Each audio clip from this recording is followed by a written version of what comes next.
Let's do this thing.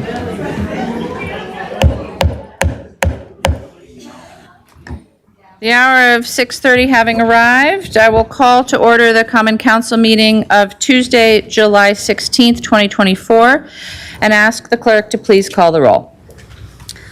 Alder Harrington McKinney. Alder Knox. Latimer Burris. Madison. Here. Martinez Rutherford. Here. Miadze. Rummel. Present. Tischler. Yeah, here. Verveer. Here. Vitiver. Wahelia. Here. Bennett. Here. Conklin. Present. Curry. Duncan. Here. Evers. Here. Field. Here. Figueroa Cole. Here. Govindarajan. Ugair. Madam Mayor, we have quorum. Thank you. As usual, I'll remind us that we are here tonight to do the business of the people of Madison, and I'd ask that we do that with grace and kindness, and that in particular, all concerned refrain from using profanity in your remarks, and that members of the council, staff, and members of the public endeavor to be kind and polite to each other in the course of this evening's discussions. Do expect it to be a bit of a long one. So thank you in advance. I'll also remind us all collectively that while the public is accorded 3 minutes during testimony and alders are accorded 10 minutes during discussion, there is absolutely no need to use all that time. If one can be brief, one is encouraged to do so, while obviously making all of one's points. Thank you again in advance for that. Our first agenda item tonight is an honoring resolution. It is Legistar 84380, expressing appreciation for the work and contributions of Deb Gilpin. And I will turn to Alder Wahelia to begin the reading. Thank you, Madam Mayor. Whereas Deb Gilpin, the president and CEO of Madison Children's Museum, announced that she would retire in the summer of 2024 following 11 years at the helm, and whereas Deb Gilpin was born and raised in Madison area, and whereas Gilpin helped open 2 museums in other states before she returned to Madison in 2013 to take the position of president and CEO of the Madison Children's Museum, and whereas under Gilpin's leadership, the Madison Children's Museum has served 2 million visitors, built several new exhibits, improved its financial position, increased employee pay and retention, grew community partnership, and continued the museum history of innovation leadership in the Children's Museum field, and whereas, in particular, Gilpin worked to increase sustainability and break down barriers to access under her leadership at the Madison Children's Museum, and whereas Deb Gilpin oversaw the launch of several programs at the Madison Children's Museum, including but not limited to the Teen Workforce Program to improve the job opportunity gap between teens of color and their peers, the first-time parent membership, and the first Pay What You Can restaurant in the museum, Little John's Lunchbox, and whereas the Access for Everyone program, which reduces barriers to museum and admission, increased in usage from 17% to 35% under her leadership, in part due to the decision to remove documentation requirements from Access for Everyone membership and admission programs. And whereas, in addition to her work at the Madison Children's Museum, Gilpin served on the Aldo Leopold Nature Center Board of Directors for 3 terms upon joining in May of 2014. And whereas, Gilpin chaired numerous committees, including the Strategic Planning Task Force, the Compensation Subcommittee, the Program Curriculum Committee, and the Executive Search Committee. And now, therefore, be it resolved that the Mayor and Common Council express their appreciation for the work and contributions of Deb Gilpin. Thank you. Deb?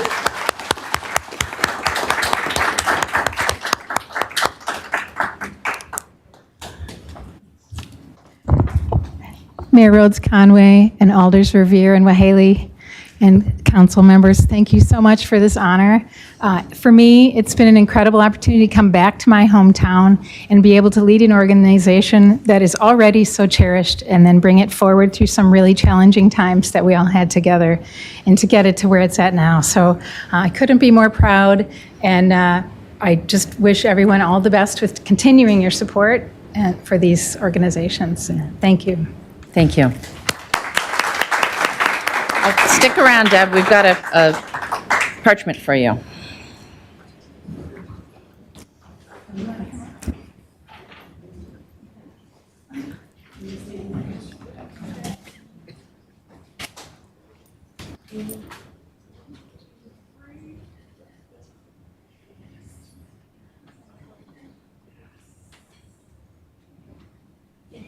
Thank you.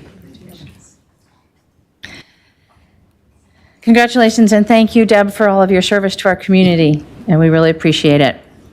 We will take that as moved by Alder Wahilahi and seconded by Alder Verveer, both of whom wish to speak. Alder Wahilahi. Thank you. Thank you, Deb, for all the work you have done. I met Deb at the Madison Downtown Rotary Club, and as member of the membership committee, I was assigned to call in some of the members to engage them into the Rotary Club. And what supposed to be like a 5 minutes conversation ended up to almost like 5 years friendship. So I really appreciate. As a person, I've never liked art, but she really instilled me in going to the Overture Center and going to the Children's Museum and seeing art in different places. So I really appreciate you exposing, especially to some of our community, the importance of museum art and engaging in the community. So thank you, and we're gonna miss you in Madison. Thank you, Alder. Alder Verveer? Thank you very much, Mayor. I wish to join my colleague in specifically telling you, Deb, how much I'm going to miss you and how much of a pleasure it's been working with you for this past decade plus. It says something when so many of your colleagues from the Madison Children's Museum I recognize in the gallery joined you tonight for this very simple honor by us here at the Common Council. But in particular, I can't tell you how much of an honor it was for me to work with you, in particular on the Wonderground. That was something that I always came away from our many conversations, chuckled at how worried you were about the city approval process. And I always thought to myself, how could something as remarkable and tremendous for the youth of our community, both present and future, be controversial whatsoever, even in Madison City Hall. So anyway, Deb, I can't tell you how much I'm going to miss working with you. I think it's certainly a real loss, but certainly well-deserved that you're retiring from the museum here. I also want to mention that most recently, for those that don't know, you were instrumental in bringing hundreds and hundreds of your colleagues from around the country here for a national conference, a real shot in the arm to our economic development in the downtown and the greater community. So we're really going to miss you. I know that you're relocating, so it's really going to be especially hard not running into you in Madison and you being out and about. But I can't tell you on behalf of all of us how much we appreciate your commitment to the children of our community and their families all these many, many, many years. You have very big shoes to fill, and I wish you all the best in your well-deserved retirement. I hope everyone is able to join Deb in celebrating her legacy here at a big party on August 2nd at the museum. It's open to the public, as I understand. So I know it'll be a very good time, and really wish you all the best. Godspeed, my friend. Thank you, Alder. Alder Knox? Yeah, I want to congratulate you on your well-deserved retirement. So, and someone who had 5 kids, and I got some grandkids now. It's definitely, the museum is definitely one of our favorite spots. I probably have had a lot of wear and tear on my knees, you know, chasing kids around and doing all the activities. But I really like that over time it became more interactive, you know, and then a little bit of history too, you know. So I've always liked the new things to see there, and you make it accessible too. So we're gonna miss you, but you can come back and play too, you know, when you get a chance. But enjoy your retirement; it's well deserved. Thank you, Alder. And thank you again, Deb. We appreciate it. It's a pleasure for us to have a chance to honor you, and we collectively wish you all the best. Thank you. All right, it's been moved and seconded. Is there any objection to recording an enthusiastic vote in favor of item 1? Seeing no objection, we'll record that unanimous vote. And we'll move on to our presentations. Item 2 is Legistar 84172, the presentation of the 2024 Reverend James C. Wright Human Rights Award by the City of Madison Equal Opportunities Commission and the Department of Civil Rights, the Equal Opportunities Division, to the Reverend Dr. Marcus Allen, Sr.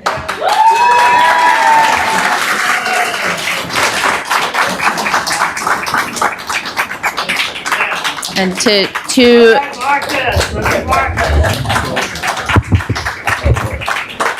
to make the presentation, we have with us the Honorable Corinda Rainey Moore. And actually, Mayor, it is very rare that we have the daughter of James C. Wright in the house. So, and this award is named in her father's honor. So I would like to invite Dina Wright to come up.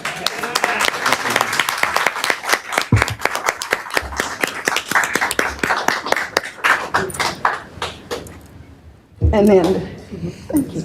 And if you want to say a few words. I didn't plan to say any words here, but I will say that the Equal Opportunities Commission got it right this year. My pastor is a person who exemplifies many of the attributes that my dad had. Not only was my dad pastor of the church for many years, as Reverend Allen is, but he also is an advocate for civil and human rights. He's a compassionate man.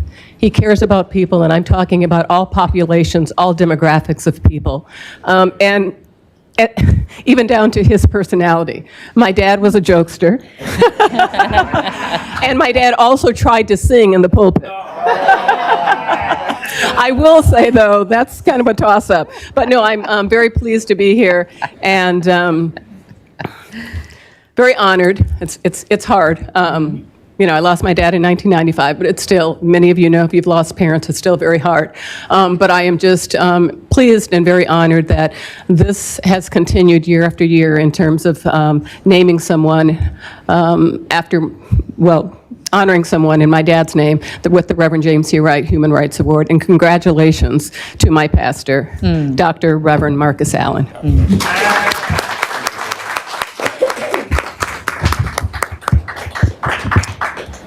Good evening, everyone. For those of you who don't know me, my name is, I'm going to say, Dr. Corinda Rainey Moore. And I am the chair of the Equal Opportunities Commission. And I'm the chair of the Equal Opportunities Commission, but I'm also the chair of the Reverend Wright Award. And so it is my honor tonight to give this award to you, Pastor. I couldn't think of a better person to receive this award than you. And so with that, I'm going to read you all so you all know that this was not just given to the pastor, but I want you to understand the type of man that he is and why he's receiving this award tonight. So the presentation of the 2024 Reverend Wright, hold on, I'm losing, wait, hold on. Sorry, Reverend James C. Wright Human Rights Award by the City of Madison Equal Opportunities Commission and the Department of Civil Rights Equal Opportunities is awarded to Reverend Dr. Marcus Allen Sr. The Reverend James C. Wright Human Rights Award honors the late Reverend James C. Wright, who served as Executive Director of the Equal Opportunities Commissions from its inception in 1968 until his retirement in 1992. The award is given to the individual who best exemplifies Reverend Wright's dedication and compassion for civil rights and human rights and conducts their daily life consistent with these values.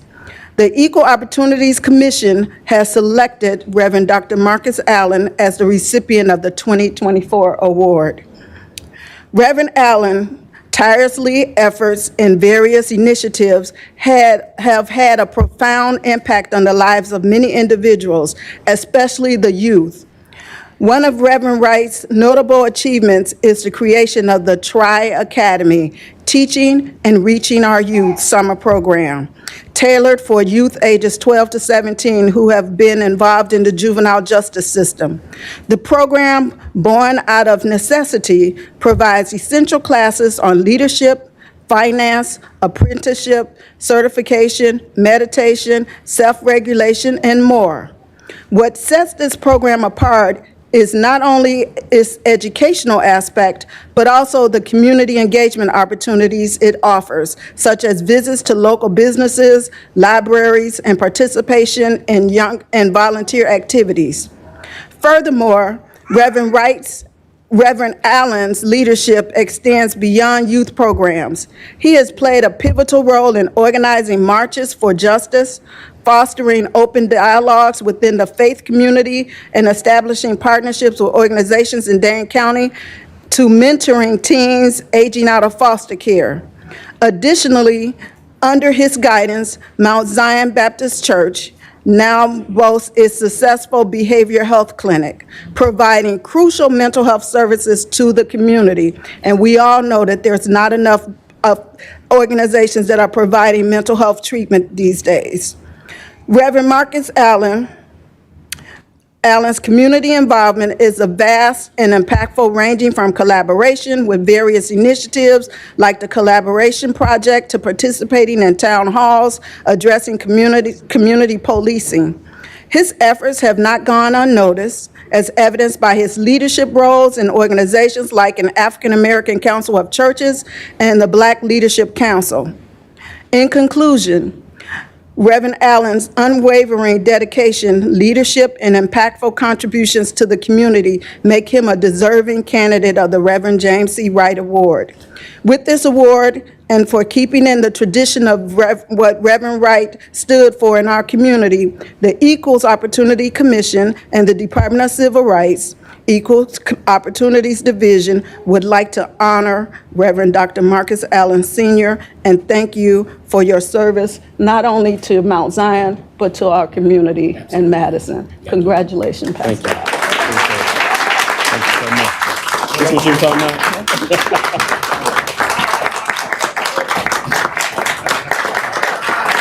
I don't know what you were talking about.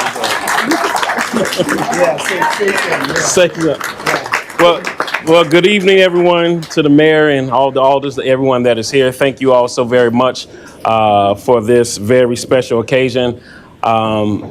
Said all the time, I don't do anything for any type of recognition, but I am grateful and humbled by this recognition of receiving this award on tonight. October 2016 is when my family and I moved to Madison. We haven't been here that long. October will just make 8 years. And for you all to think we have had that great of an impact in that short amount of time is very humbling. I pastor Mount Zion Baptist Church, a 113-year-old church. We're the second oldest, and we're just grateful for what God has done. For 113 years, there's been a history of this church being the voice for the community, but also providing aid for others. So it was easy for me to step in and lead because I had learned at a historically black college and university at the Samuel DeWitt Proctor School of Theology at Virginia Union University that I must be intentional about not only pastoring my church, but my community and the city in which we are in. And I often say that it'll be a horrible thing to have a healthy church in a sick community. And if the community, if the church would leave, would the community even notice that we're gone? And I believe the impact that Mount Zion has had on the community, it would leave a big hole for those who live on the south side of Madison. I'm grateful because we've had a food pantry for over 30 years. We had an academic learning center that teaches kids from kindergarten through 5th grade for almost 20 years. We have the behavioral health clinic that offers free drop-in mental health services. Right now, partnering with the Niece's Family Therapy, and they've closed their waiting list because it's so long. But you could come to Mount Zion Tuesdays from 10 to 2 and Thursdays from 1 to 5. You get a licensed therapist, a crisis stabilizer, and a substance and drug abuse counselor. We have, amen. We offer many health programs. We're thankful for Dina Wright leading our older adult program, where we allow older adults to come in and have some form of social interaction, and also teaching them how to work computers so they can get over those jitters, so they can be able to interact and engage with those on social media, even on Zoom or something of that sort. We also have the TRY program, is Transforming and Reaching Our Youth, that every second and fourth Sunday, I come to this building, go around the corner, and speak to those kids who are in the juvenile detention center. And I think it's not a coincidence that I'm standing here today and getting a reward for something that I do every other week. And I'm grateful for everyone being here. I'm thankful for what you all have done. And our church has started a nonprofit, MTZ Charitable Organization, and we're looking for $13 million. Amen. And so if you know anyone who, we've raised $3 million, and we're trying to build a family life center so that we can accommodate all of these programs in which we're running. So if you know anybody that has a check that they want to get rid of, just please point them my way. Amen. I want to say thank you to Mount Zion Baptist Church for allowing me to be who I am and allowing me to share me with the community. I want to say thank you to my family. One of my cousins came all the way from Minnesota, Minneapolis, just to be here with me. He surprised me. I walked outside to go find my mom, and he was coming around the corner. I want to say thank you to my aunts being here, my cousins. Tiffany, that's my cousin. She braid hair. And my mom, which is my rock. She did everything that she could for us as we was coming up as children in Milwaukee. I am because of who she is. And I'm grateful for her being here. And I didn't want her to come. She just had surgery on her eye, but she showed up. And I want to say thank you to my kids, MJ, my daughter Micaiah, my daughter Alex, my son-in-law Richard, and my grandbaby. All of them don't mean anything, but my grandbaby means everything, and we're thankful for her. And then especially my wife, who is my rock, and she holds me down, and I'm grateful for her. Did I miss anybody? Nope. All right. Thank you all so much. God bless.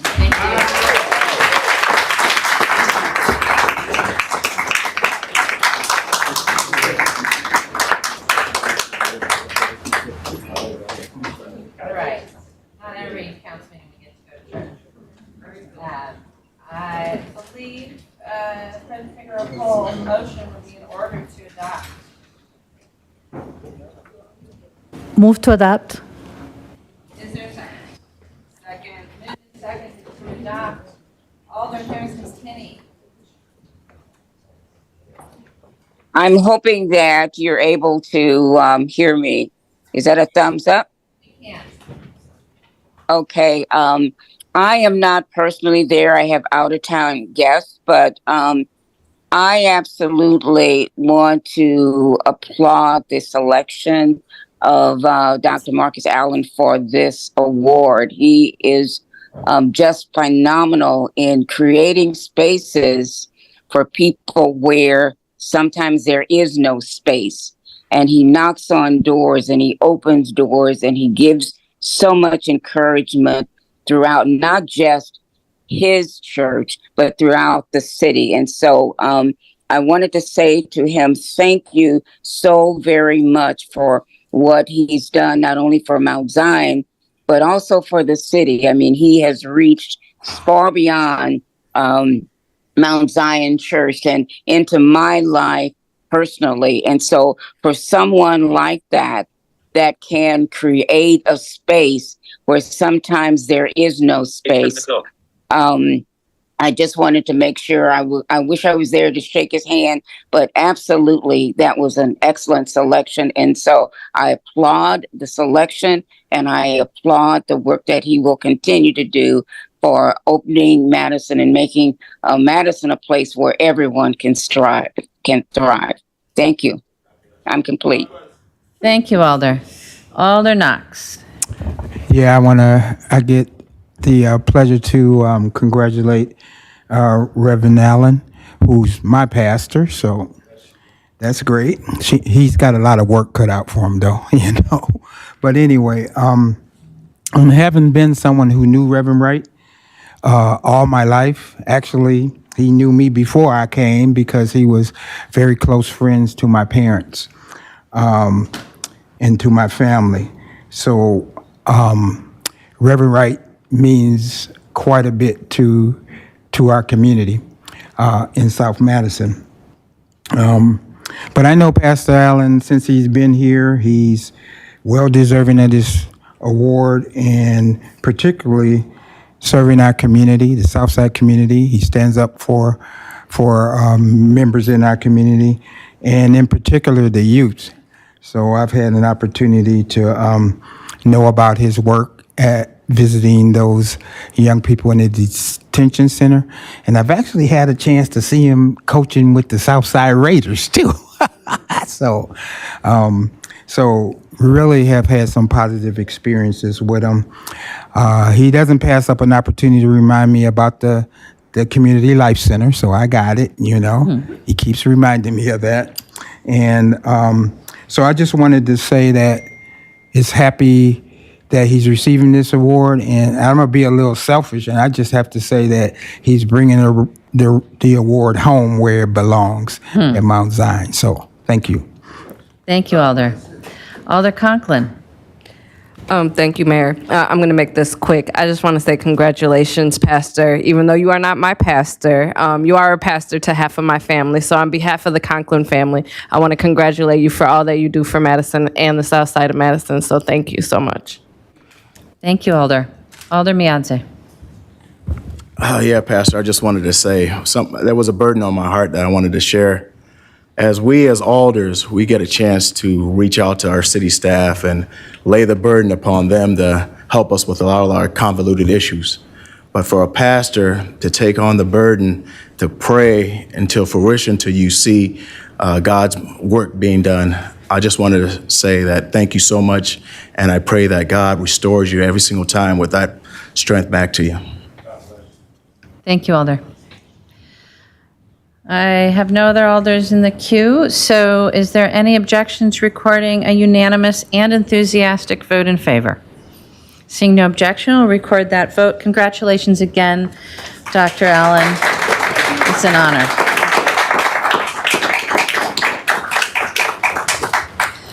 All right, our next item is item 3, Legistar 84386, presentation from the data team on Results Madison and the National Certification for What Works Cities Data Award. And we have with us Ellie Anderson to present. Ellie, thanks for being here. Hello, Mayor and Alders. On behalf of the City of Madison Data Team, I'm here to present you the What Works City Silver Award the city has received. So we have this fancy plaque. The Data Team is a small team within the Finance Department that works with agencies, services, and staff across the city on data policy, analytics projects, and supports agencies in advancing all their data priorities. And the What Works Cities Award is the leading certification to recognize local governments for their exceptional use of data to inform policy decisions, allocate funding, equitably improve services, evaluate the effectiveness of programs, and engage residents. This is a recognition of all the dedication of city staff across the organization and the hard work they have put into making sure they use data best practices and use data as an input to inform their decisions. And this is a recognition of your support and guidance for making sure data is part of our work and decision process at the City of Madison. just a few highlights of some of the great data work that has happened recently that this award recognizes. The Community Development Division's Older Adult Services RFP includes a data analysis to make sure services reach older adults from historically marginalized backgrounds. The Streets Division Urban Forestry Unit used data to assess their tree species diversity and found that our city street tree diversity meets the highest international levels. Yeah. Civil rights, purchasing and finance, and business resources in the Economic Development Division collect data about vendors and contracts and go above and beyond in their outreach to vendors of all backgrounds, understanding that a city contract can be a pivotal opportunity, and they want to make sure everyone has access to that. Data was used to build and inform the CARES program, baked into its decision-making from the very beginning. And last but not least, the Results Madison Data Engagement, which is led by the data team, where multiple agencies analyze data to understand the state and the impact of our city services and ensure that we are aligning with what residents want. So I'm proud to say that we have been recognized for our international leadership in our use of data, and we look forward to continuing to build on our culture of inquiry and data achievements together. Thank you.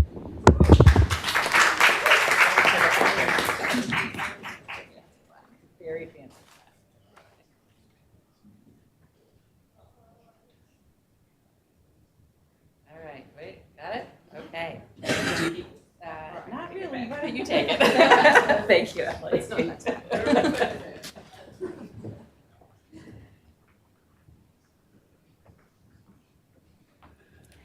So I just want to say a thank you and congratulations to the data team. You heard a lot of really wonderful examples of how we are using data. I think none of those would be possible without the work of the data team. And so thanks to them, to Ellie in particular for her leadership, and thanks to the finance department and to Director Schmidtke for fostering the data team and making sure that it grows and is strengthened and is reaching all across the city to help inform the decision-making that we do every day. So congratulations, thank you. All right.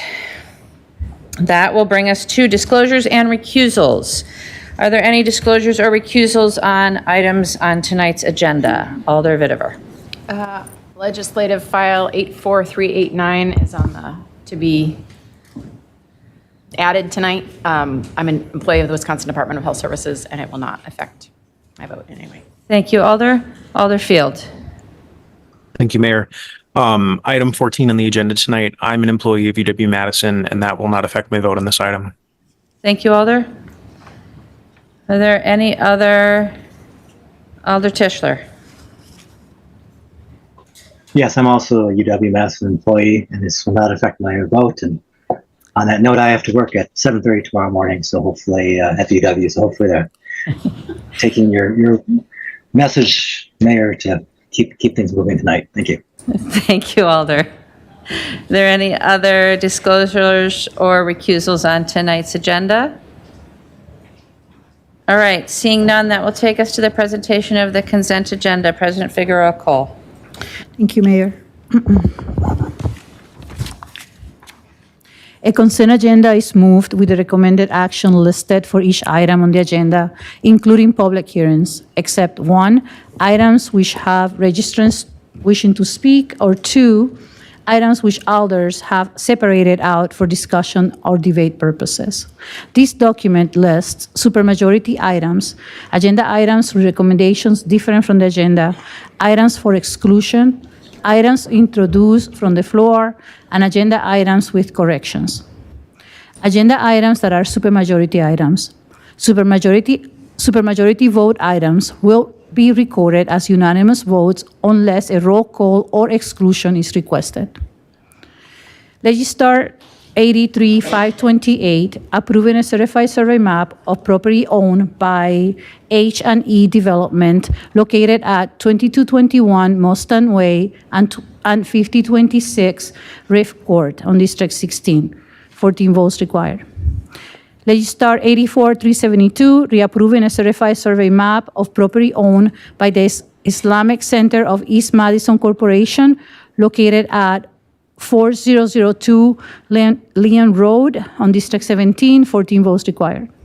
Legistar 84-174, amending the 2024 adopted capital budget of engineering, order to appropriate $200,000 of landfill reserves to fund a new project for landfill generators at the Green Tree and Mineral Point landfills.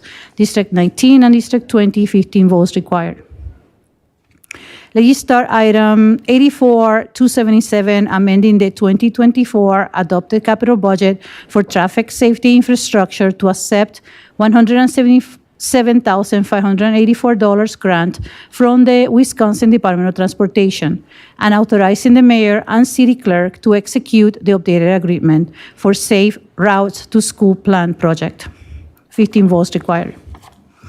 Legistar 83-530, approving a certified survey map of property owned by LC LLC located at 521 East Washington Avenue in District 6. 14 votes required. Legistar 83-531, approving a certified survey map of property owned by LC Ventures located at 306 North Brook Street, District 8. 14 votes required. Agenda items with recommendations different from the agenda.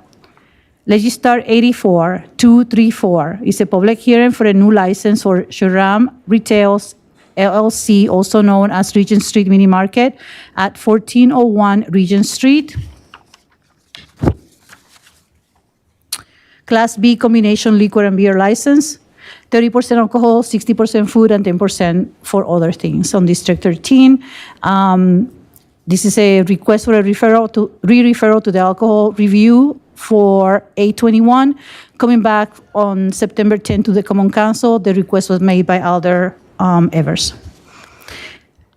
Legistar 83-905, authorizing a non-competitive service contract with UW-Madison Population Health Institute for continued data services to support updates to the Dane County Respiratory Pathogens Dashboard.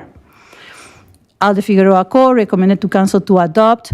The Board of Public Health did not meet on 7/15, and the recommendation action of the lead sponsor is to adopt the item. Legistar 83-518, requesting information, studies, and plans regarding the authorization of a local sales tax. A motion was made by Kleba, second by Cashman, to return to lead with the following recommendations to the Common Council. Recommend with conditions provided in the motion made at 3/14/2024 Equal Opportunities Commission for Legistar item 82-079. That note will be added to the agenda. Agenda items excluded by 1 request of alders or 2 separated for speakers registered by noon on July 16.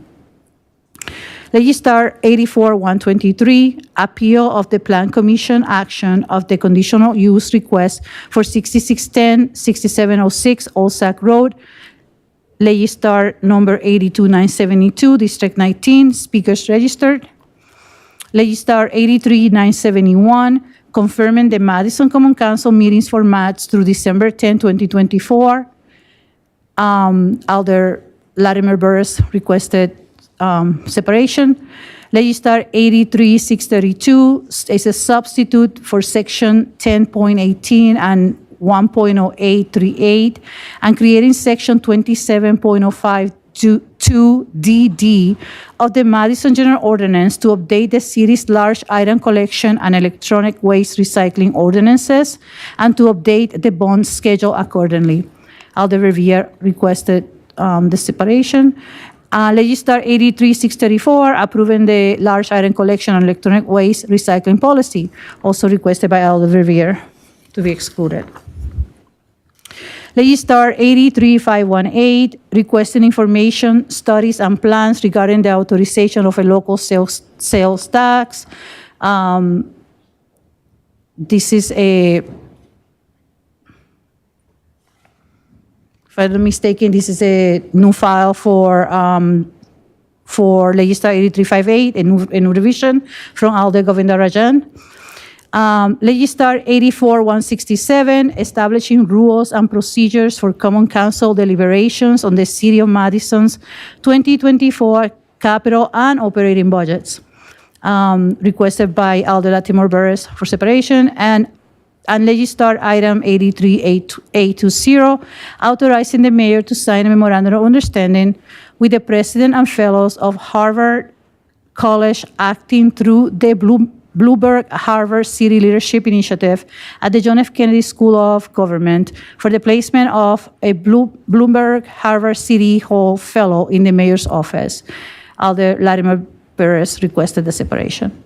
Items introduced from the floor, Legistar 84373 is a second substitute, authorizing City of Madison on behalf of the Greater Madison MPO to submit a grant application to the United States Department of Transportation for up to $1.3 million for the Greater Madison MPO Regional Safe Streets Community Safety Enhancement Partnership Project.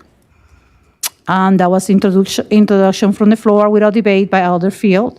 Goes to Finance Committee on July 22nd and back to Council on August 6th. Legistar 84389, accepting a Wisconsin Department of Health Service donation of Narcan, fentanyl, test strips, and educational posters for overdose prevention for the Police Department's Madison Area Addiction Recovery Initiative.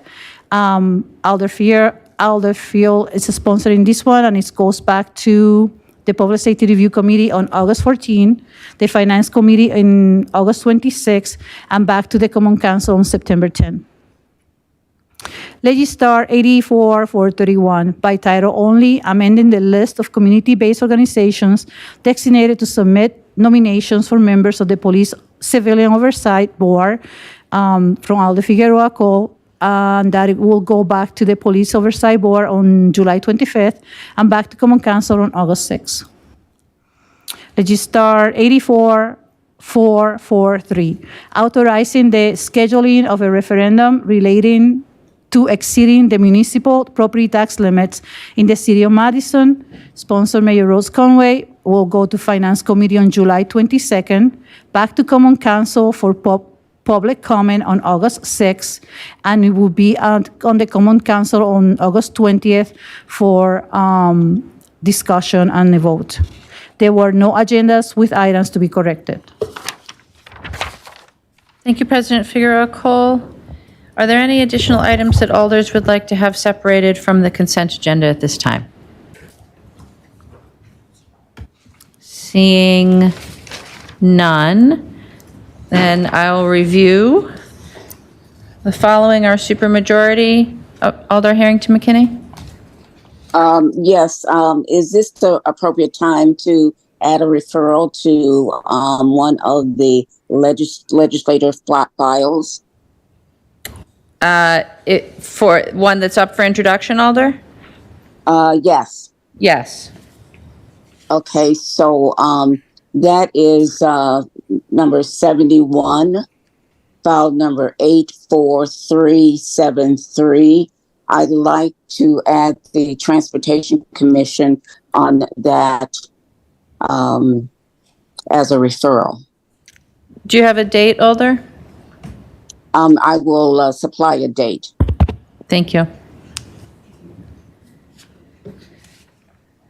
All right. Any additional requests for separation or referral? Seeing none. Let me review then. Following items are supermajority items and require 14 votes, 33, 34, and 45. The following items require 15 votes, 40 and 43. The recommendations on the following items are different from what is printed on the agenda. Item 8 is to re-refer to the ALRC on 8/21 and back to council on 9/10. Item 14 is the recommendation is to adopt. And then the following items are excluded from the consent agenda. Items 6, 13, 15, 16, 36, 39, 44, and 57. We have introductions from the floor. Item 71 with a request to also refer to Transportation Commission. Alder Harrington McKinney, do you have a date for that?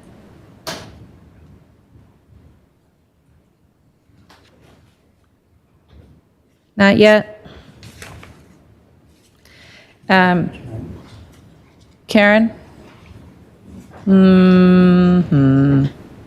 There you go. Alder Harrington McKinney can correct me, but we've got 7/17 as the next Transportation Commission meeting. So 7/17, which is tomorrow. Alder Govindarajan. Are we able to refer it to tomorrow since it's less than 24 hours till tomorrow's meeting? No. The next meeting would be 7:31. 7:31, thank you, Alder. Takes a village. So, items introduced from the floor. Item 71, Legistar 84737 is introduced and referred to Finance Committee on 7/22, Transportation Commission on 7/31, and Council on 8/6. Also introducing Legistar 84389 with referrals to PSRC, Finance, and back to Council. Legistar 84431 by title only with referrals to PCOB and Council. Legistar 8443 with referrals to Finance, and then public comment at Council on 8/6 and adoption at Council on 8/20. Do I need to go through that again? No, we're good? Okay. President Figueroa Cole, a motion on the consent agenda, please. Move to accept. Second. Moved and seconded to adopt or accept the consent agenda. Is there any objection to recording unanimous vote in favor? Seeing no objection, we'll record a unanimous vote in favor of the consent agenda. And we will move on then to public comment. And the first item that we have public comment on is item 6. Item 6 is an appeal of the Plan Commission action on the conditional use request for 6610 to 6706 Old Sauk Road. It's regarding Legistar ID 82972 in District 19. On item 6, our first registrant is Jeff Western of District 19, to be followed by Diane Sorensen, to be followed by Michael Green. Do we have Jeff?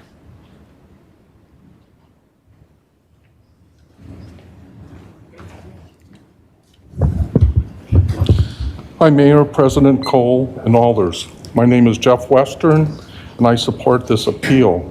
My wife Kathy and I have lived in our house for more than 30 years. Our property directly adjoins the proposed development site, closer than any other home. We are not opposed to multifamily housing development on this site, but Stonehouse's design is just too large for this site and will result in an increased potential for flooding, noise, light pollution, shadowing impacts to our home and property, significantly impacting our quality of life and use of our property. Most concerning is the inappropriate, unworkable watershed plan, having the potential for major flooding damage to many properties on St. Andrews Circle, Spyglass Court, Torrey Pines, as well as others.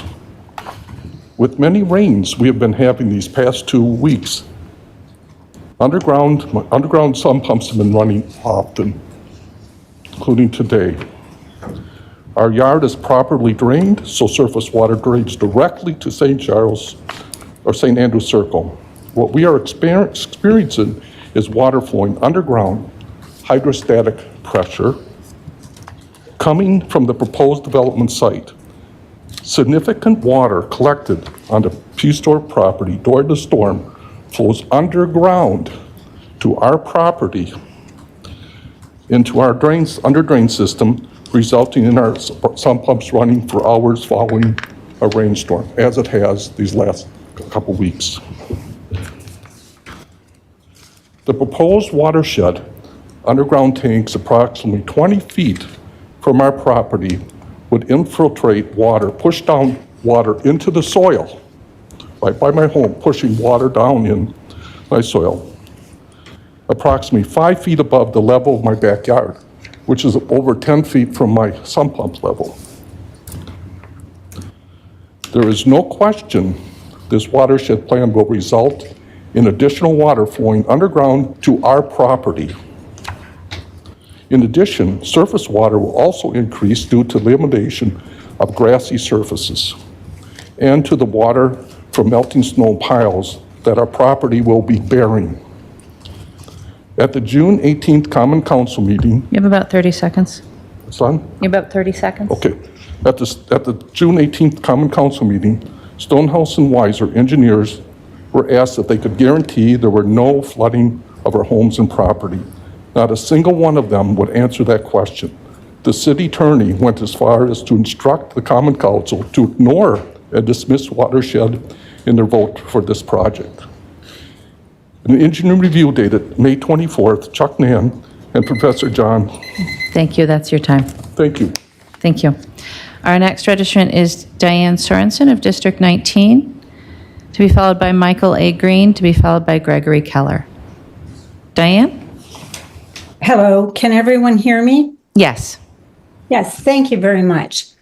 I'm here tonight speaking about process rather than the substance of the appeal.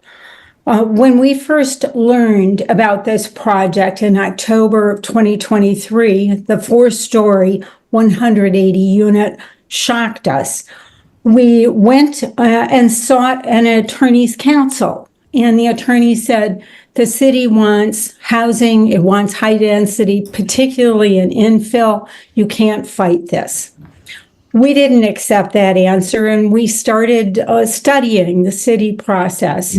We learned that the comprehensive plan called for new development to be seamlessly integrated.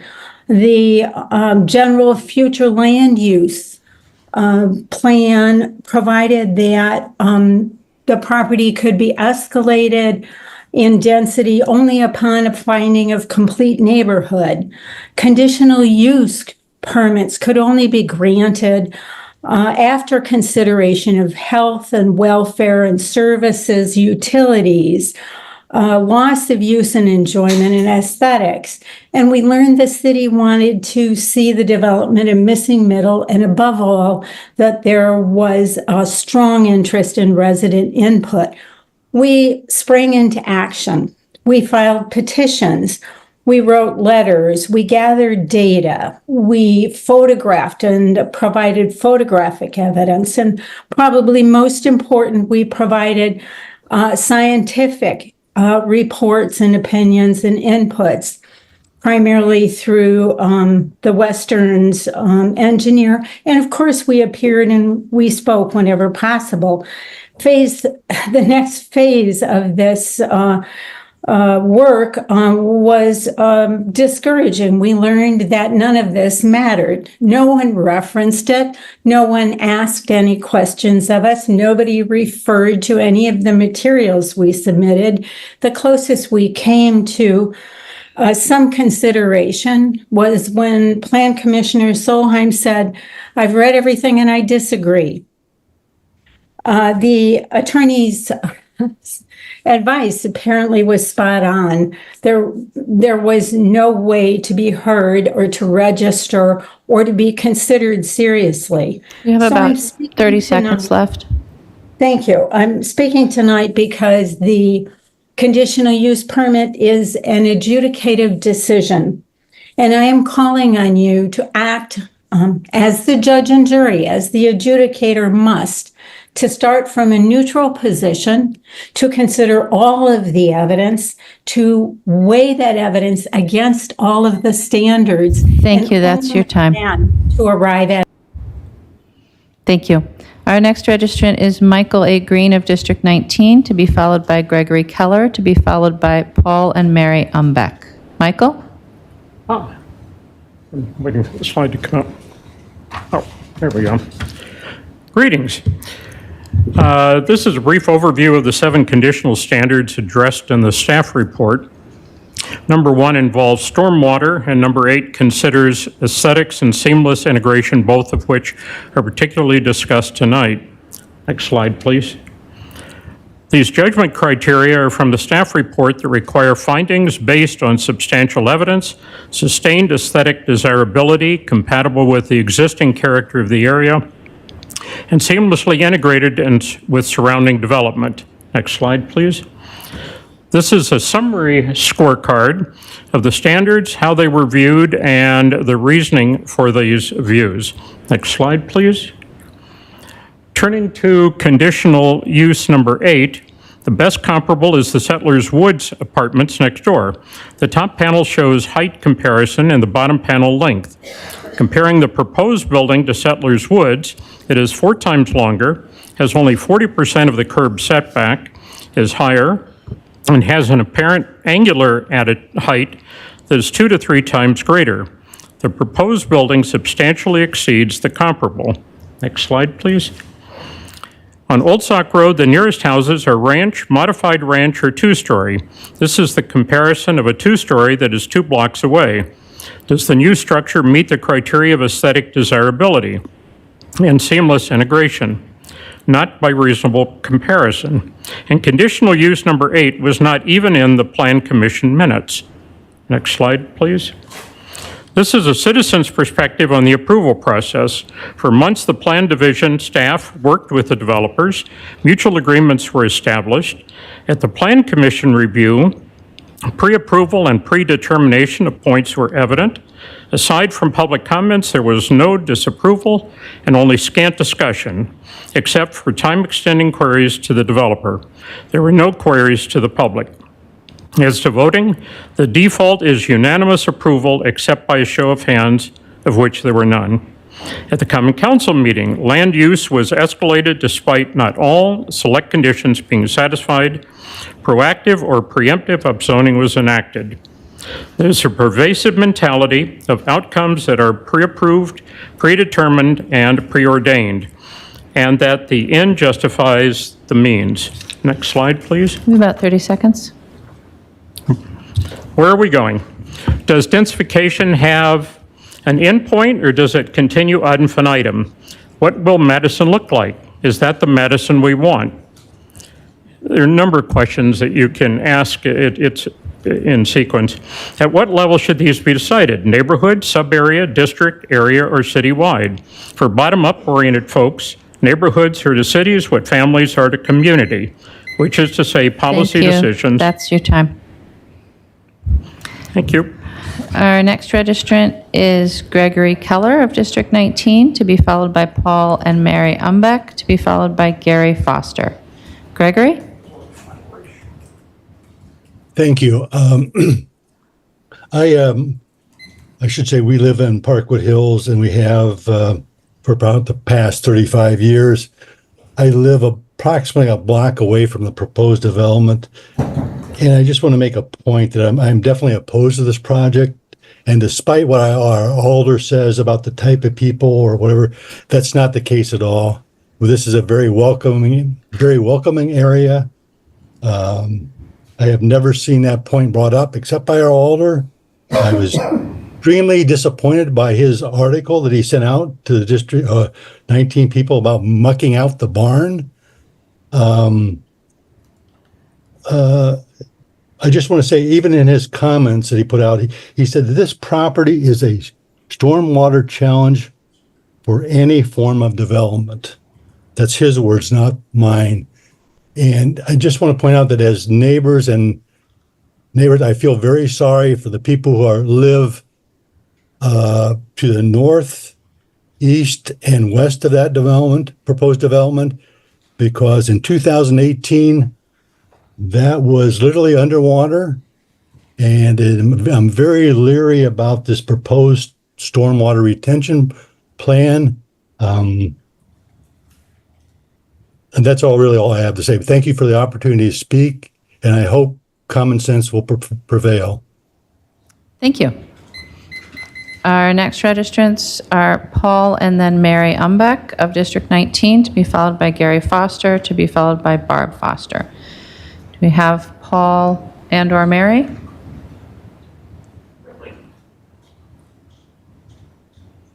Okay, now can you hear me? Yes. Okay, so I'm not Mary, I'm Paul. So I would like to speak in support of the challenge to the conditional use approval for the property at 6610 and 6706 Old Sauk Road. City Ordinance 28.183 related to conditional use approval lists standards that must be met for approval to be granted. This section of the ordinance states, no application for a conditional use shall be granted to the Plan Commission unless it finds that all the listed conditions are present. I would submit that several of the conditions have not been met. Specifically, the establishment, maintenance, or operation of the conditional use will not be detrimental to or endanger the public health, safety, or general welfare. The uses, values, and enjoyment of the property in the neighborhood for purposes already established will not be substantially impaired or diminished in any foreseeable manner. Adequate drainage has been or are being provided. When applying for the above standards to any new construction of a building or in addition to an existing building, the Plan Commission shall find that the project creates an environment of sustained aesthetic desirability compatible with the existing character of the area. There are documented concerns related to the above. I would like to highlight stormwater issues concerning the discharge onto neighborhood property without property owner's permission, a stormwater plan that experts expect will lead to flooding of residences in the north and west side of the development, a plan that involves technology and practices designed for sites larger than the parcel included in this proposal. The fact that this development is in an area that by the city's own admission has inadequate drainage. I would also submit that allowing this development will have significant impacts on the uses, values, and enjoyment of other properties in the neighborhood. The size and incompatibility of the building with the surrounding structures as well as threat of flooding will negatively impact the neighbor's ability to use and enjoy their property. I would respectfully ask that the council members reconsider their approval of the conditional use. Thank you. Thank you. Our next registrant is Gary Foster of District 19, to be followed by Barb Foster, to be followed by Ann McGoidwin. Gary? Yes, can you hear me? Yes. My name is Gary Foster, and I live on Old Sauk Road, just east of this proposed project. I've always felt that the developer Stonehouse is trying to cram too big of a building onto this property with known flooding issues. As a civil engineer, I believe you need to figure out the room needed for a solid performing stormwater system first, and then you design the building. And I would say if I know this, surely Stonehouse knows this, and from all appearances, they are in no hurry to do anything about it.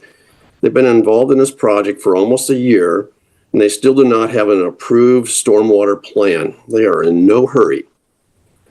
I also suspect Alder Uguer knows this as well, because in a recent blog, he stated, on June 27th, I met with Greg Fries of Madison's engineering team to brainstorm about things we hope to see in the final Stonehouse stormwater and maintenance plans, unquote.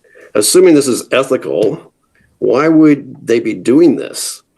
Does he also sense Stonehouse has some major design issues and are in no hurry to correct? Back in December, I learned from city engineering this location has an enclosed depression. This is the property, has an enclosed depression. And the only way to drain it is with the Old Sauk storm sewer, which needs to be upsized. And currently there are no plans to upsize. Since then, I've reviewed the 2022 Stricker-Mendota watershed study and the latest draft, the West Area Plan, and found the same. There are no plans to upsize the Old Sauk storm sewers. If the city wants to infill and densify housing, why isn't the city also pushing and planning for upsized storm sewers to handle the increased runoff caused by this project? Likewise, there appears to be no hurry from the city to correct. So I have to ask two questions of you. Why has the Plan Commission and the Common Council been in such a big hurry to approve if both Stonehouse and the city are in no hurry to correct?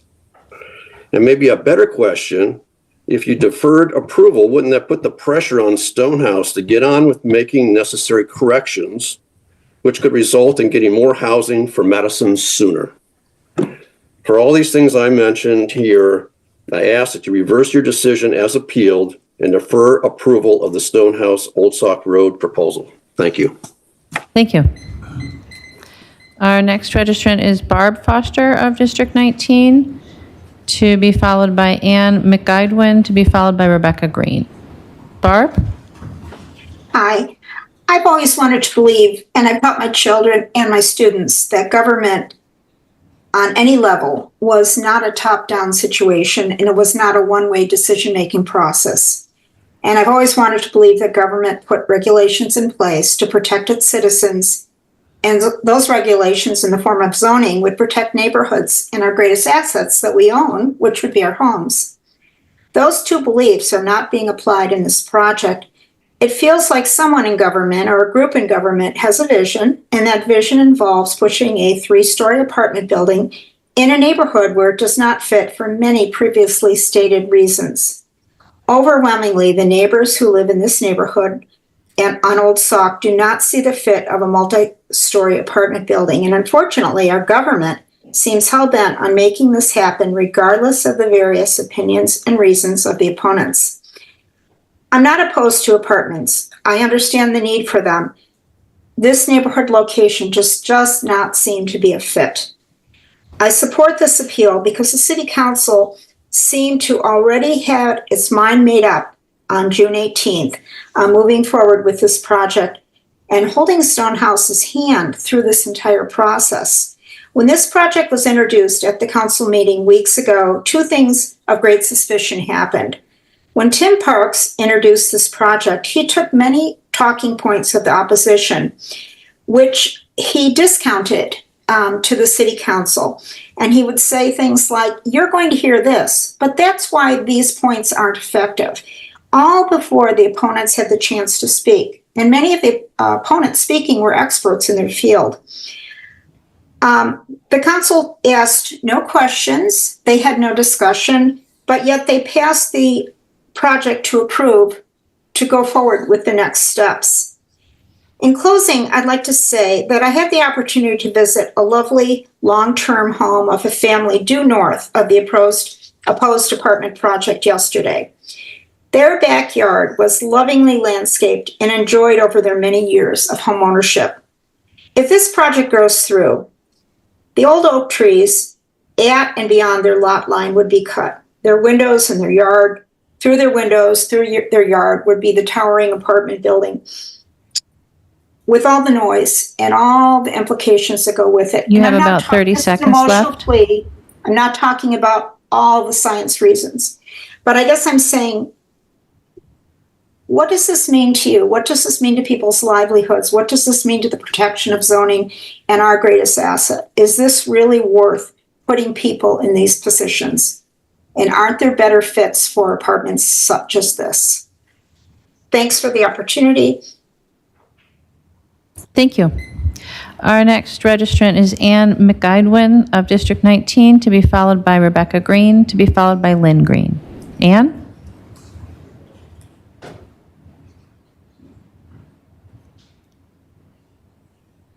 Do we have Ann online? Hello? Yes, go ahead. Okay. I'll talk about stormwater discharge to neighboring properties because water damage to a home impairs its use and enjoyment and diminishes its value. Conditional use approval standard number 3. The staff report did not say standard 3 was met. Rather, the commission implied it by concluding all standards were met using engineering's memo saying the Stonehouse plan will satisfy Ordinance 37 as justification. Ordinance 37 says the post-development volumetric discharge to neighboring properties can't exceed pre-existing values for up to the 10-year rain event. Standard 3 has no restrictions. Neighboring properties are protected regardless of the rainfall magnitude or duration. I refer you to the Stonehouse Stormwater Plan. Table 3 shows projected pre- and post-development discharge volumes. A post-development reduction of 53% for the 1-year storm, 18% for the 2, 3% for the 5, and an even match for the 10-year storm. Beyond that, the data suggest more discharge post-development. I refer you to the Stonehouse models. A crucial factor in the equations is water infiltration rate. At the Stonehouse site, the rate is 0.5 at the soil interface, acceptable. and 0.1 in the layer below that, unacceptable infiltration. To address this, Stonehouse proposes to mix the 0.5 and 0.1 layers, which they write will likely improve infiltration. A UW soils expert says it will not, but Stonehouse ignored this advice and used the higher 0.5 value in their models. Wow. That 0.5 infiltration rate is the linchpin in Stonehouse's case for meeting Ordinance 37. Any value lower than that won't satisfy the ordinance, which will mean that Standard 3 is not met. This is why you need to repeal conditional use and send it back to the Plan Commission, who should then hear more experts talk before they accept the proposed mitigation procedures and the infiltration rate. The Plan Commission also needs to give Standard 3 the time and effort homeowners deserve. Why is satisfying a restrictive ordinance considered proof that the broader standard has been met? The staff report rightly threw the charge to deliberate Standard 3 to the Plan Commission, and the members ignored it. Please send the request back to the Plan Commission for the thoughtful, public review and deliberation that didn't happen in the first go-round and that we deserve. Thank you. Our next registrant is Rebecca Green, to be followed by Lynn Green, to be followed by Chris Nelson. Rebecca? I'm just going to wait for the presentation. Thank you very much. Hi, I'm a resident of District 13 and strongly support the appeal. The proposed development is not responsibly cited and is legally problematic. District 19 residents are not represented by an elected alder. Rather, John Ugair was chosen as interim alder by the city. He is essentially a developer and blatantly represents Stonehouse. The Plan Commission never earnestly considered resident input. During their meeting, they only asked Stonehouse questions and quickly approved the proposal. The commission did not follow their own guidelines, which require all conditional use standards be met. Next slide, please. Standard 1 is not met. Major stormwater issues are created. Because Stonehouse cannot route stormwater into city storm sewers, it must resort to risky use of underground storage tanks and an infiltration pond. Egregiously, Stonehouse's plan requires discharging water onto the property of a neighboring landowner, access which Stonehouse does not have. Traffic and safety issues are created, with Old Sauk only a 2-lane road. Next slide, please. Standard 2 is not met. City drainage infrastructure is not adequate and cannot handle the increased stormwater from the development on top of the major existing issues. Public improvements for the development would require additional rights-of-way and easements beyond the project boundary. Next slide, please. Standard 3 is not met. Small residences entirely surround the proposed development. The Plan Commission itself said that, quote, "The scale and mass of the proposed building will be unlike any other residential buildings in the surrounding area. Proposed recreational facilities, including pool and other courts, etc., present major nuisance and drainage issues. Negative impacts on health and well-being of the existing residents would be caused as heard directly from those residents." Next slide, please. Standard 5 is not met. The draft West Area Plan primarily concentrates new development in commercial areas and underutilized parking lots and away from single-family neighborhoods. Stonehouse's plan is none of these things and thus does not achieve site adequacy. Next slide, please. Standard 8 is not met. The massive development does not sustain neighborhood aesthetics. Stonehouse's comparison to Yorktown Estates is not appropriate because it is a mile away on Mineral Point Road. About 30 seconds left. Thank you.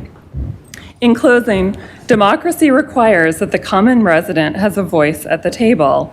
You have the power to make sure that a win-win solution is found for this location. Please vote yes on the appeal. Thank you. Thank you. Our next registrant is Lynn Green of District 19, to be followed by Chris Nelson, to be followed by Kathy Western. Lynn? Me again. I strongly support the appeal. Let's be clear what you are voting on tonight.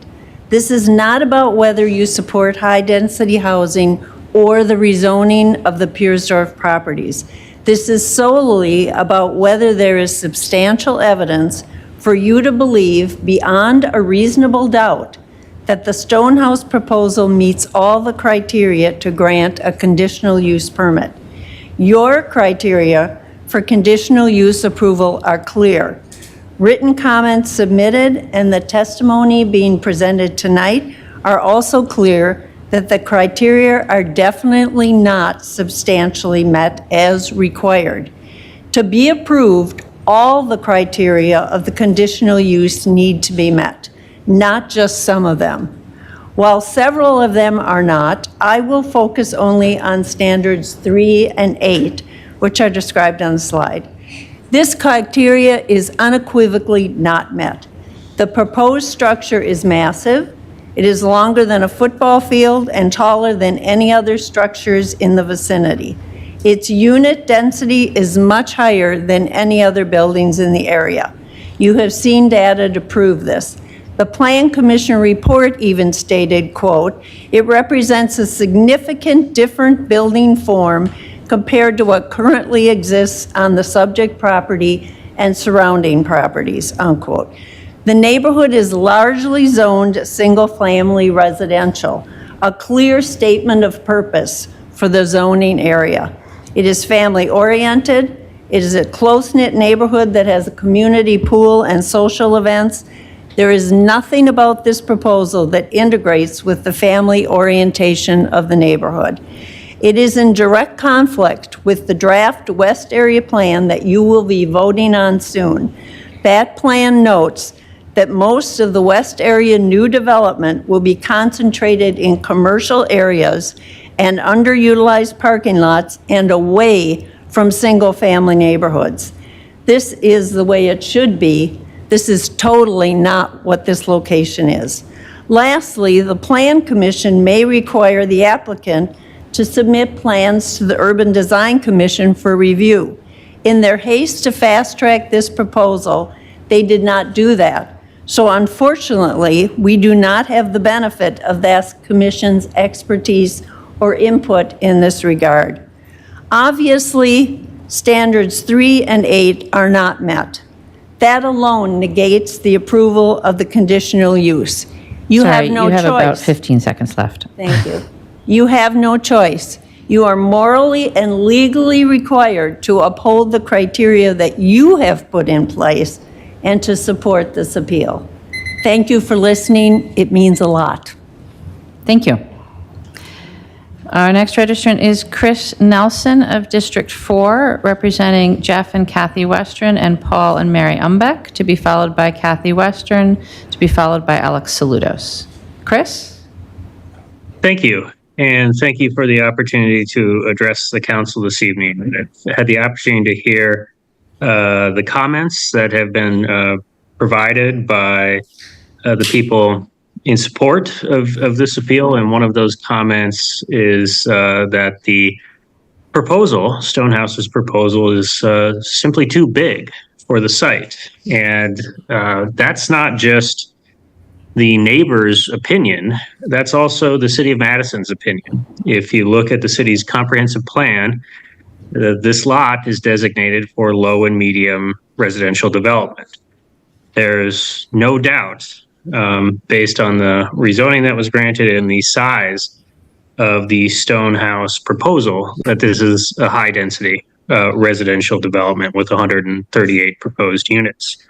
So the city agrees with the neighbors that this development does not fit these lots. Turning to the conditions that have been highlighted with regard to the CUP, the evidence before the council shows that the establishment of this conditional use will have a detrimental effect on public health, safety, and general welfare, and will harm the use, value, and enjoyment of other property in the neighborhood. The stormwater issues on this property are well documented. The city is aware of them.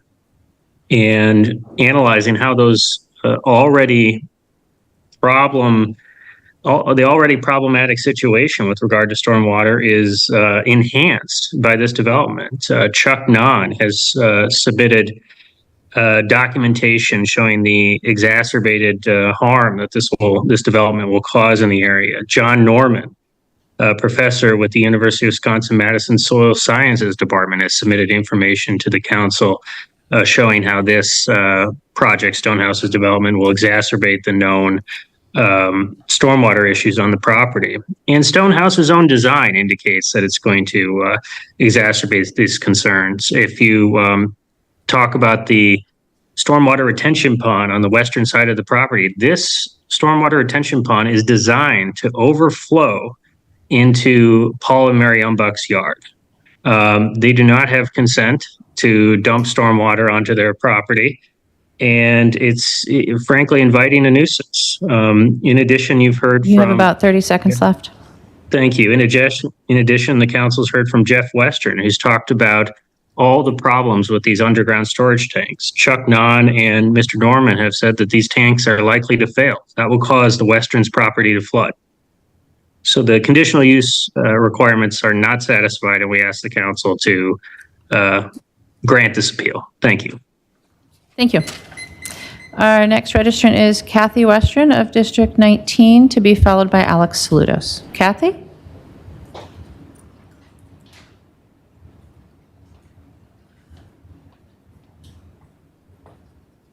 I strongly support this appeal. Stornhouse's massive high-density zoning design has had a tremendous amount of opposition from a diverse chorus of voices for a variety of valid reasons from the very beginning.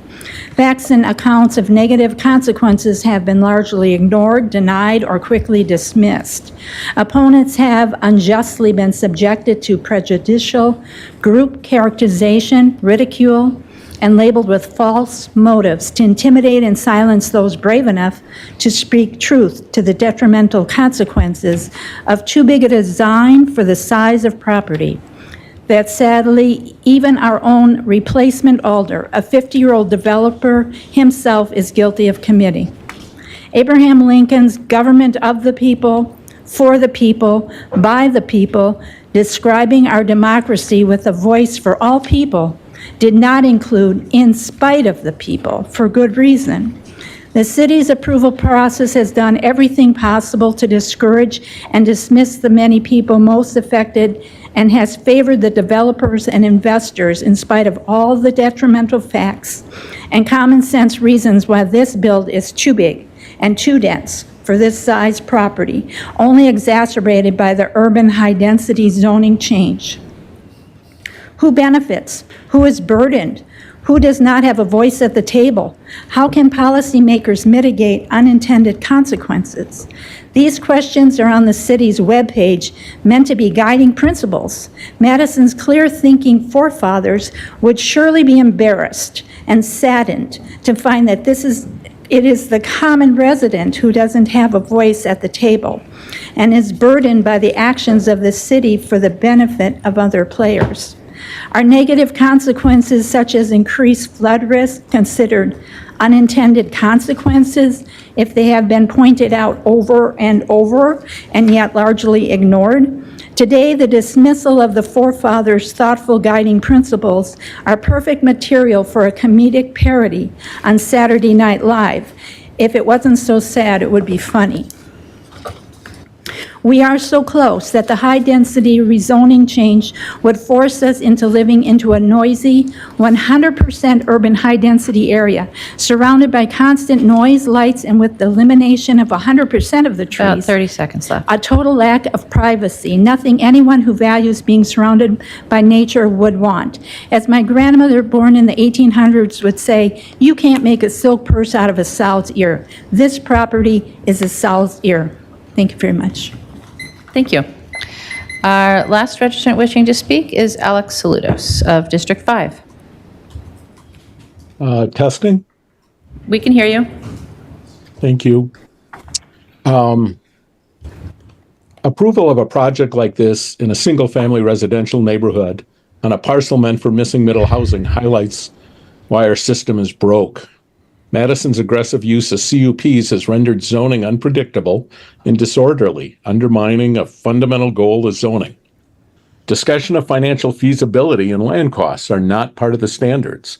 It's prejudicial and should not influence decisions, which it has.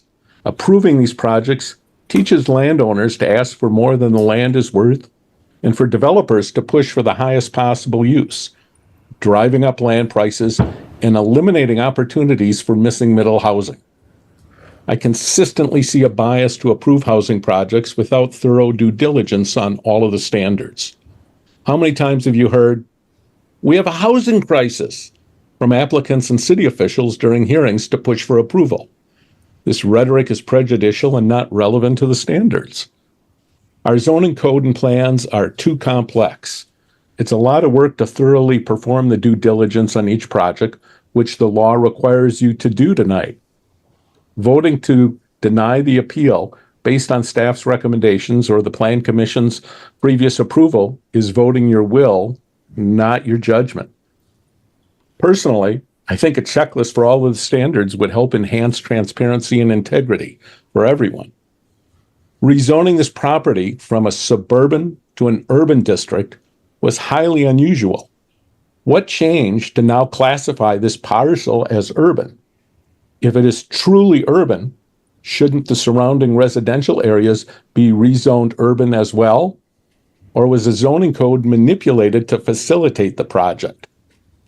Regarding the appeal, there are several areas where there isn't substantial evidence the standards are met. There are two.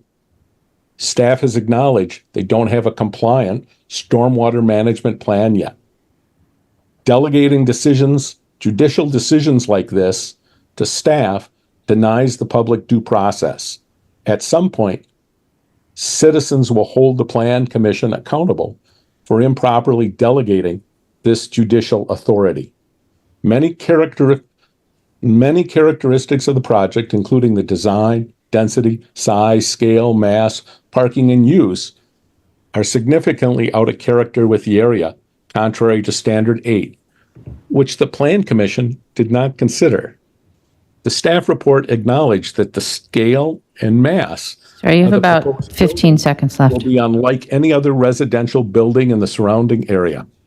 In closing, you only need evidence that one standard is not met, even part of it, to require you to approve the appeal. Thank you. That's your time.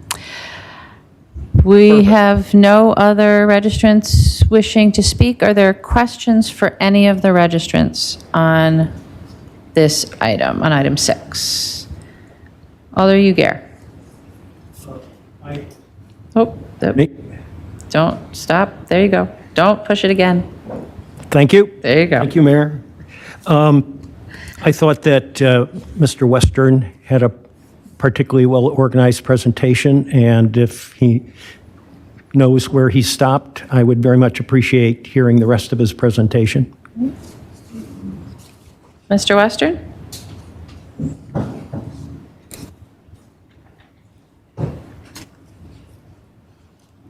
Can you get his presentation back? Oh, yes. Thank you, Alder.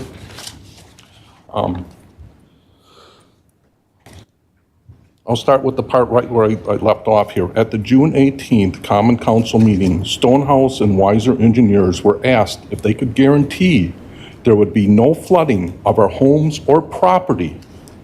Not a single one of them would answer that question, not a single one. The city attorney went as far as to instruct the Common Council to ignore and to dismiss the watershed in their vote on the project. Surprising to me, shocking. I went home with that and I couldn't believe it. How could you dismiss flooding of a neighbor's home? How could you? Think about that. What if this is your home? How would you feel when you know your sump pumps are running? After we had the heavy 2.5 inches, my sump pumps ran all afternoon. That's all from the prestored property. So it's something, think of you individually. At your house. You can see why I'm so strong on this, because no one's listening. I'm an engineer. This is my job. I'm a registered professional, registered structural engineer. I have managed projects like this, tunnel projects, heavy water projects. I know the soil. I've lived in my house for 30 years. And here we have a developer coming in, just putting this on there without really even looking at it from the level that we have, our engineers and Professor John has brought into this and looked at it and provided this comments, professional comments. These are experts. And I just think you need to think about this and try to look at this as this is your property. What would you do? How would you deal with this? Knowing that water is being pushed down right next to your 20 feet from my fence line, pushing down, and it's about 10 foot above my sump pump, and my level is 5 foot below that, it's going to flood. There's no question in my mind. No one has looked at it. Has Stonehouse come and looked at it? Has Weiser Engineers come and looked at it? Has the city been out there and walked my property and looked at it? No. No. So I'm going to say in conclusion here, in an engineering review dated May 24th, Chuck Nahn and Professor John Norman stated, given the uncertainties that exist at this time, we ask you to defer decision on zoning change until further detail becomes available regarding the proposed stormwater practices for this development. And with that, we respectfully request the Common Council to support this appeal, referring this back to the Plan Commission and Public Works for further review and modifications. Thank you for your thoughtful consideration. Thank you. Thank you. Alder? Okay. Alder Vitever, questions? Yes, for Rebecca Green, please. Rebecca?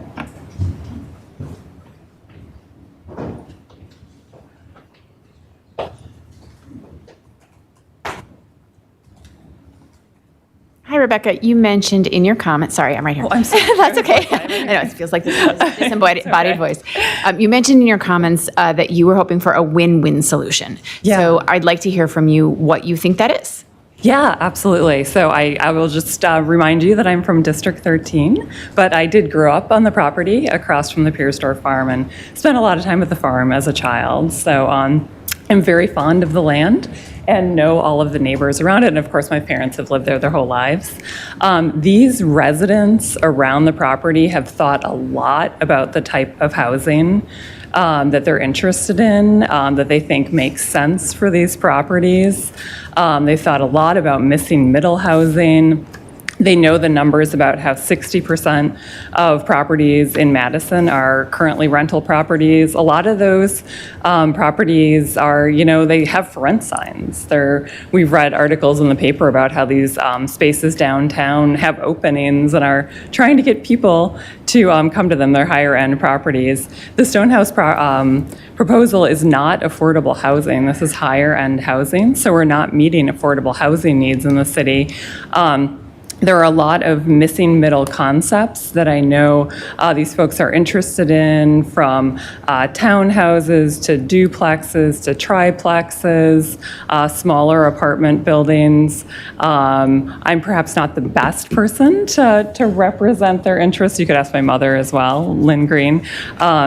But I know that they're interested in housing and some type of multi-family living for this property that isn't even exactly like the single-family houses for the most part around it.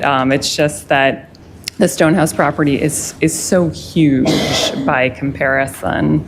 So I think there's some great kind of ideas around, especially giving people equity in the types of properties that could be built here, where they could buy into the apartment, into condos or townhouses or duplexes, and actually build up that investment as opposed to just another basically high-end rental apartment.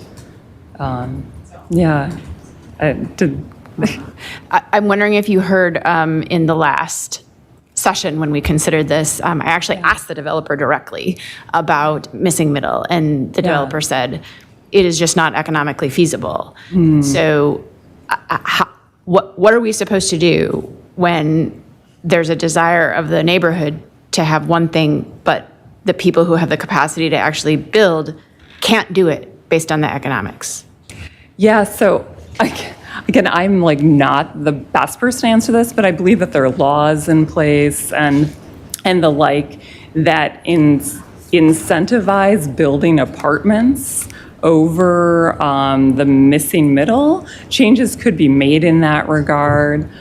Is anybody an expert on, do you mind asking my mom this question? She worked on affordable housing her entire lifetime. Is that allowed? That's fine. I mean, I was just trying to get at, you had said the win-win solution, and the solution that you're talking about, from what we've heard, is not feasible. So that's just what I was trying to. It could be feasible if that is something the city really has as a vision. I do believe the city could probably work with state government to make that happen. Again, my mom worked on this for 50 years, so I would love it if you asked her. Is that allowed? Thank you. Or it's up to the alder. Sure. Thank you. Thanks. Alder? Sure. I promise to be really brief, but just a couple quick thoughts. So one of the issues is Stonehouse doesn't do anything but what they're doing here. And I've worked with Stonehouse, and I respect them, and I respect their work, and they've done some really good construction. But they don't build other options. They build what they've proposed here. That's all they know. We need to start working with developers that know other options, and there are other options. Milwaukee is actually ahead of us in terms of building not just high-density rental property, but building things like condos, which I know there was a bad era for condos, but we're getting beyond that. Building townhouses, building small apartment dwellings. What Stonehouse is telling you is that because of what they have said they'll pay for this property, they need to do what they're doing. But if Piersdorf's can't get what Stonehouse is willing to pay for the property, they're going to have to take less, and then somebody can build something that doesn't drive as much revenue on the site. Does that make sense? Or perhaps wouldn't the property stay vacant because they literally can't sell it? I think that the Piersdorfs are in the situation where they are going to sell it, and they're going to sell it to the person who is willing to give them the most amount of money. And for what Stonehouse has said they will pay, they have to build the large, massive building they're talking about to generate enough revenue to justify that selling price. But if Piersdorfs can't get that selling price, then they're going to have to take less. And do you think that the city council has a role in negotiating selling prices for property? No, but I think you have a role in zoning property properly and sticking to that. And if you do stick to your zoning, then that doesn't allow for this massive a structure and that kind of a selling price. Thank you. All right, thank you. Alder Madison, questions? Yeah, thank you, Mayor. Just to make sure this is appropriate time, but I did see someone from Stonehouse is available for questions. Is it okay to? So I just want to be sure to make sure my memory serves me correctly tonight. I remember Stonehouse Development does build some affordable housing as well as market rate housing. But for this project in particular, wasn't this one that started with some level of affordable housing as part of it, and then there was some pushback initially to that? So I believe we have Helen Bradbury from District 6 representing Stonehouse Development. If we can get her.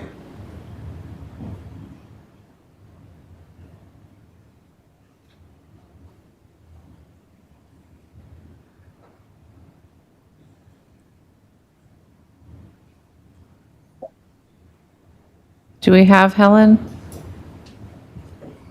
I see her online. Let's see. Helen, you should have a prompt to unmute, perhaps. I did. Are you able to hear me? Yes. Okay. Did you hear the Alder's question? Yes, I think I did. And yes, we initially hoped to have some units of affordable housing in this property. And I'm not muted. You can hear me, right? Yes. I'm sorry. And we looked at some avenues of gap revenue, gap sources of financing that were available, and it became more and more difficult. And then frankly, we were asked by the neighbors, we were sent a questionnaire by, I believe it might have been Mr. Western, to guarantee that there wouldn't be affordable housing. Thank you. And just to clarify, because from what I remember about Stonehouse, you also, just to be sure, you have previously done affordable housing, right? Yes. Okay. Yes, we currently have, my staff is on the line as well. I think we have 13 properties in Madison that are affordable, Section 42 and other forms of affordability. But yes, the majority of our portfolio is affordable. Thank you. Thank you, Alder. Have no other alders in the queue with questions on this item. Alder Rummel, question? Thank you. For Helen Bradbury, please. Go ahead. So, my understanding is that the Plan Commission never gets a plan that's ready to go for stormwater at the point of time of when they approve the conditional use. And you all submitted an amended plan, doing what I thought was listening to neighbors and trying to show what you were going to do. I've tried to read Mr. Norman and some of Mr. Foster and some of the other letters about the faults they see in the plan. Have you and your team looked at those, and do you have any preliminary responses to that? Yes. On your initial comment, Alder Rummel, I think it's in the staff report, and Greg Freeze even mentioned that it's very unusual to have a stormwater plan at this stage of approval. And we normally probably wouldn't have, but after our first neighborhood meeting, when concerns came up about stormwater, we got our engineer to fully cook up and come up with a plan and work with the city engineering staff to see if there was a way to meet all the local ordinances in terms of stormwater. And we believe that we did that. I also have today registered to answer questions. I'm sorry, I'm forgetting his name. Dan Schneider from Weiser Engineering, because Wade Weiser is out of the country right now, and he can give you any specifics on some of the comments that were made tonight. In terms of, there was testing done. There was a review of Mr. Nahn's proposal. There was a review of Mr. Norman's proposal. There was subsequent discussion back and forth with Greg Freeze on those proposals. And it's not fully approved at this point. As I think Greg Freeze said, it's like 90% there.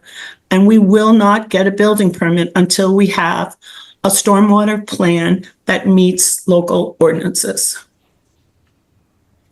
Thank you. One more question. As you said, you have 13 different projects.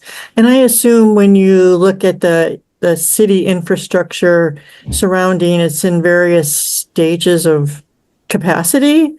It sounds like Old Sauk is maybe a little under capacity for, a more medium density building. And is that one of the reasons that this, underground system was devised as a solution?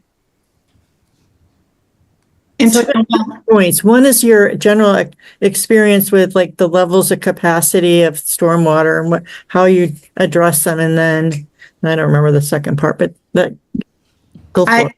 I will freely admit to having no expertise personally in stormwater management. That's why we hired a well-respected engineering firm and we relied on their expertise. I know cisterns are planned for example, our Voight property, because that is the only way to handle the stormwater on that particular location.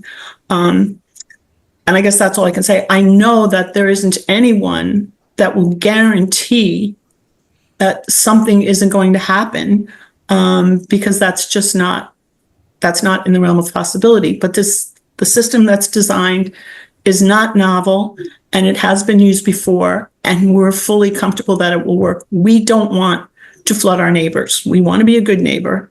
That's our practice. This is our town too. But again, if you have more specific questions, I'd encourage you to call Dan up here. Thank you. I'm not sure how to even frame the more specific questions, but I do have a general question that either you or maybe Doug Hirsch can answer. In the development plans, it shows a green roof. Can you or Doug, if not you, could Doug then talk about what's involved in that? Yeah, probably better for Doug. I mean, we view it as an amenity for our residents, because it will be a space. We've done that going back to 2010. Putting green roofs on the parking deck gives our tenants opportunity for grilling stations and bocce and whatever. But Doug can give you more specifics on how that's accomplished. Doug? Yeah, hi. Can you hear me okay? Yes. Yeah. Okay. Yeah, there are green roofs. The green roofs are over the basement parking. So in those courtyards, there are green roofs. They will have, patios for the apartments that surround the green roofs, and then the majority of the green roof will be planted, and so it will absorb water. It's not, it's deep enough soil to have plantings on, and I know that Wade and Dan calculated, that the green roofs do help support the stormwater infiltration, but they can probably give you more detail on that. Yeah, maybe just for the record, just if one of them could pop on and, kind of what you expect a green roof to accomplish given, all the water you have to infiltrate successfully. Dan, you should have a prompt to unmute. Hi, yeah. This is Dan Schneider with Weiser Engineering. We did the stormwater plan here, and I'm the professional engineer that will stamp the plan ultimately to approve this thing. Can you repeat your question? What exactly do you want to know? My last question, Dan, was about the roof, green roof, and what you would expect it to capture. Okay, so the green roof is actually a pretty minor part of the stormwater report. The green roof, it's somewhat. I think the plan here is 4 inches of soil, so water falls on it and it stays there, and then it evapotranspirates ultimately, so it evaporates out into the air. But really, a lot of it then also goes into the rest of our system. It's not just there. It's there probably more as an aesthetic than it is as a functional stormwater system. It provides some treatment, but the majority of treatment here happens on our surface infiltration and stormwater, and then also in our underground systems. So thanks, Dan. With the excess, so we've had, intense rain lately. So assuming that 4 inches of soil doesn't absorb it all, is there then a way to get it off the roof into these underground storage? Is that what the system is? That's exactly right. Once the water saturates the soil in that green roof, it flows into the roof drains, and the roof drains ultimately end up in the rest of our system. And can you help the council understand how common is an underground storage system? At the last council meeting, I think I reported that I knew about at least one through serving on urban design, but I can't say that I've noticed very many, but is it a common practice? Yep, sorry. Yes, they're becoming more and more common as the city requirements have gotten more strict due to the rainfalls that we've had and just tightening up regulations over the years. And property values staying really high, people need to use as much of the area for development as they can. And so one of the ways to limit to maximize the developable area is to put these stormwater systems underground. So in the last 5 years, we've done a number of these systems. You just don't see them because they're underground, but they are there. It sounds like from Ms. Bradbury's testimony that you all reviewed some of the neighbors, the expert neighbors' comments in the letter from Dr. Norman. Can you sort of tell us in general, if they highlighted things that you will be following up on, or what kind of was your takeaway? Yeah, we respect Chuck. We've done some work with Chuck in the past, and he certainly has some points in there that we read through and took into consideration and made a few tweaks to our system too. We also talked to the city because they had the same memos, right? So the city staff, Greg Freeze, also Chuck talked with Chuck. And so we worked all back and forth and worked together to try and come up with the best solution that we can, given the information that we have. Like and the soil scientists talk about the university scientist professor suggests this 1/2 inch per hour versus 0.1 inch per hour. Our experience from doing other projects and from CGC, who was the geotech person who actually did the test pits on site, their suggestion with that specifically was that as you dig through these underlying soils, as you meet sort of this layer of worse infiltrating soil, you can dig through it and mix it together, and then it becomes this more permeable layer. And so we took the advice of our geotech to get that rate into our report. So we've definitely been going back and forth with our reviewers at the city and the city staff, and we've taken into consideration Chuck's comments, and we've made changes, and we've come up with what we think is a usable solution. Thank you. One thing you said makes me think of one more question, and I'll give up the floor. The whole question about the soil the soil quality. Would you? And somebody commented in one of the emails, it was also probably from Gary Foster, about it's an enclosed depression. Would you add more soil to change that? Or, is that part of the deal of mixing up the soils? Just curious, really. No, the closed depression is sort of a separate issue. We have to to meet city ordinances, which is what we're doing here, we have to have extra storage on our site so that we can account for the storage that exists now. So we don't allow water that comes onto our site from upstream, from this undersized upstream system. When it comes onto our site, we need to be able to store it somewhere so that we don't have unintended overflows into the neighboring properties. So that's our one regulation that we have to meet. The other one is we need to have stormwater that infiltrates into the ground. And that's where the underlying soil issue comes up, and how we fix that with this tilling of the soil to make it better. Okay, just one more point. Just help me understand then, what is an enclosed depression? So an enclosed depression is when it's a small lake, right? There's no conveyance of that water. If it lands on a spot where there's higher elevation all around it, it sits there. That's what's called a closed depression. Okay, great. Thanks very much. Thank you, Mayor. Thank you, Alder. I have no other alders in the queue with questions. Alder Evers. Thank you, Mayor. This question is for Mr. Snyder.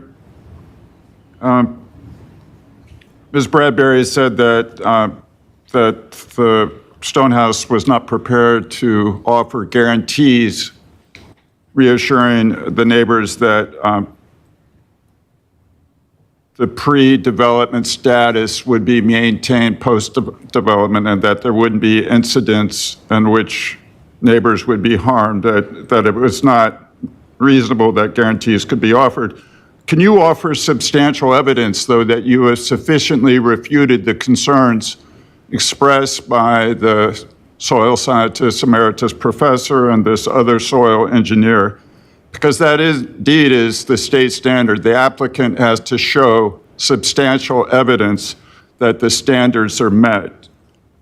Short of giving a guarantee, what substantial evidence do you offer that say standard 3 has been met, the uses, values, and enjoyment of other property in the neighborhood for purposes already established will not be substantially impaired or diminished in any foreseeable manner? So, sir, what is your substantial evidence that you've sufficiently refuted these concerns? Well, so what we do is we do our due diligence modeling. We have a preliminary. Could you speak up, please? It's hard to hear you. Oh, I'm sorry. We have a we do modeling, and we submit our stormwater management plan that shows what's happening currently and what's going to happen in the future. And that's the plan that we have submitted. And our opinion is that the assumptions that we have made based on those models and the people that we have used, like the geotechnical people that we've used to get the underlying soils, meet the requirements of Chapter 37. And that is all we can do. We can show with our models that we have met the ordinance. We can't say that we're going to make things better. We can't guarantee that there's not going to be a storm event at some point that's going to cause flooding. Just like there might be a storm event right now that causes flooding. All we can do is model with the tools that we have to say that we are not doing, that we are keeping or doing better than the existing conditions as they are today, tomorrow.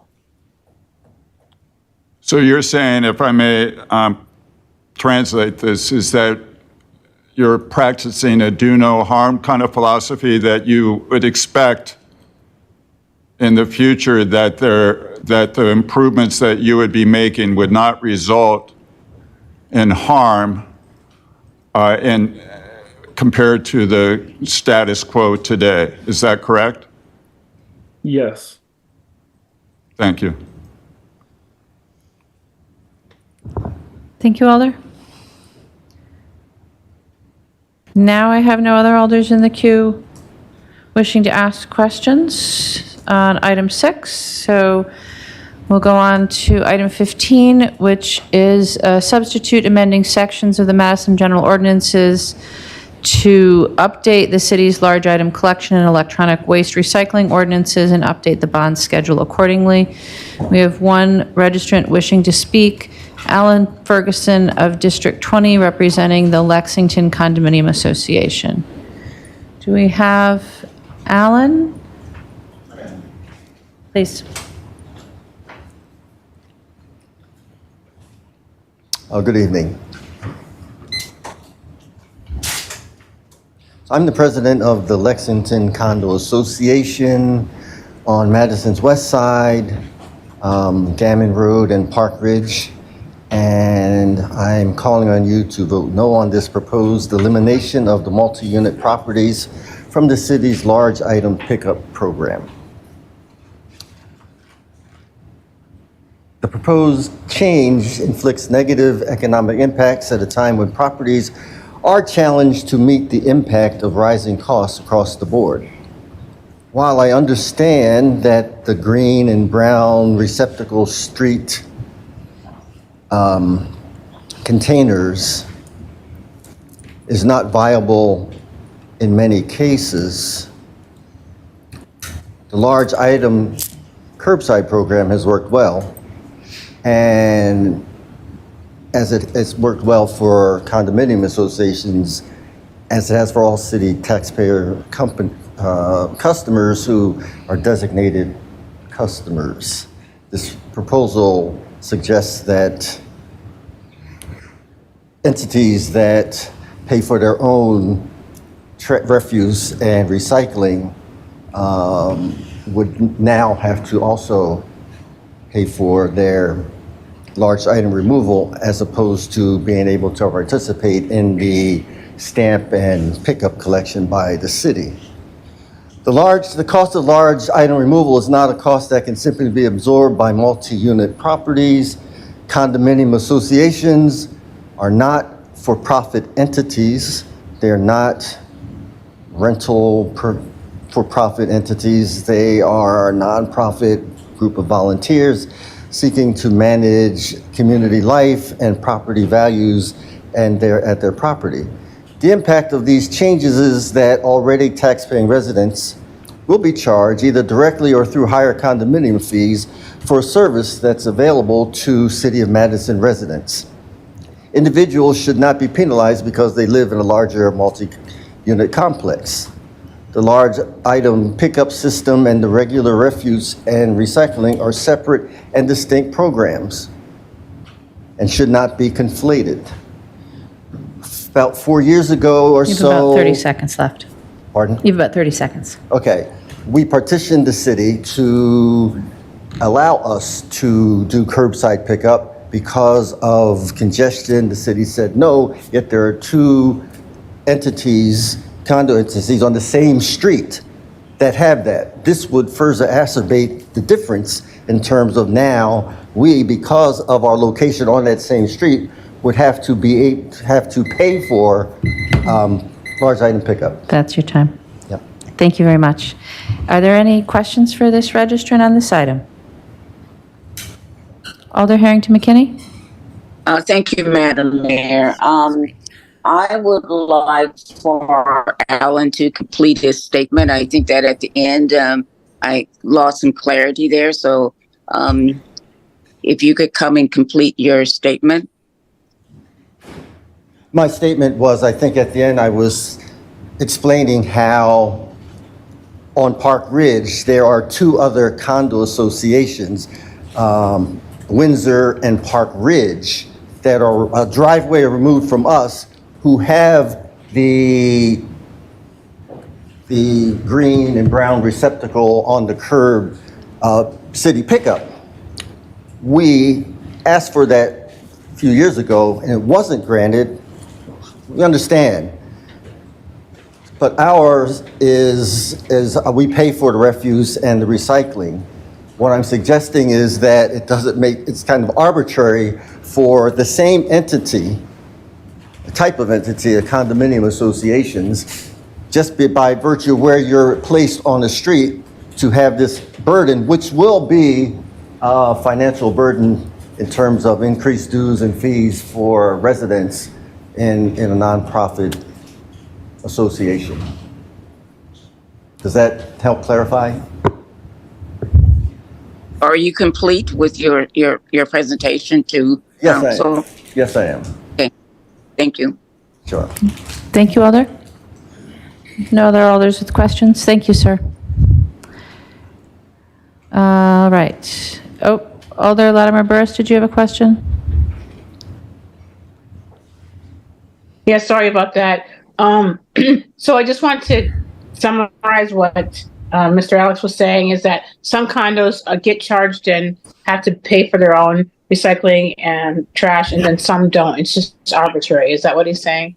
That's what he's saying. He's observed on it, right? That's what his observation is, Alder, and that might be a more appropriate question for staff. But, sir, if you'd like to comment any further. What I'm saying is that on the same street, there are two other associations, and that there is a difference in the refuse and recycling collection, which we did talk to the city about. this further exacerbates a difference. It's unrelated in our concern in terms of large item, which works very well for all of us, irrespective of whether there's we have to pay for an independent refuge and recycling program. Thank you. Anything further, Alder? No. Thank you, Alder. I believe that is it. Thank you, sir. Thank you. All right. Then on to item 44, which is approving a certified survey map of property owned by LZ LLC located at 521 East Washington Avenue in District 6. We have one registrant wishing to speak, Richard Freihofer of District 6. Do we have Richard? Wow. I don't know how you do it. In any event, I hate coming down here, but I'm here. And I only come down here when you guys are doing something crazy. And what's crazy is putting this facility from Porch Light where you want to put it. Now, you all read Tom Sawyer. Remember how he got somebody to paint the fence? Tell him how great it was? Well, I'm afraid Mr. John Leha is giving you the line here, thinking this is going to be great. Let's put it down here on an intersection.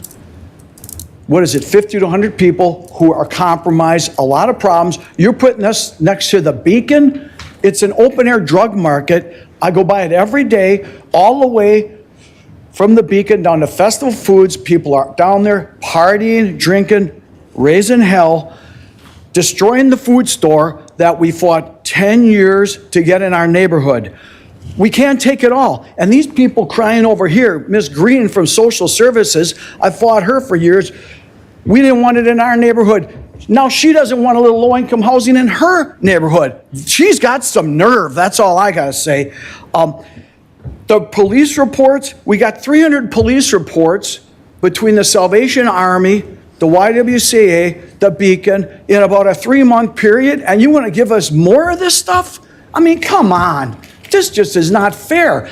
Everything gets dumped on us. I'm surrounded by 3 Stonehouse developments and Bree Stevens Field, and my basement's full of water all the time. Now, you're taking a piece of property that would be bringing in about $300,000 a year in property taxes if it was in the private sector. We need money. You're thinking about a referendum? You can't paint it was in the paper. You don't have money to paint the red bus stripes in this city for the mass transit? And you want to let this rich guy do this little swap? And that guy over there, the students are going to love this. I read it in the paper. This is going to be great housing for you. But what do we get? 50 to 100 people challenged, mentally ill, walking around the neighborhood? We've had enough of it. Why do we always get it? Always.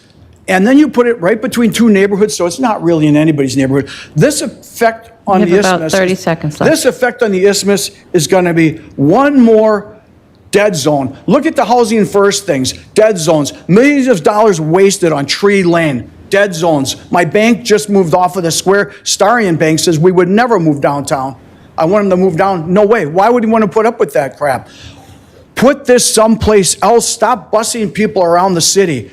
My neighborhood's had it, and I'm ashamed that you would let some rich developer do a switcheroo like this in what's supposed to be a liberal city. It's just a shame. Thank you. Sir, only registrant wishing to speak on this item. Are there any questions? Seeing none, then that is it for public comment this evening. Alder Vitever. We have a 5-minute recess. Alder Vitever moves a 5-minute recess. Is there a second? Moved and seconded to take a 5-minute recess. Is there any objection to recording a unanimous vote in favor? Seeing no objection, it is 8:44. Shall we say 8:50? All right, we are in recess until 8:50.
Okay, we're 1 minute out, folks. 1 minute out.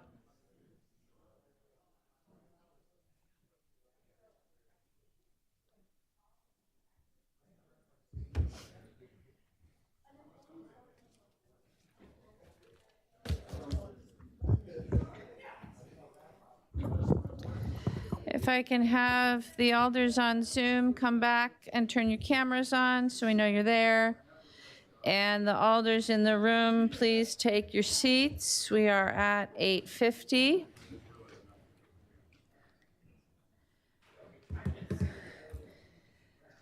One, two, three, 4, 5, 6, 7, 8, 9, 10, 11, 12, 13, 14. Well, that's 14, so that's 15. Okay. You ready? All right. I will call the Common Council back to order and ask the clerk to please call the roll. Alder Harrington McKinney. Present. Alder Knox. Latimer Burris.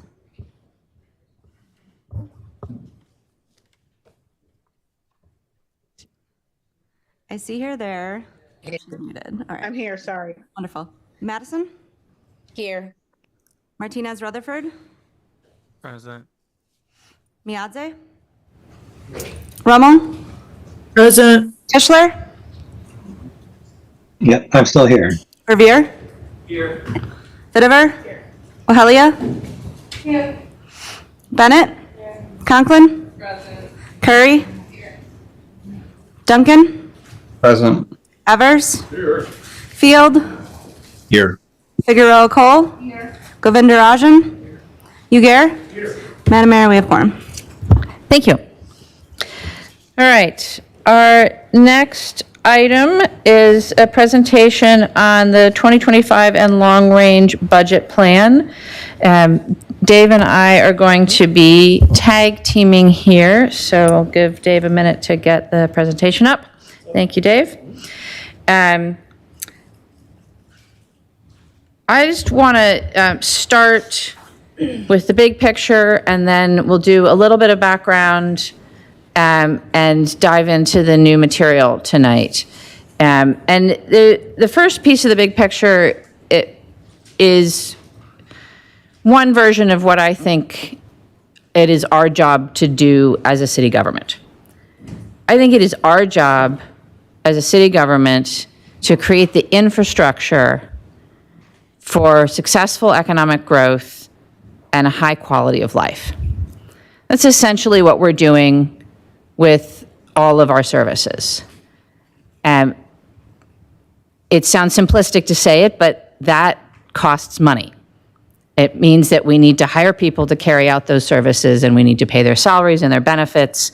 We need to give them the tools that they need in order to do their work and to create that economic growth and that quality of life.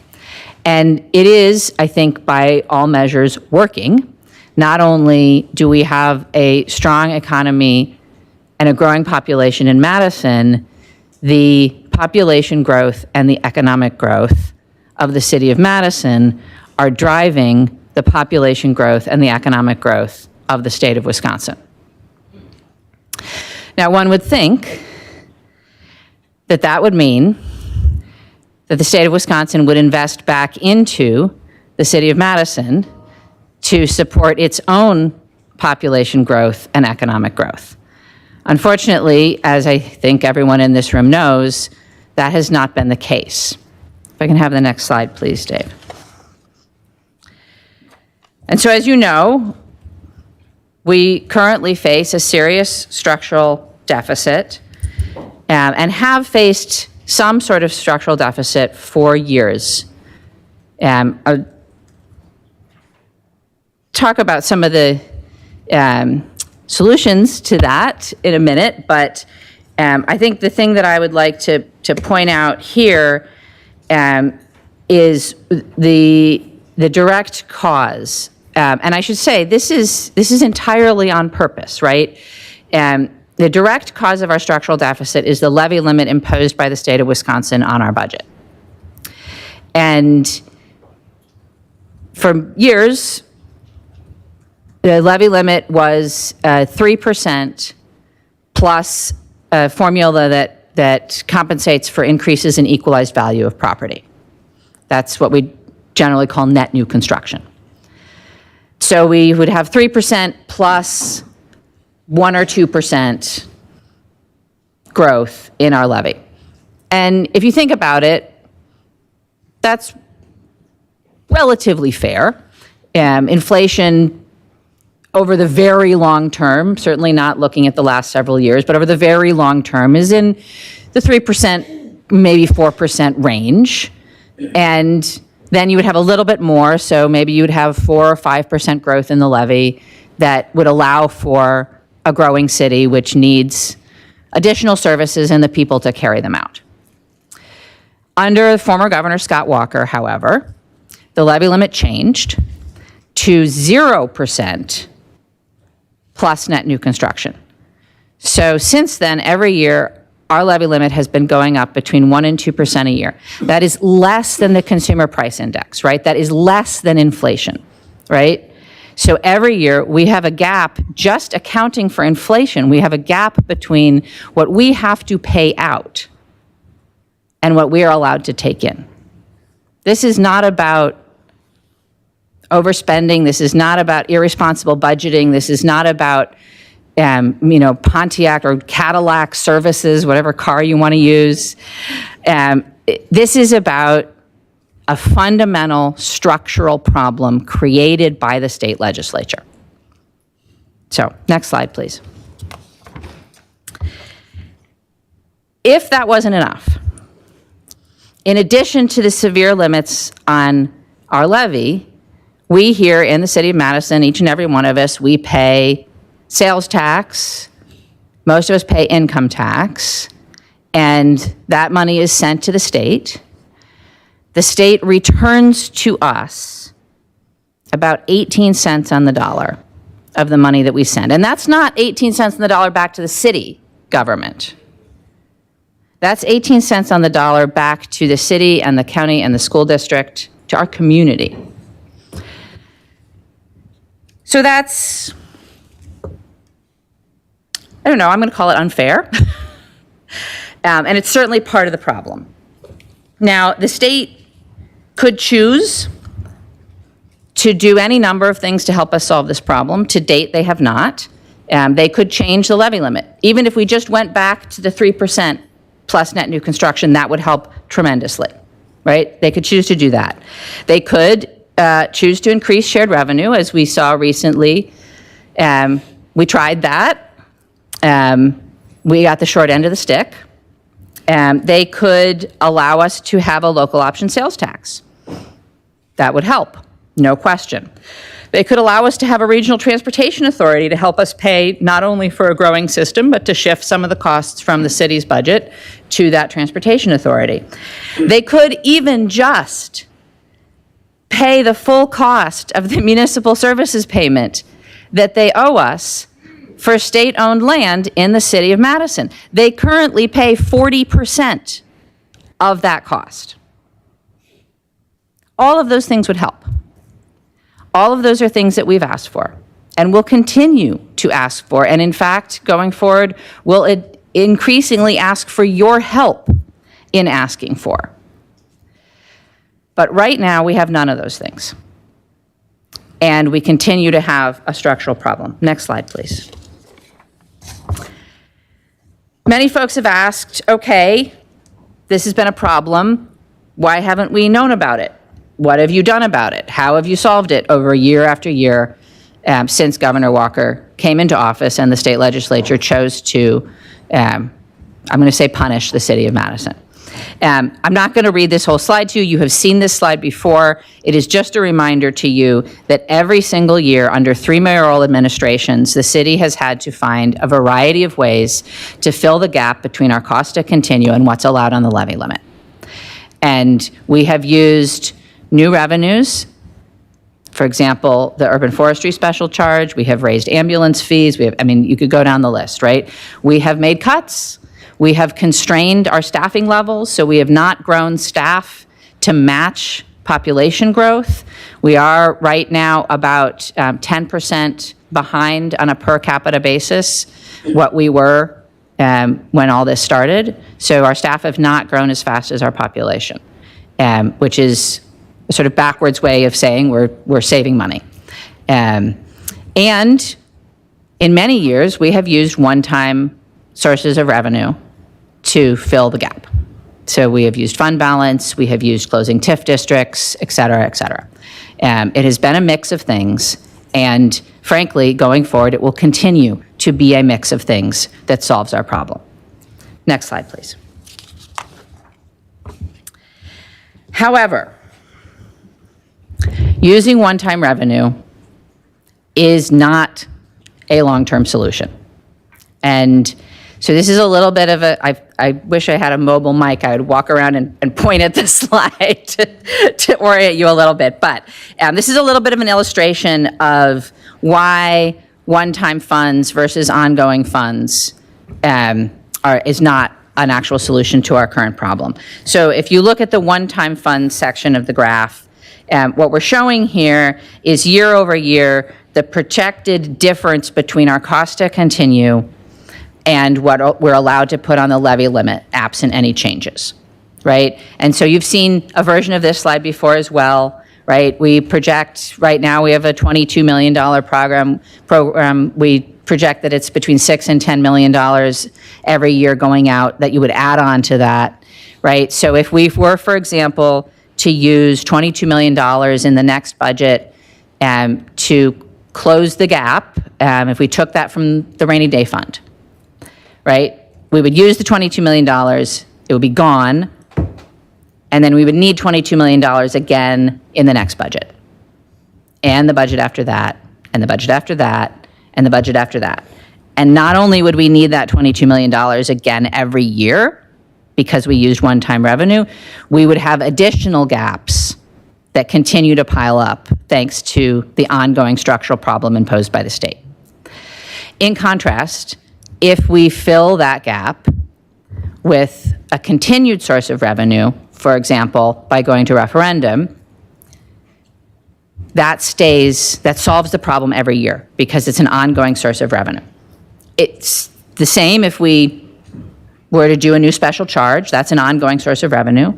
It's the same if we were to make permanent cuts in our expenditures, that would shrink the problem in a permanent way. But the point I'm trying to make here is that one-time sources of funding are not the solution to our ongoing structural problem. Next slide, please. I just want to remind you, you all know this because you passed it. This was the guidance that the council passed and gave to myself and to staff for this year's budget. And I wanted to just briefly go through the items to make sure that you understand where we're at and how we're being responsive to your guidance. And so for items 1, 2, and 3, there are two ways that we're addressing these. In the short term, as you, I think, know, I have asked every agency to find efficiencies and to identify service reductions of up to 5% of their budget. So those will be delivered soon, and as soon as finance can process them, they will be posted online, and you'll all be able to see, along with me, what the agencies are proposing.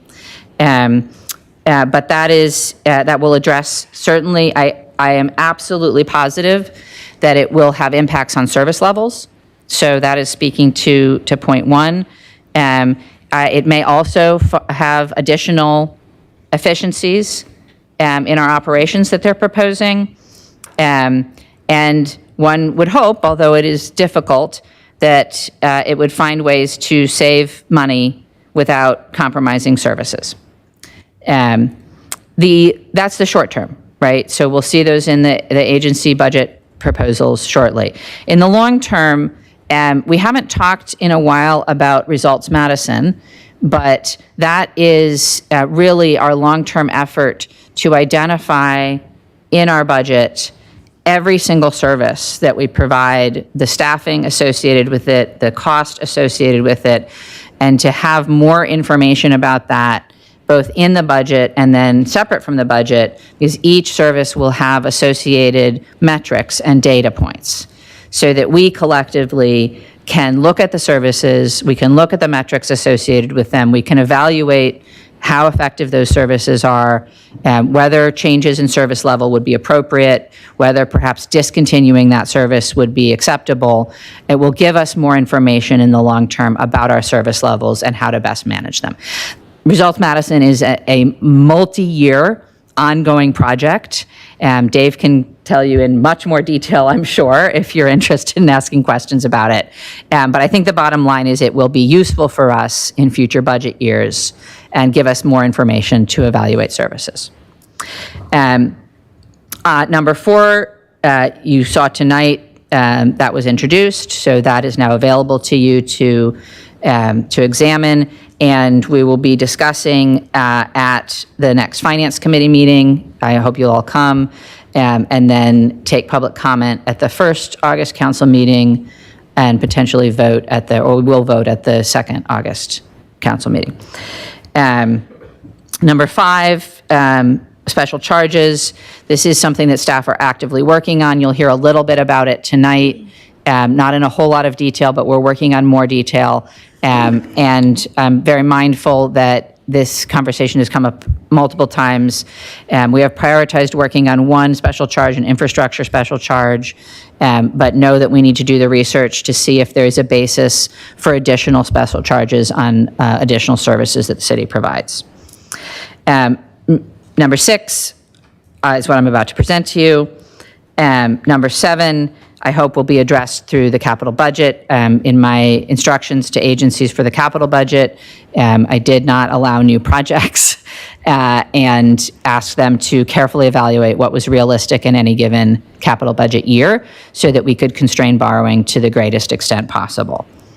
And then number 8, I want to thank the council office staff for taking the lead on this initially, and it is something that we will continue. This is definitely an ongoing process to make sure that we are fully engaging our community. As you know, there are a lot of resources available on the website, and we will be providing more resources to you after tonight's presentation, and remain interested in knowing what would help you talk with your constituents about the budget. So please don't hesitate to ask. Dylan is probably your best point of contact on that, but we will be sending out more information. All right, now what we're all here for. I'm presenting to you tonight 2 plans. They are structured similar to the way we structure our capital budget and capital improvement plans. So there is a 1-year, the next budget, and then there is a 5-year outlook. And I'm presenting to you 2 because one of them includes assuming a referendum, a successful referendum, and the other assumes that either you choose not to go to referendum or the voters do not vote for a referendum. And that is another thing that you asked for, was that we have a plan B. So this is plans A and B. So just to orient you here, you'll see, I really do want a walking mic. You'll see the years on the side. What the bars are is, again, that's the gap between the cost to continue and what we're allowed to put on the levy. That, again, increases every year because of the structural deficit imposed by the state. And I'll give you the bottom line up front, and then I'll go into the details. The bottom line up front is that with a successful referendum, we are able to keep the budget balance through 2029 and only have a small gap of about $5 million in 2030. And so we would not have to go back to referendum, certainly not have to consider it until 2030. And that gives us a substantial and perhaps adequate amount of time to make some progress at the state. I'd like to note the black arrows are the points in time where we think it's an absolute first chance of getting some help from the state. So in the 2026 budget, it's probably the first time that if the legislature came back in and acted immediately to give us relief on shared revenue, which, as we all know, is not a given, that's the first budget in which that would help. And in 2027 is likely the first time that if they were to give us a local option sales tax, we would get revenue from that. Again, that's assuming that the state legislature comes back, has a change of heart, and immediately acts to help us. I personally don't think that's very likely, although I'm going to fight for it. If they weren't to act in their next biennial budget and we had to wait a full budget cycle, then we're looking at 28 and 29 before we would have any relief from the state. And so this plan would allow us to balance the budget through 2 state budget cycles, so that we would have a chance to work with them and get the relief that we need. Okay, just a little bit of a dive into the details. The light blue assumes a $22 million referendum that we solve. That's an ongoing revenue that we solve $22 million of our problem through a referendum. The gray assumes that we can find efficiencies. Every year we can find a little bit of efficiency. Maybe we can raise some fees a little bit. The ambulance fee, for example, right? We can save on various. I mean, think about the public works worker team that you all approved. That instead of hiring as many seasonals as we do, we have a permanent team that rotates between working for engineering and streets and parks as they're needed on a seasonal basis, and that's been a cost savings, right? So I expect our staff will continue to try and be creative and to find cost savings, and that we can get a little bit from that every year. The green is a use of fund balance, right? So as you all know, we had the one upside of inflation is that we actually were able to get interest income. And so we add that to our quote rainy day fund, the general fund balance, and Dave can talk more about this, but we believe it's prudent to draw that down over a number of years. It would not be prudent to use it all at once, but over a number of years, I think it is acceptable to get us back down to the 15% level that we need to maintain our bond rating. Dipping below that level and putting our bond rating in jeopardy would be a very bad and fiscally irresponsible thing to do. So we don't want to use too much, but it's okay to use some, and it's better to spread that out over multiple years. The dark blue assumes new special charges, so that the first, in 2027, we assume we can get $10 million from an infrastructure special charge. We've actually done some of the numbers behind that. I think that's pretty solid. We project out then that either by increasing that or finding additional special charges, we would be able to continue to add money.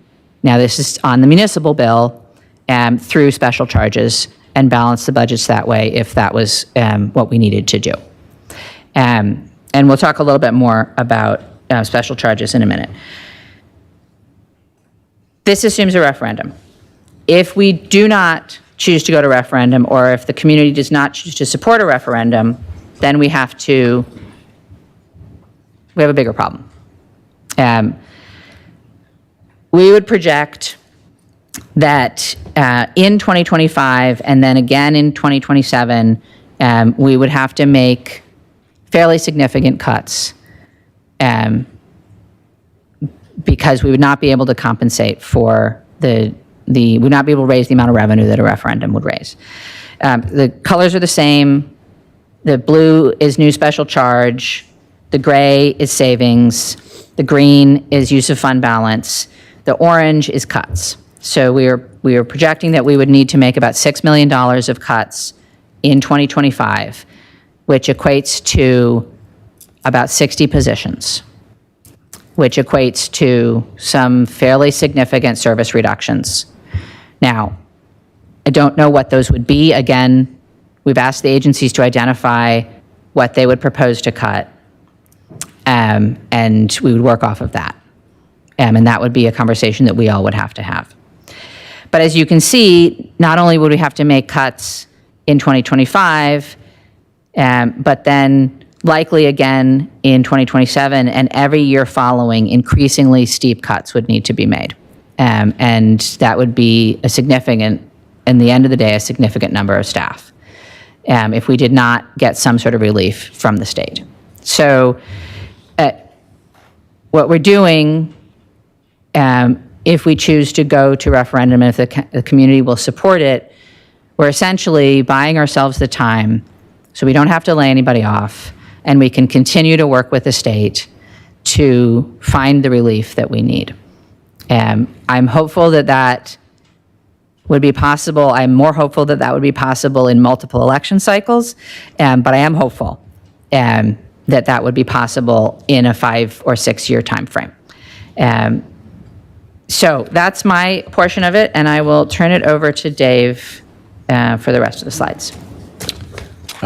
Thank you, Mayor. Good evening, council members. So the mayor talked about in both of the Plan A and Plan B, the use of the rainy day fund. As the mayor referenced, we have had, I think, positive outcomes from the run-up in interest rates, the rapid run-up in interest rates over the last 18 to 24 months. And if we assume that we use $5 million a year from the rainy day fund from 2026 through 2030, so a 5-year period, you can see from this projection, we would be back at 15%, which is our minimum target in terms of our rainy day fund or unassigned fund balance as a share of the budget. That is a key component of our AAA bond rating, which allows us to have the lowest possible interest cost on our debt, but it's also prudent financial management. We do have rainy days. We've seen it happen in the last few years. And so the more we can preserve that, the better. The plans that the mayor talked about include the concept of special charges. I think you're all familiar with that. We do currently have 2 special charges. One is for urban forestry costs. The other is for resource recovery, sort of recycling collection costs. Both of those are on the municipal bill. This table shows you the charges that are currently on the municipal services bill. We have the user fee for water utility, sewer, stormwater, the urban forestry special charge, landfill charges, and then the resource recovery special charge. You can see that on a monthly basis, those total about $93. And the urban forestry and resource recovery special charge total about $11 per month.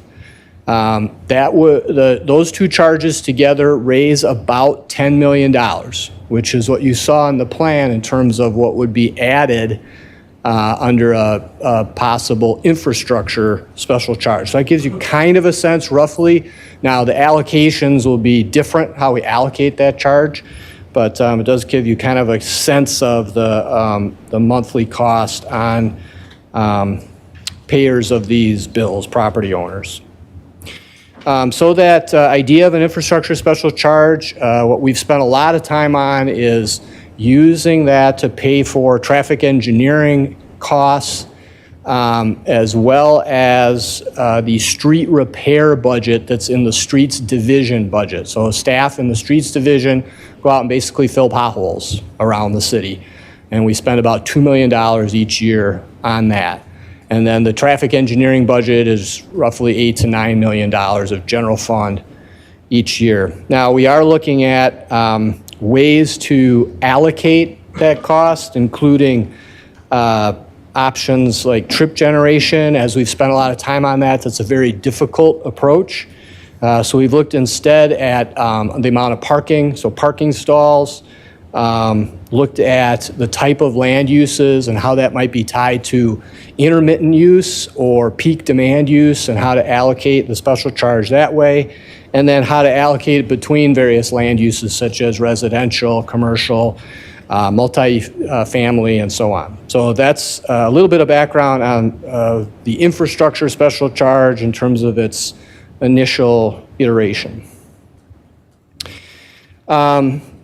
The referendum resolution was introduced, or will be introduced from the floor this evening. As we've mentioned before, the language in the referendum is specifically laid out in state law. And so what you see here is the language that has to be used. What's in brackets is the amount, the dollar amounts we put in. So that first number, 2.5%, that's our net new construction. That's our estimate right now. We'll have a final number from the Department of Revenue on August 15th. Then we look at what's our allowable increase in the levy, or total levy, I should say.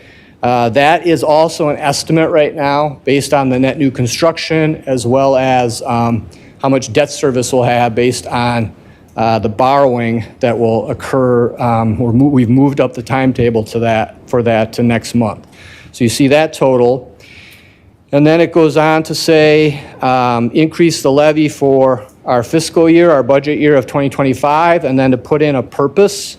And the draft that's being introduced this evening references police, fire, garbage collection, parks and library operations, and other city services and operations. So really to cover the gamut of what of city services total. Then you have to put in the percentage increase to the total increase in the levy, which in this case would be 7.4%. Now that 2.5 and 7.4 are not apples to apples comparisons. This is how the law, state law sets it up to make it look like more of an increase than it actually is. We will show you what those numbers are when we get to the final numbers in terms of what the levy would have gone up under current law without a referendum, and then what the levy would be after that if a $22 million increase were included. So then it talks about the amount, 22 million, and then it has to reference ongoing basis, and that's that $22 million each year that the mayor showed in that plan that includes a referendum. So this is the content of the referendum question that we have to follow, and that we will be filling in final numbers when you ultimately consider this on August 20th. All right, turning finally to the timeline. We're here this evening to talk about the 5-year plan as the mayor walked through. Agency requests are due this Friday, which will basically include plans for service reductions at least equal to 5% of their cost to continue budgets.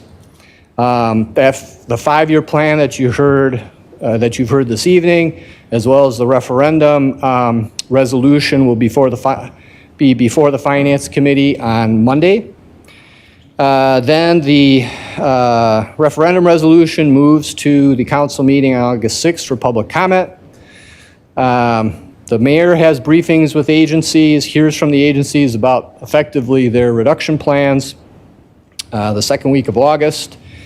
And then you meet again in a special meeting on August 20th to vote on that,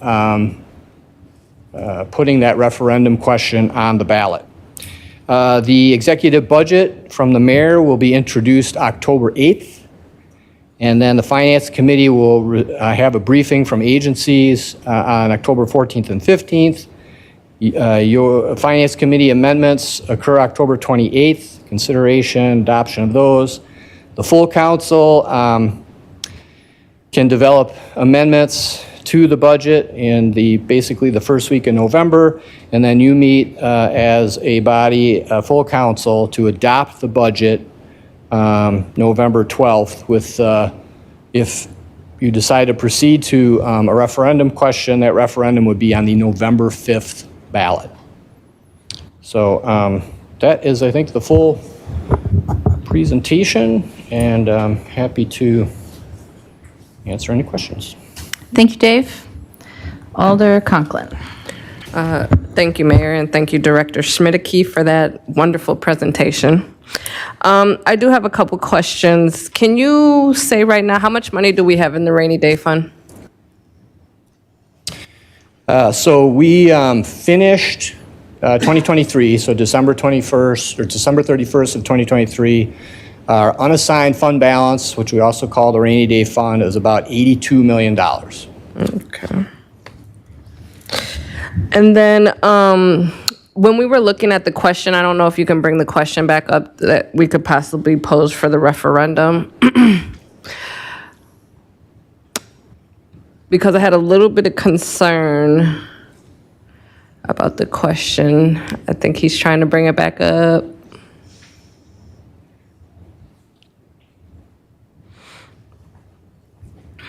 Yeah, I gotta start over again, sorry.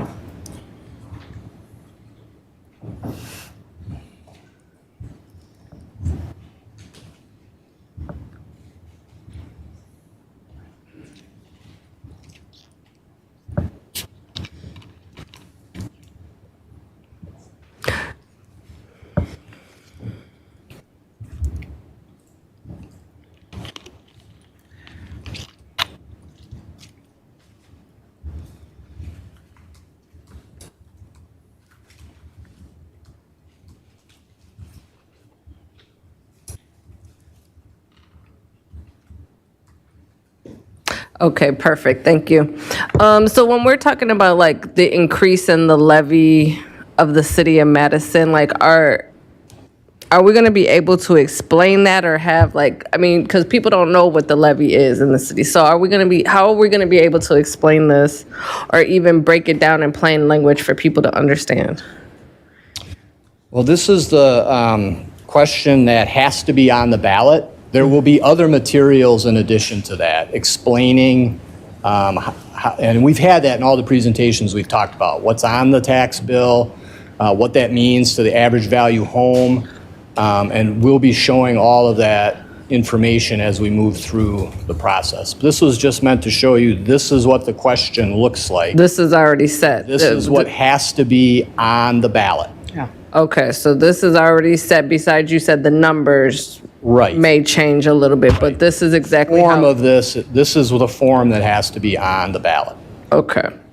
But we can like in parentheses or asterisk or something, we can say the levy or Not nothing. put anything else It just has on to the be this. ballot. Okay. Now, we can have other materials that we can point to people on a website, things like that, but nothing more in terms Okay. of what's on the ballot, or even, presented in the polling place or anything like that. Okay. And then, now I just want to make sure that this is right. So if we pass the referendum, is that going to be a set amount for the next 5 years? Like you kind of showed us the breakdown, like I think it was about $1,000 more annually. Is that going to be for the next 5 years or is that split over 5 years? So the $22 million increase, that we will add 22 million, each year above what we're allowed to increase the levy, under the levy limit. If the referendum passes, The you're referendum saying. passes because of this language that says ongoing basis.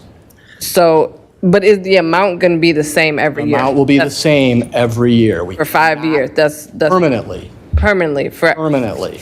Oh, so we would have to bring something back in order to stop that from being taken out, like, Well, you can put into the language to say 5 years, but that means that 22 million is gone after 5 years and you just returned to the deficit that we're talking about today.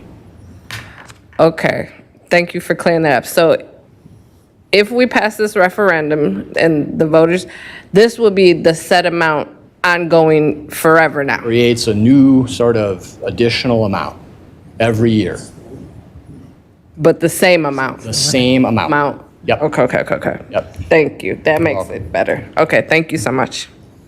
Thank you, Alder. Alder Knox. I had a few questions. One, you had one chart that talked about the sales increase. I can't remember which slide that is. Sales increase. Sales. In Plan B. I think that was. Okay, this one? Yeah. So how accurate is that estimate? Because I recall this year you estimated it at something, it turned out to be something else. Is that something that we really don't know what that amount would be, obviously, right?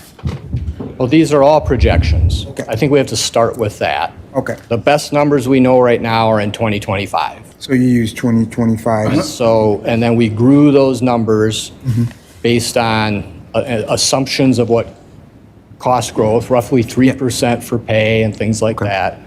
Our revenues grow at a much smaller pace. But and the levy limit grows at basically net new construction. Okay. And so that's how we built the forecast.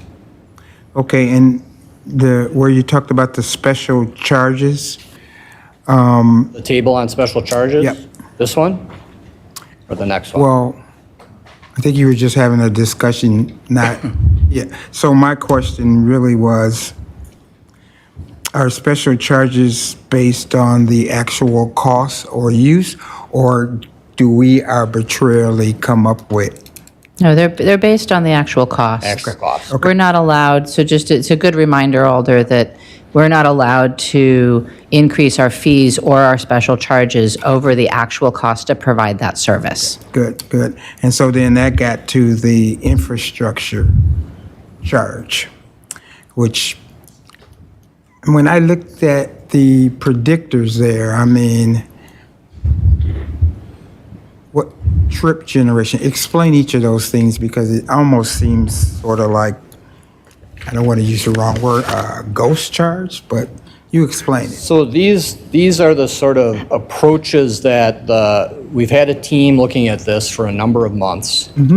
And these are the approaches that we looked at. So one approach to look at things like what happens in traffic engineering and street repair costs would be use of the actual street or road. And one way to look at that is how many trips does somebody take from a different types of places, like a single-family house or a retail shopping district or a multifamily apartment. Those are very difficult things to measure. So we needed to then find proxies for that. And one proxy is the number of parking stalls. So how many cars can be parked in a single-family home on average? How many cars can be parked in an apartment building?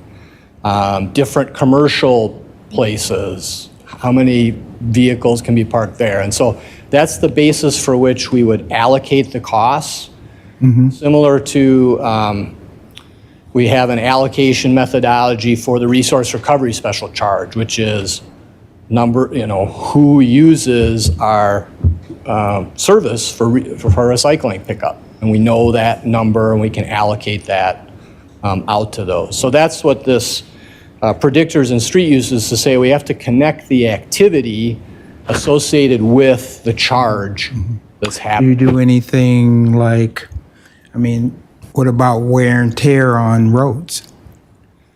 So this will not be paying for the cost to replace roads, other than the pothole filling and things like that. So we're only looking at the actual cost to do the work in a particular year. Okay. All right, those are my questions. Thank you, Alder. Alder Bennett. Yeah, I was going to ask about what special charges that we were looking at, but it seems like, is this the only special charge we're looking at imposing, or are there others? This is what we have been studying over the last few months. There might be other opportunities, but we have not spent time going into the research level of, can we find a basis for which all properties can be charged for that activity?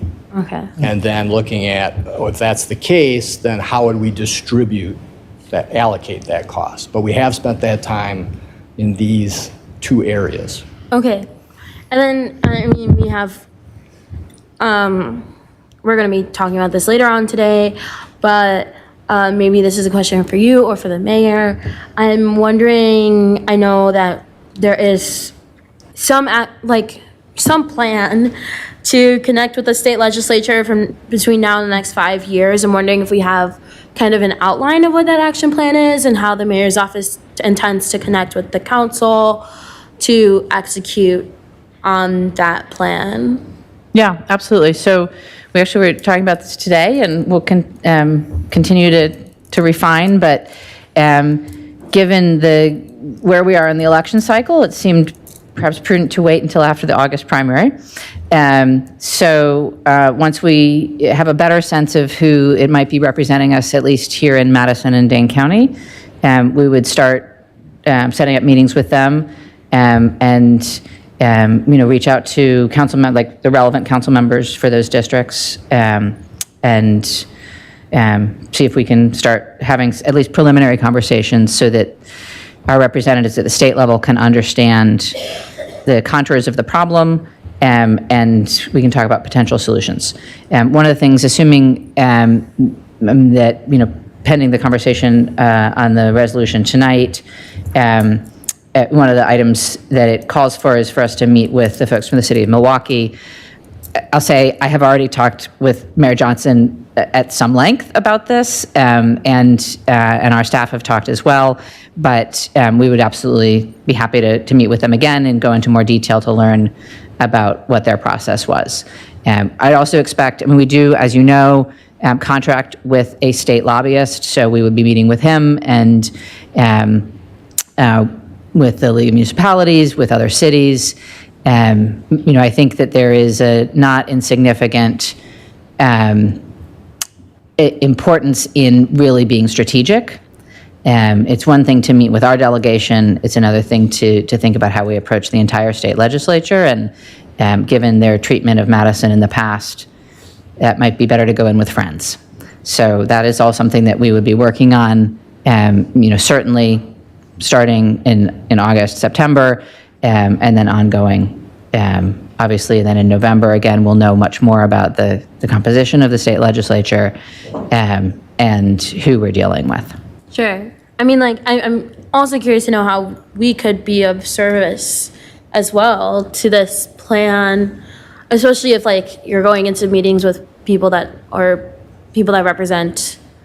co-represent our Yes. areas, Yeah. then it'd be helpful to be briefed on those meetings. Yeah, absolutely. It'd be my intention to include alders in that, and or certainly if you're not available to brief you on them. And I think we could work closely with the council office. Sorry, I haven't talked to Karen about this yet, so I'm kind of eyeballing her, but we look closely with the council office to make sure that you all have the opportunity to communicate on these issues with, not just your own representatives, but the legislature as a whole. Yeah, okay, lovely. Thank you so much. Thank you, Alder. Alder Uguer. Well, first, thank you, Mayor, and thank you, Director Schmidtke, for this presentation. I have a comment and a question. The comment is that I remember on the initial presentation, this first orientation to the dramatic problem we're saving, that I reacted and made a comment about the fact that, my gosh, this is a multi-year problem and we're going to need a multi-year strategy.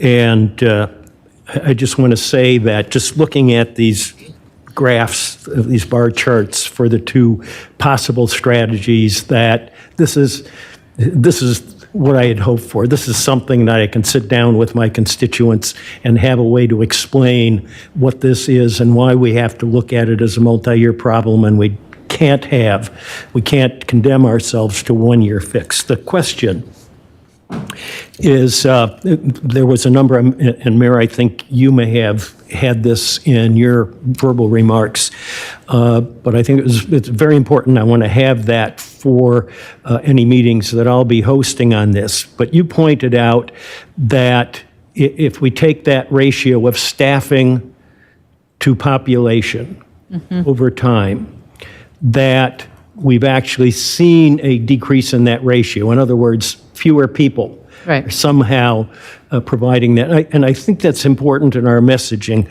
because there's a lot of wishful thinking that maybe over the last couple of administrations, there's been all of this fat added to our budgets, that there's just low-hanging fruit waiting to be eliminated, and this kind of problem that we're facing will go away.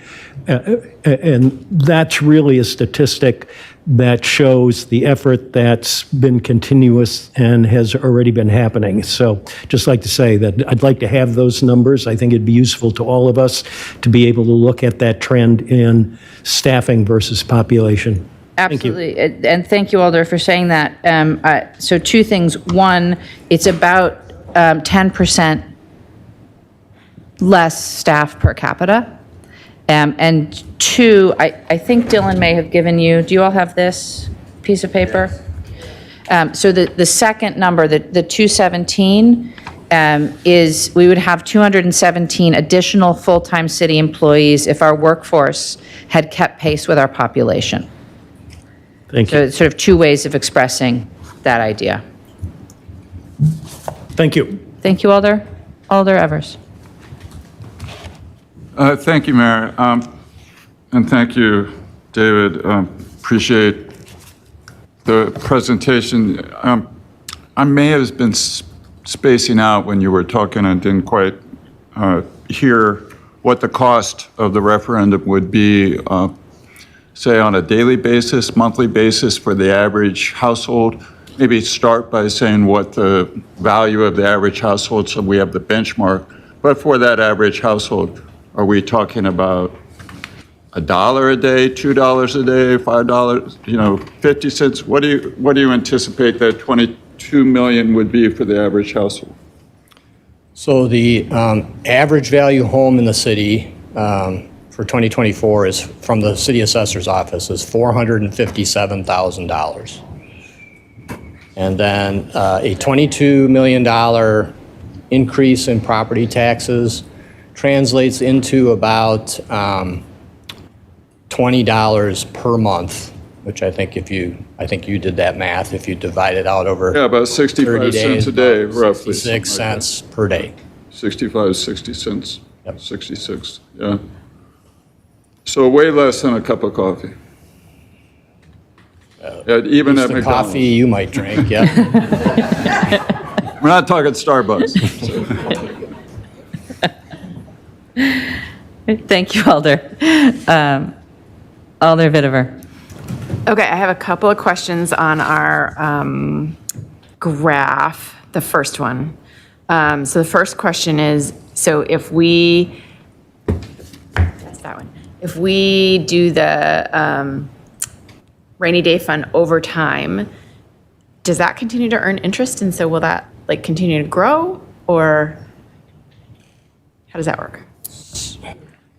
So we build in each year what we think we're going to get in investment earnings from our idle cash. And one element of that is the rainy day fund, as well as other cash balances in other city funds. So it is earning, but that's already kind of built. It's already built in. Okay, cool. Okay, my next question is around the 2026 date. So the biennial state budget is going to be 25 to 27. So is that assuming that there would be a separate shared revenue action outside of the biennial budget process? No, so it's assuming that they would, as part of the budget process, do something with the shared revenue formula again. And that upon adoption of the budget, that would take effect. Okay, I'm struggling because The next state budget is effective July 1st of 2025, right, and goes through And that, 2027. Right, and so that first state revenue effect would be in the city's 2026 budget, which starts That's what I needed. January 1st of Yep. 2026. There we go, thank you. It's an odd mismatch between our annual and their biennial, and our January 1st and their mid-year. I mean, it's just weird. I'm now tracking with you. Okay. Thank you, Alder. Alder Figueroa Cole. So, yeah, this slide right here. So to follow up on Alder Conklin's questions about is this forever type of thing, what happens if in 2027 or sometime during those years, the state decides to give us to change the formula back to 3% plus net construction, or increase the share revenue to to $20 million or both, what happens then for these numbers? I mean, how does that then balances out? I mean, you could decide not to do a special charge, for example, and instead use that new revenue. We could decide to not increase property taxes not as to use much. the whole space under the levy limit. Yep. And also, when I should ask the other question first. So what we are looking at on this chart is the cost to continue per year, the additional cost of continue per year. So that number doesn't change. Those values are not going to change. By 2030, we're going to have $63 million over what we have today. Is that what that graph is telling me? Yes, this is This what is a fixed- our cost to continue is compared with our current revenues, including the net new construction and things like that. Right. So that's our gap, and this is how we're filling that gap. So the projection is assuming, it may change, but the projection is just really based on cost of continue. Yes. So again, if I get any additional revenue, we could still have the $22 million referendum, but on 2027, for example, that $10 million on special fees will not be then charged to the constituents or the residents. It will then be used by whatever increase the state may give us if that were to happen. Right, so however we would solve the problem with the tools available to us, right? And if the state were to give us more funding, more revenue, we wouldn't have to use a special charge, we wouldn't have to make cuts, we wouldn't have to, and I think your point is well taken, Alder, that we're not actually talking about any new services here. Right, we're just talking about continuing to do what we do. The bare minimum. Going forward every year. And so, there may be new services that are needed.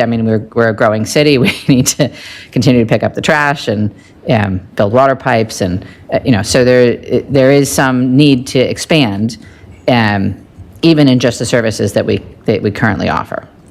I think to Gary's point of the additional full-time, that we are 217 people behind today, like it would be nice to also have a projection on how that number will continue to grow versus, compared to the projections that we have for population increases. Because we're not adding a ton of services here, we're just projecting on current status. So I think that will be also a good data point to demonstrate the efficiencies that we are having today, doing more with less, and that will also continue to be a problem as the city continues to grow. So, but I wanted to address the comment about the forever part. Yeah, we're going to need, the cost of continue is going to increase, but if the state give us some relief, the money is going to come from different sources, just like the relief is going to get passed on to the community at some point. Yes, that's right. Thank you, Alder. Alder Verveer, questions? Thank you, Mayor. Thank you for the presentation and plan. Thank you, Director Schmidtke, as well as always. So I hope my questions haven't been asked and answered. I don't think they have been. I think the main question, and I don't take this as a criticism that you haven't explained this well to us, it's been a long night, but could you explain, either or both of you, perhaps a little more specifically, why the 5-year plan is to use that $22 million figure? Obviously, our structural deficit is $22 million. That's the cost to continue analysis that Dave shared with the Finance Committee back in June. But obviously, we don't have to have the $22 million in the referendum. Could you explain to, I'll say the voters, but anyway, explain to us why the decision, why you're proposing to the council to use $22 million rather than a lesser amount? Yeah, absolutely. I think given the tools available to us, the first thing is that the property tax is actually the most, or let me put it this way, it's the least regressive form of raising revenue. So it's spread out over all types of properties. It's based on value rather than just a fixed charge to a household, for example. Anyway, we could get into property and sales and income taxes and what's most progressive, but I think it's the least regressive option available to us. And the second thing is that while we could certainly buy down, if you will, the amount of a referendum by using fund balance, that just makes our problem next year bigger. And it runs us out of the amount of fund balance that we could use sooner. So, we could also buy down the problem with an additional special charge, but that's also going to the same people, right? That you're either going to pay it through property tax, or you're going to pay it through a special charge. And again, I think that the property tax is a less regressive way to assess those costs. So it's not, from a taxpayer's point of view, is not really a win between those two, right? You're still going to get charged. It's still going to hit your budget. And again, the use of a fund balance, for example, just doesn't solve the problem, right? It just kicks the can down the road. What we've presented is a little bit two extremes, right? And certainly, there are maybe endless variations of how you could put this all together.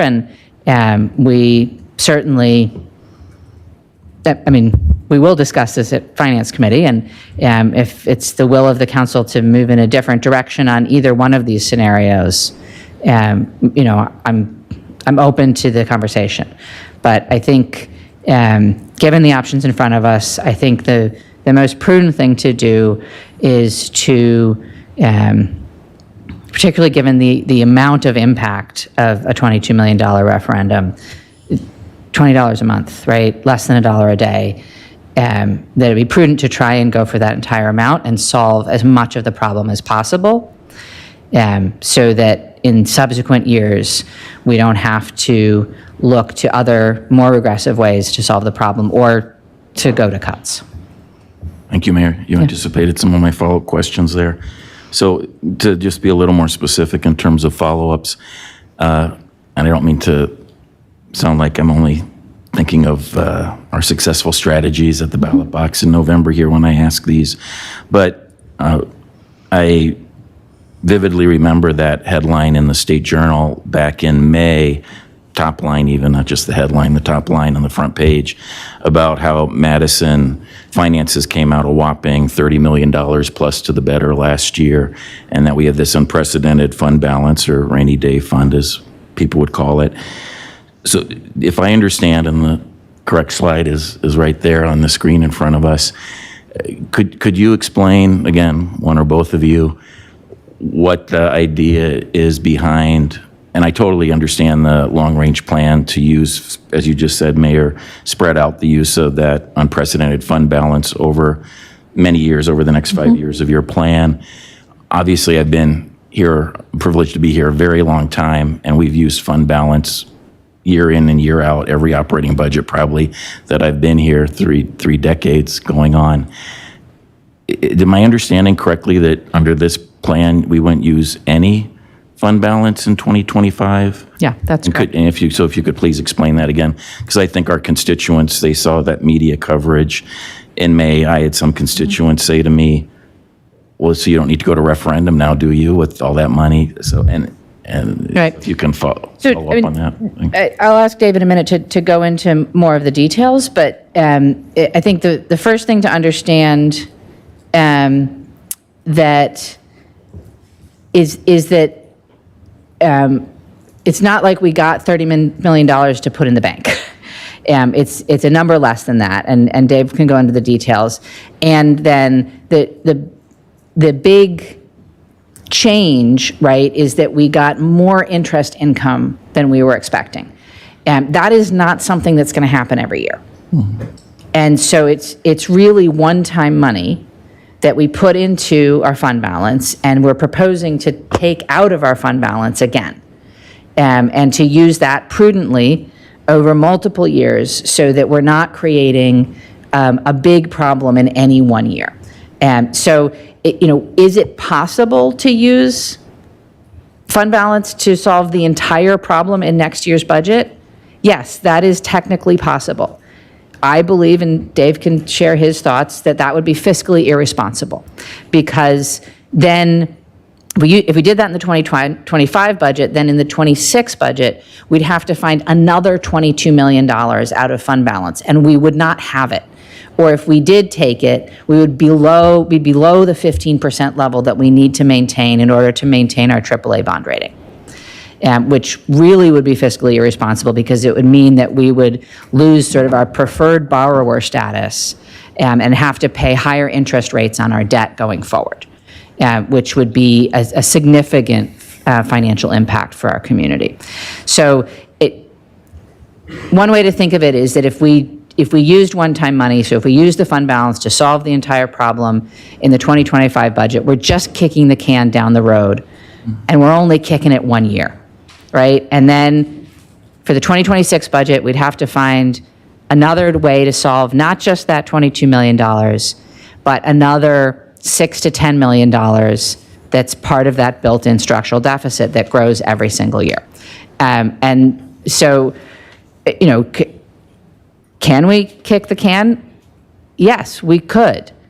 But I think that would be fiscally irresponsible of us to do that. I think that we need to have a multi-year plan, and that we need to spread out the use of the fund balance. It's not that we can't use it, it's that we need to spread it out and use it responsibly. And I think what we've presented does that. As I said, there's definitely variations, and we can talk about them in depth at Finance Committee, but I think what we've presented is the framework of a fiscally responsible plan. Dave, do you want to talk more about that famous $31 million number? Sure. Really, about half of that went into the rainy day fund. The other half was really already spoken for. 9 of it was allocated by the council to balance the 2024 budget.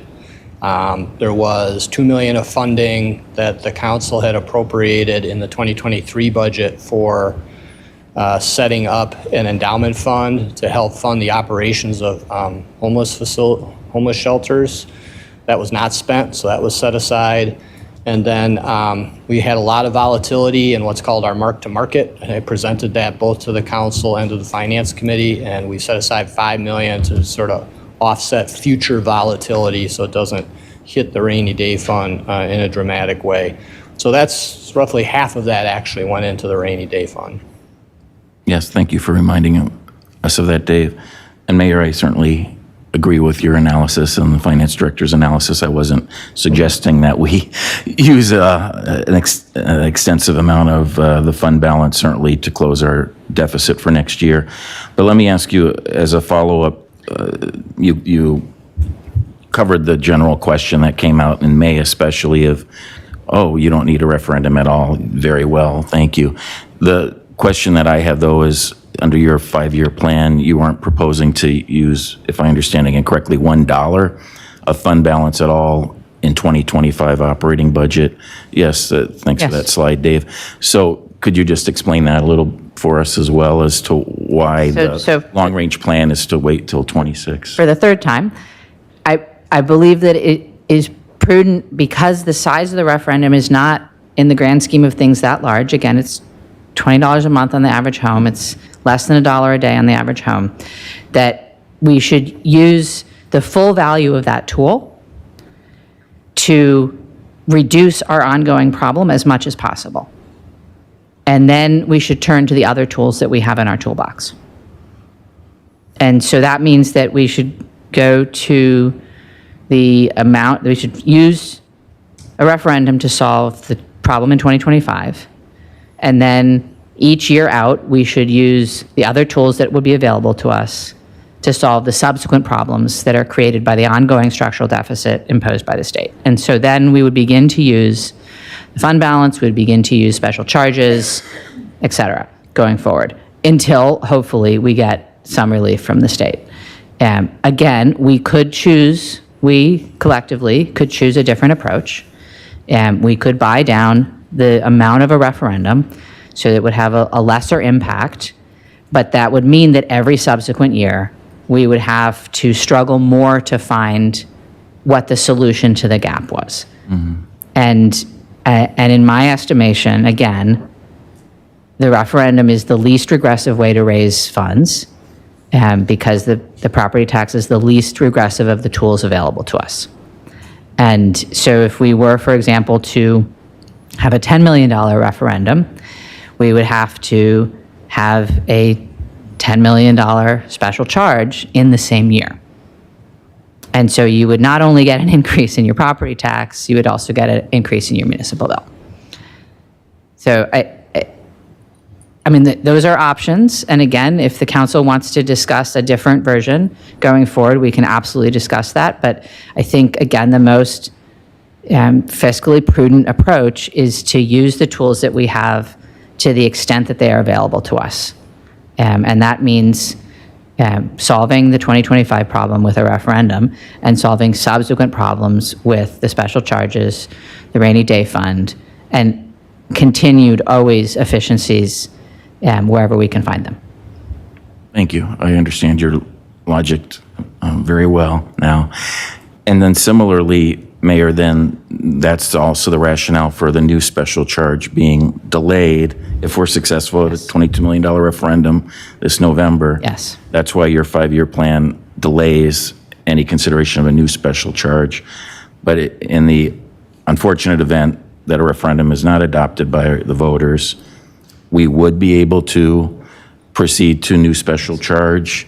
Yes. As early as maybe the first quarter or second quarter of the new year. Yes, that's correct. Okay. We would endeavor to be ready to do that. I mean, thank you all. There is actually another really good point in that if we were to buy down the cost of a referendum by adding a special charge, that amount, that $10 million of a new special charge would then, we wouldn't be able to use that later. We might be able to increase that special charge. We might be able to discover a way to have additional special charges on other services, but that infrastructure special charge would no longer be available us to solve subsequent problems.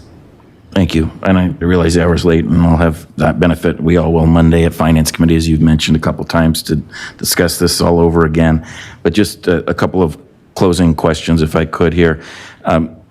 And they're kind of both process-oriented, but just so I understand, or all of us collectively understand, is the current plan by you, Mayor, to propose two scenario, Plan A, Plan B, then executive operating budget the first Tuesday in October, and thus, is it your expectation that the Finance Committee would be recommending to this council later in October a Plan A and a Plan B 2025 operating budget based on, My current plan is to see what you do in August, Alder. Yeah, well, let me preface that, the Mayor, assuming that on the evening of August 20th, a majority of the council, if not a much greater majority, proceeds to referendum, $22 million referendum question November 5th. As of tonight, do you think that you would impose on Dave and his great staff and...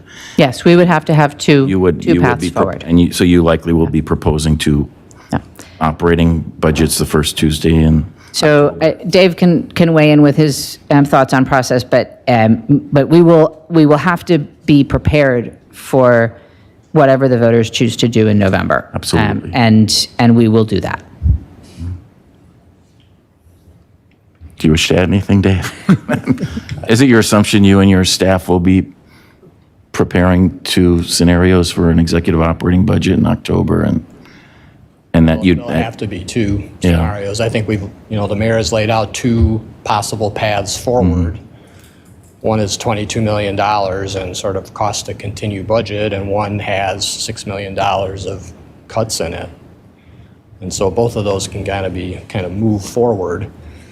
And then I think the question becomes, what does the council act on November 12th based on what happens on November 5th? And we'll be prepared to do either one. So those of us honored to be on the Finance Committee will be, like you're doing this heavy lifting, Mayor, we would be likely recommending two different scenarios to our colleagues on the council. Okay. And then, promise, very last technical question here. The first is, I noticed the news release has been distributed by our excellent communications manager already, but I don't see these materials in Legistar yet, so just a friendly reminder, if we could upload them in Legistar as soon as possible for interested parties to see. They should be there now, Alder. Oh, okay, great. When I looked a few minutes ago, they weren't there yet. And then lastly, for you, Dave, when do you think, and I realize you're short-staffed right now on your budget team, when do you think, not to pin you down too much, but when do you think that us policymakers and the community would be able to see the agency budget requests available online that obviously are due to your office on Friday? Well, it depends if we get them all in on Friday. Sometimes agencies get them in on time for various reasons, not. Well, I know the council adopted their, as you know, you think you're at the CCEC meeting today. But, you know, some agencies. We got ours in, but ours is the baby one. Through and things like that. So hopefully within 1 or 2 weeks, we'd have it out. Oh, you think it will be as long as We 1 or hope 2 so. weeks Yep, before the community will see the draconian cuts proposed? Okay. 5%, yes. Yeah. Well, based on rumors I've heard, I think many in the community would consider them draconian. That's just a little editorialized comment. Thank you both very much. Thanks. Thank you, Alder. Alder Miadze. Actually, I think it might have been covered, but I was just thinking along the lines of what Alder Evers said. The 22, if the referendum gets passed, be about $22 a month.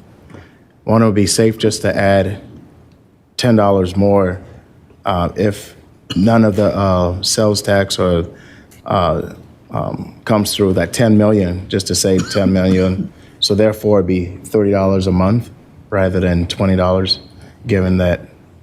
So instead of saying $20 a month, want to be safe to say $30 a month, basically.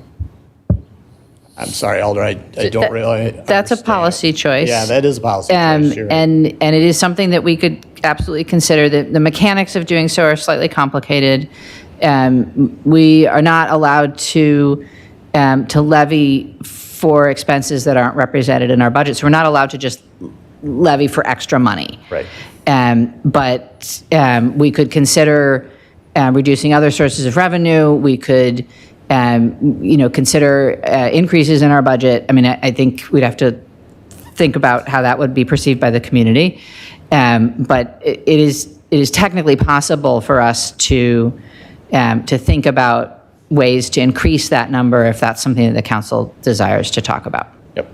Okay, I just want to, just for total transparency, while we're talking about the municipal bill, it being 1,115 plus the 22 million plus the 10 mil, to actually just to say, to expect this versus. No, I appreciate the sentiment, Alder, that consolidating is certainly one way to think about it. Alder Rummel, you've been waiting a long time.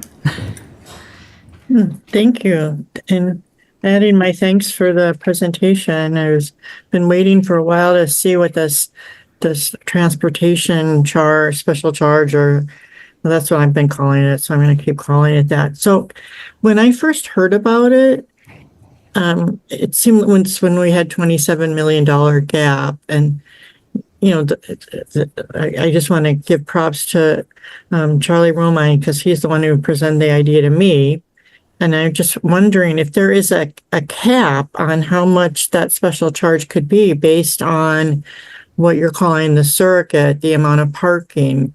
Because in your, in the graph which shows without a referendum, it looks like it goes up to 33 million in the farthest out year. And I'm just wondering, if there's a cap for how much the transportation could be. And then, so if there is or isn't, is this 33 million including other special charges? Yeah, thank you, Alder. That's a good question. So the initial work that staff have done on an infrastructure special charge does suggest an initial $10 million of revenue from that basis. It is certainly possible that number could go up as we examined other pieces of infrastructure and infrastructure work that might be included. It's also, I think, you and I have talked, and some have talked on the floor of this body about examining whether there might be a parks special charge, or whether there might be a libraries special charge, or looking at other services. So, this is a bit of a projection. I think it's a reasonable projection of what we might be able to pull from various special charges over time. I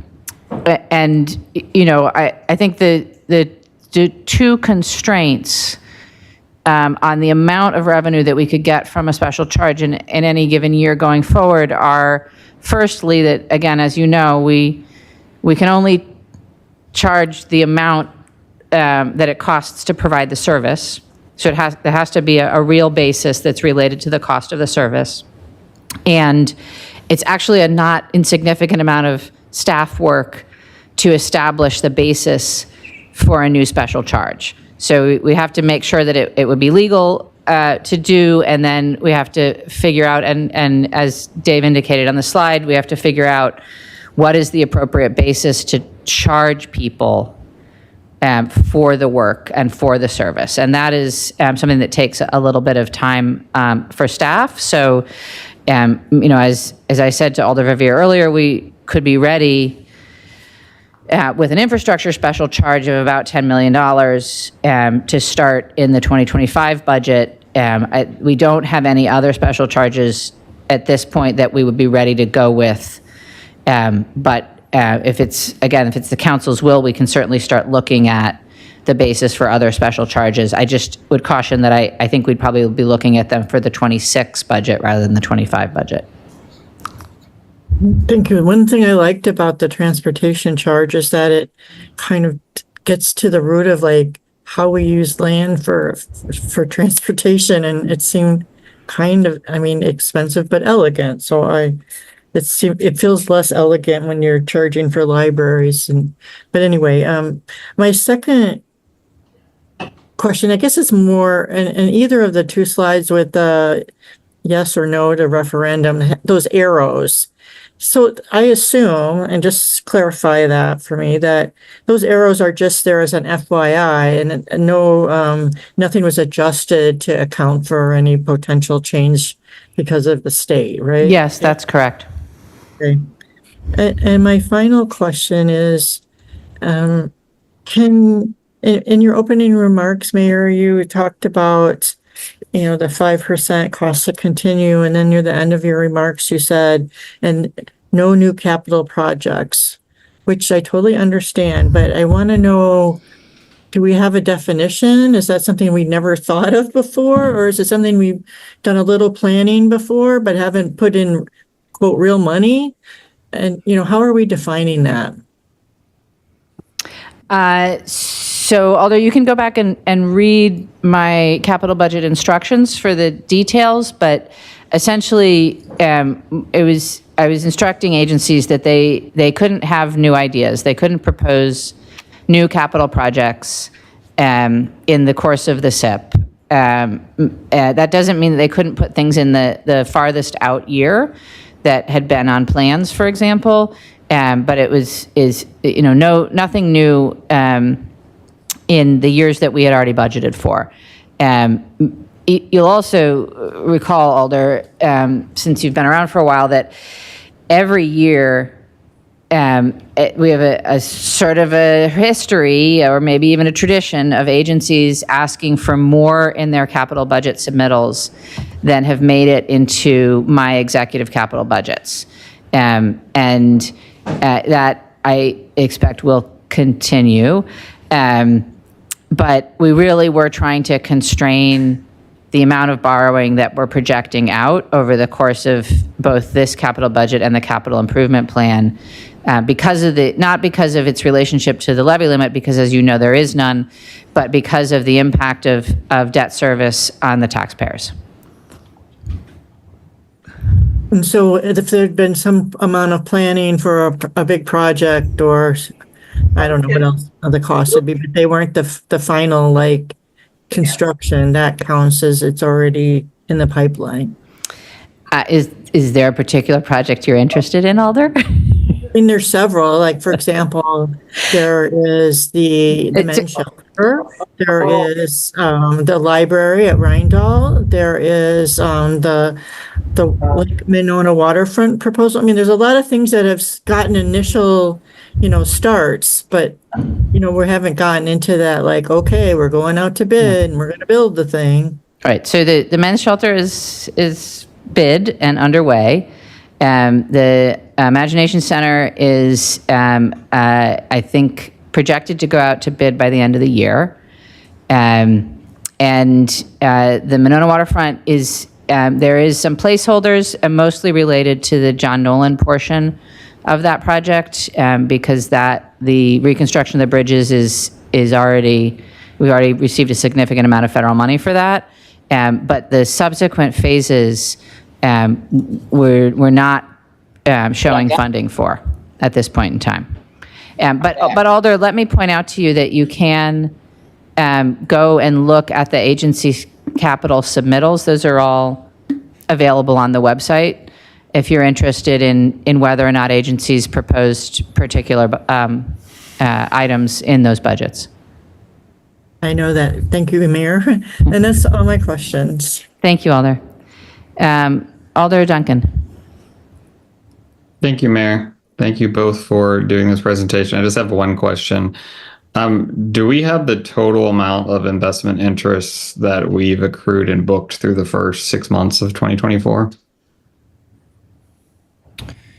We'll be presenting on projections at the Finance Committee meeting on Monday. So that will answer your question there. All right, thank you. Thank you, Alder. Alder Figueroa Cole. Just going back to I don't think it's a question, but you can correct me if I'm wrong. It's late, my math is just fuzzy. But those green boxes, they are add up to $25 million. And on the other option, they also add up to $25 million. So I just want to call attention again that we're not saying we're not using the fund balance. We're saying we don't want to use the fund balance in 1 year. It's $25 million for the prior one behind, please. For that version, it adds up to $25 million, and the other one also for $25 million. How we select to spread that around is a discussion that we will continue to have, but we are not saying we don't want to use the rainy day fund or the $31 million that came up a few months ago on the Wisconsin State General. So I don't know. That was, if I'm wrong, please let me know. Thank you. That's correct. Thank you, Alder. Alder Govindarajan. Thank you, Mayor. Director, I have a lot of questions, but I will direct most of those to email. One question I have right now is, earlier you were talking about how it'll be roughly $20 a month if this referendum was to go through for the average household. So for my district, pretty much no one really owns a house.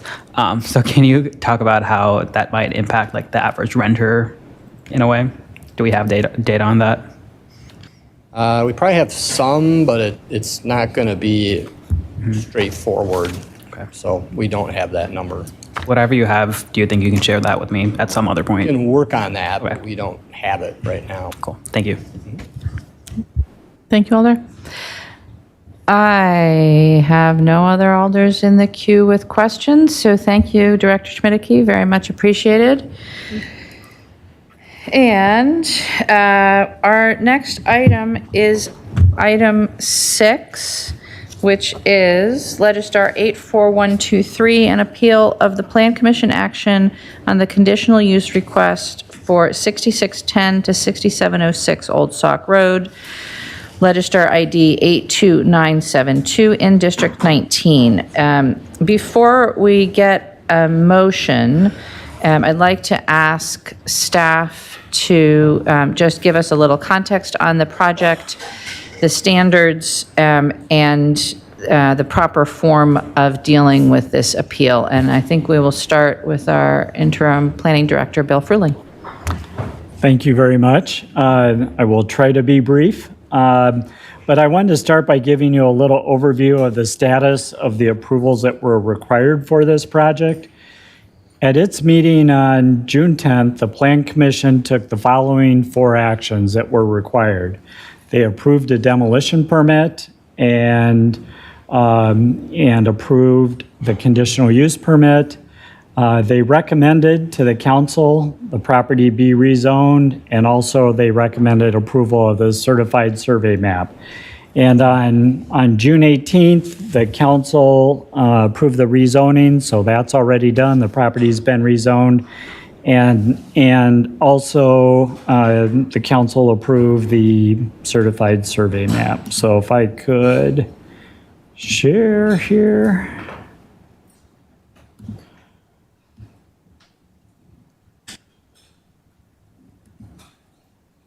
Map.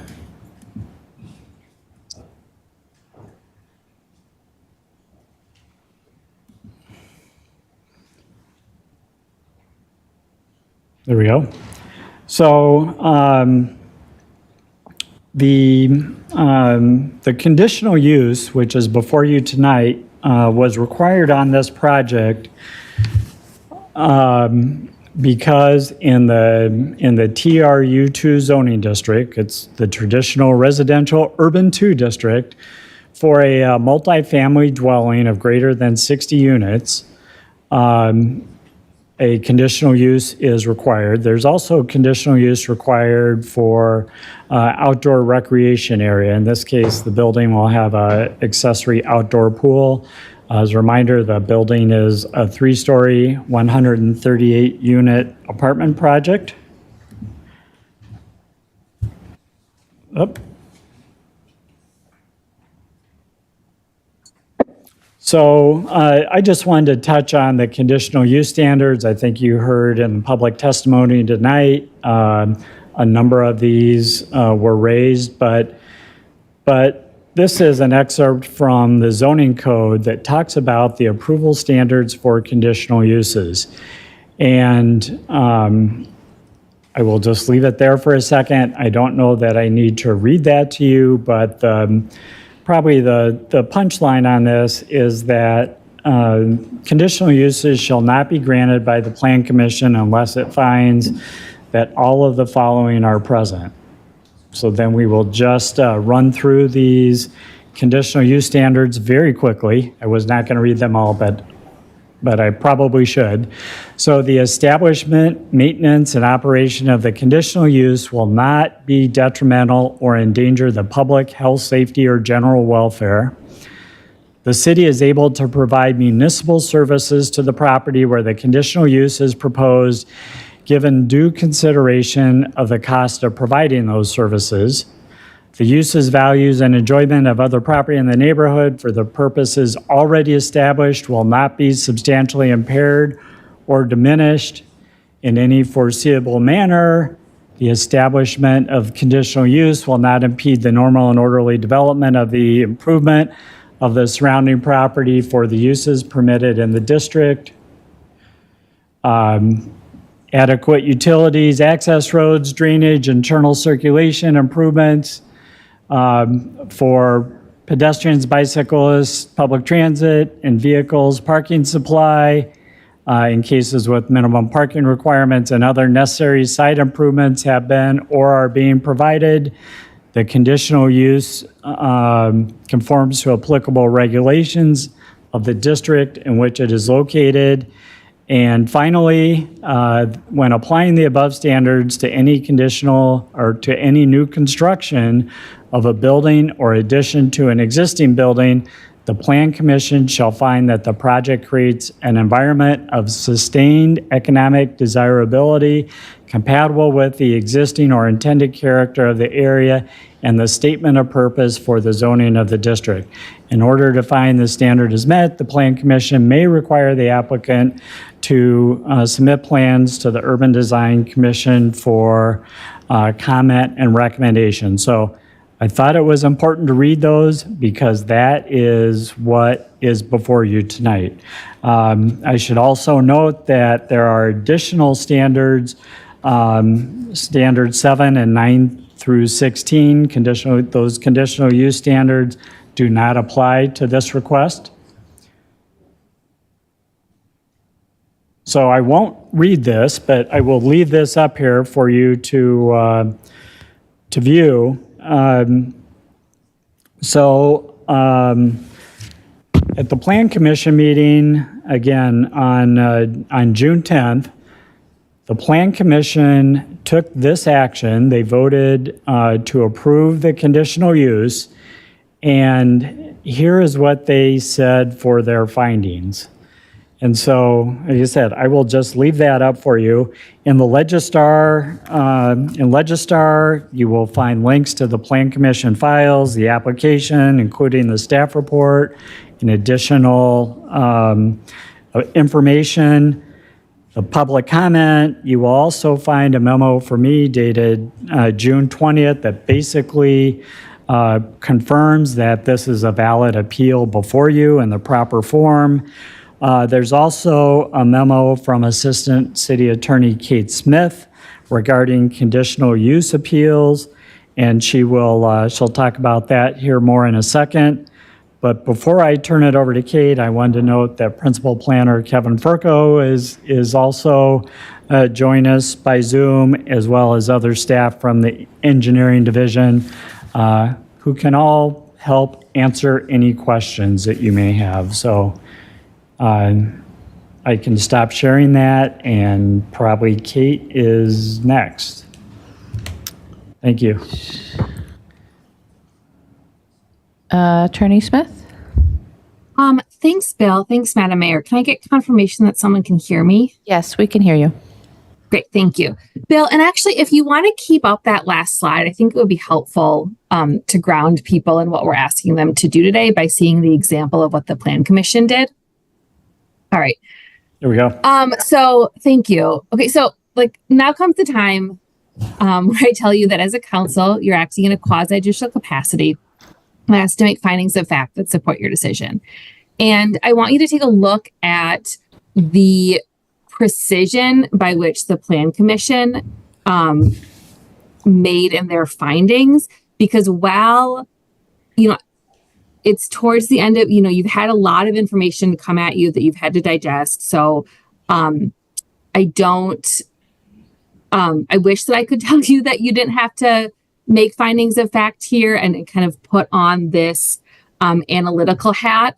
But this is an appeal you have, and it's not your job just to rubber stamp what the Plan Commission signed off or what the Plan Commission decided, but instead to make your own findings of fact on what the record supported, which includes, of course, the materials that were submitted to the Plan Commission, their analysis of it, and the materials that were submitted in addition today with the appeal. All of that goes into your calculation, but you do need to, when you're creating your own record, to have to cite to how the standards in the conditional use ordinance were met or not met. So you need to take this information and decide how to weigh it, right? Is it credible, persuasive, relevant? That's the type of thing that you're going to use in your analysis. This council has gotten feedback from Circuit Court recently about if a record is developed enough or if you have acted according to law. So I would encourage you to kind of use that feedback also to guide your understanding of how developed your record needs to be. A couple things. So this action is an appeal. So by sustaining it, you are voting against the CUP. And I'm sure that the mayor, who always is a wonderful understanding this, will remind you about what your vote means when it's time to make your vote. So be conscious of that. And like I said, you need to explain the specific reasons for why you find the CU standards were met or not met when you make your vote. So the conditional use standards are listed in 28.1836, and Bill went through them. And also mentioned that there were previous votes that you took on this project at an earlier council meeting. And I will say that unlike the previous votes that you took, which were on both the rezoning and the certified survey map, issues like stormwater management, utilities, traffic management, etc., are relevant here as you consider if the conditional use standards can be met. So this is a discretionary decision. And that being said, since 2017, state statute has curtailed municipal discretion to deny conditional uses. In the statutes, if an applicant, or I should say, quote, if an applicant for a conditional use permit meets or agrees to meet all of the requirements and conditions specified in the city ordinance or those imposed by the city zoning board, the city shall grant the conditional use permit. Any condition imposed must be related to the purpose of the ordinance and be based on substantial evidence. I also tried to give you a little background in the memo that's attached about why, through the legislative history and through the reaction to a court case, we do know that there is that intent to shift a presumption of approval if the standards are met. So what is substantial evidence? It's also defined in the state statute as facts and information other than merely personal preference or speculation, directly pertaining to the requirements and conditions an applicant must meet to obtain a conditional use permit, and that reasonable persons would accept in support of a conclusion. So you have several constraints around your decision today, even though it is a discretionary one. First, you have the standards list in the ordinance. Second, the state statute, which says if the applicant meets or agrees to meet the conditions, it must be approved. Third, the substantial evidence standard. And then fourth, as a decision-making body here, you need to make decisions that are first within your jurisdiction, acting according to law, a decision that is not arbitrary or oppressive, and that the evidence of record substantiates the body's decision. So that applies to all conditional uses. And then in particular, there's some important context for you to understand for this application. So for this application, you are making a decision within something that has already been zoned. The City of Madison zoned this TRU2, which this council passed at a previous meeting, along with passing the CSM approving the combination of parcels for building development. So arguments or justification on the subject of if the underlying zoning or the CSM should have been passed or are incongruent with the district for some reason, those are all irrelevant. Those already exist for the context of your decision. And the TRU2 zoning is also relevant because by that designation, the city has decided the permitted, conditional, and permitted uses. And then finally, there are regulations throughout the ordinances and statutes that apply, period, if it's conditional use or permitted use. So Chapter 37, the Stormwater Management Ordinance, the Fire Code, the State Uniform Building Code, those are not zoning regulations. Those are additional regulations that apply to this project that are going to be listed in the conditional use. And they would apply, again, if this is a permitted use or a conditional use. So if you look at the TRU2 zoning use chart, you will see many different uses are permitted. And those are uses that would not need to be approved by the Plan Commission or appealable to the Common Council because the owner holds the property rights for that use. So for example, if you look at the use chart, the owner, in this case Stonehouse, could build an apartment building of up to 36 units as a permitted use without review by the Plan Commission. And if that was the case, all of the other regulations like stormwater, the Uniform Commercial Building Code would apply and need to be followed. And so, there's been a lot of comments about stormwater.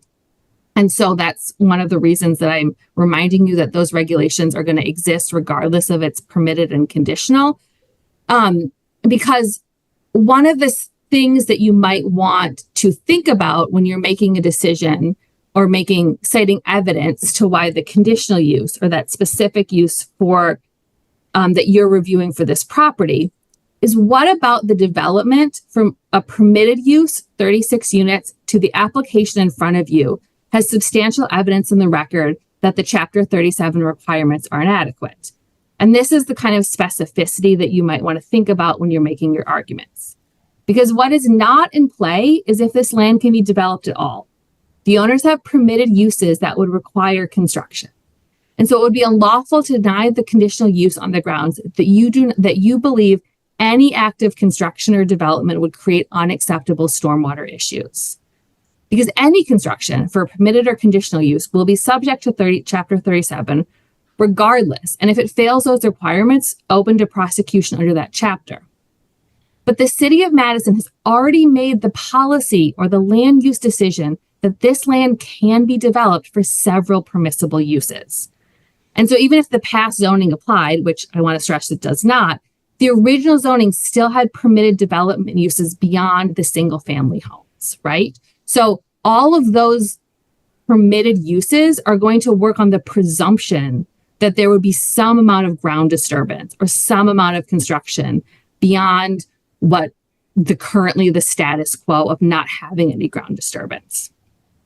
And those permitted uses in the TRU2 district are rights held by the property owner. And as a municipality, we cannot deny a property owner any economically viable uses. And that could be litigated as unconstitutional takings by the property owner. In other words, if you sustain the appeal or deny the conditional use on a record that states any construction or development on this site would create an unacceptable risk of stormwater damage, you are putting onto that record that the municipality is denying economically viable uses for this location. I am around for questions along with the rest of the staff if you have any during your discussion. Thank you. I think we will do process questions for staff first and then content questions on the project, if that's okay.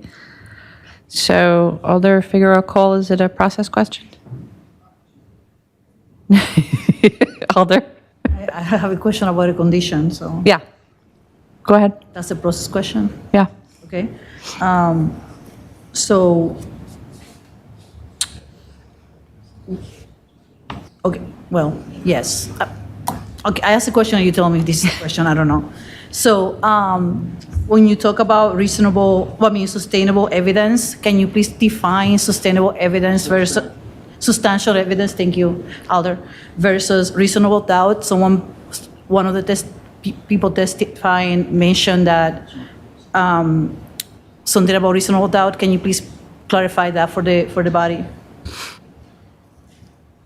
Sure. So a beyond a reasonable doubt standard is a criminal standard. It's not applicable here. It's like the basic idea that if we are able to put you in jail, you have to be proven beyond a reasonable doubt. That's not the standard here for the burden of proof that we talk about. Your acting is essentially this is like analogous to like civil litigation. So it's the standard isn't beyond a reasonable doubt. Substantial evidence is defined in the state statutes, and I can read that definition again if that's helpful. And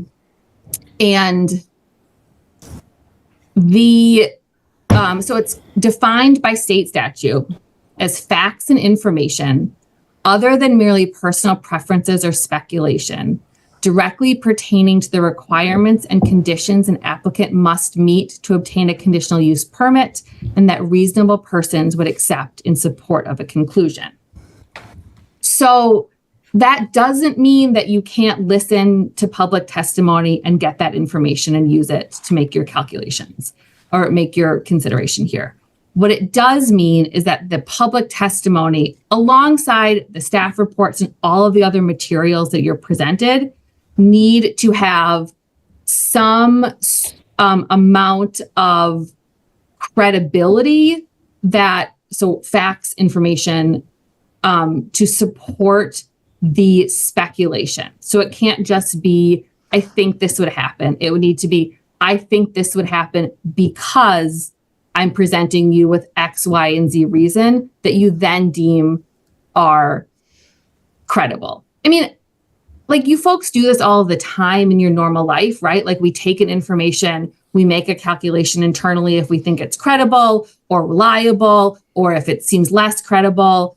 We're just now asking you to articulate that, which is why I think people struggle with it, because you have to explain your reasoning. But this is very similar to how you are taking in anything that you are digesting and putting a critical and thinking through it critically. You just have to explain your reasoning on the record.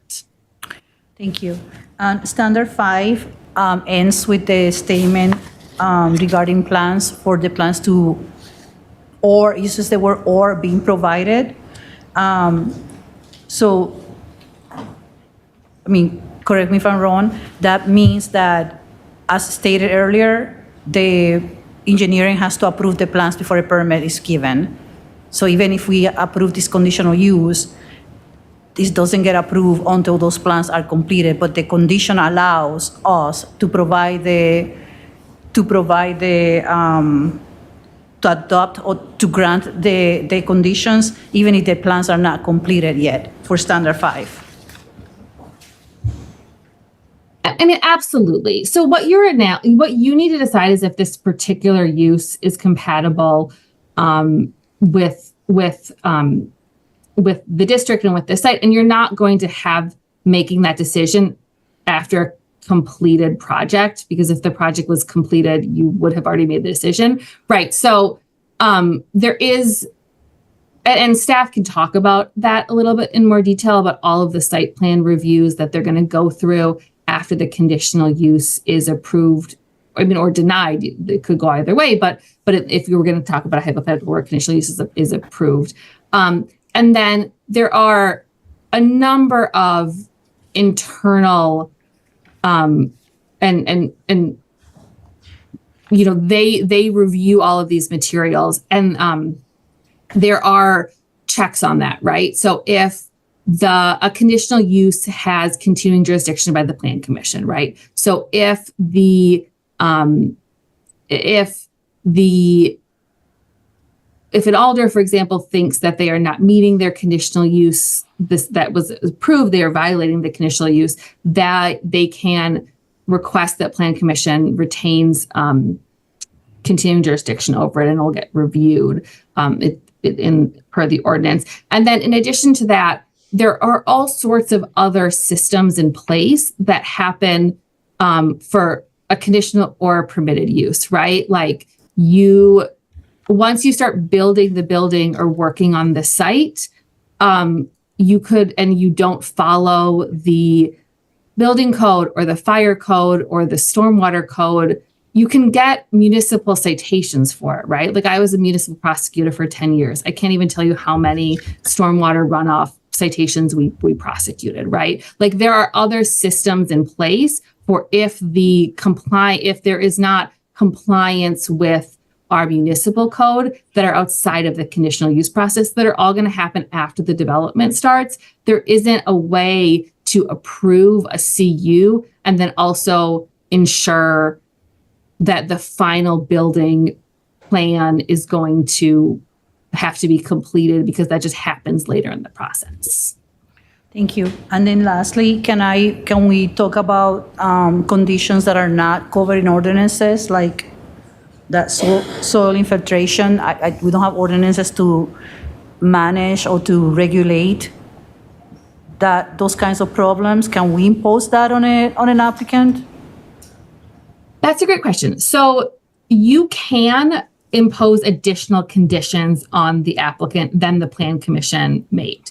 There are going to be two constraints on that. And one I would probably defer to Greg or some engineering staff about if there are state statute preemptions in that space that we cannot impose. And that's just because I don't work in the stormwater field, right? So I can tell you that there are going to be uniform commercial building code standards that the state has that we are preempted by, so we could not go above that. I don't know if that's the case for stormwater. Other staff can answer that. And then the other constraint that you have is that if you are going to impose conditions, they need to be substantially related to, there has to be substantial evidence, and they have to be related back to the project and to the conditional use.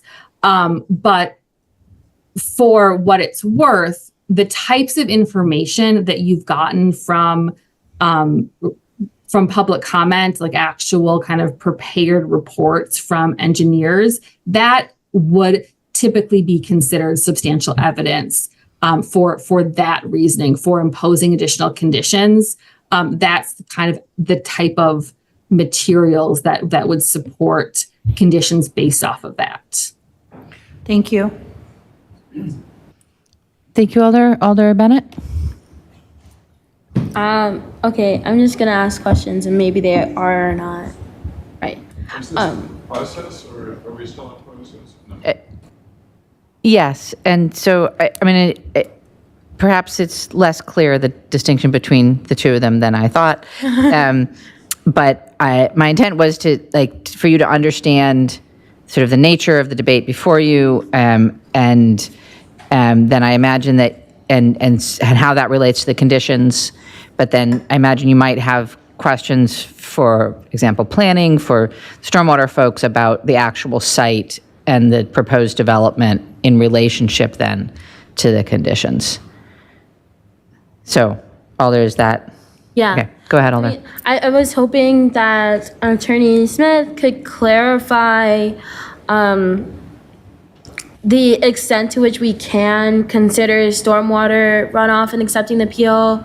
Because at one point you said that if we were to deny, or we were to accept the appeal on the basis that there's evidence that any new construction would be detrimental to the use, that would be unlawful? Or would it be lawful to say that there is substantial evidence that stormwater runoff would be detrimental to use in this specific situation because the zoning the rezoning would be above what it's currently zoned for? I guess I'm hoping you could just clarify that for me, just to start off with. Sure.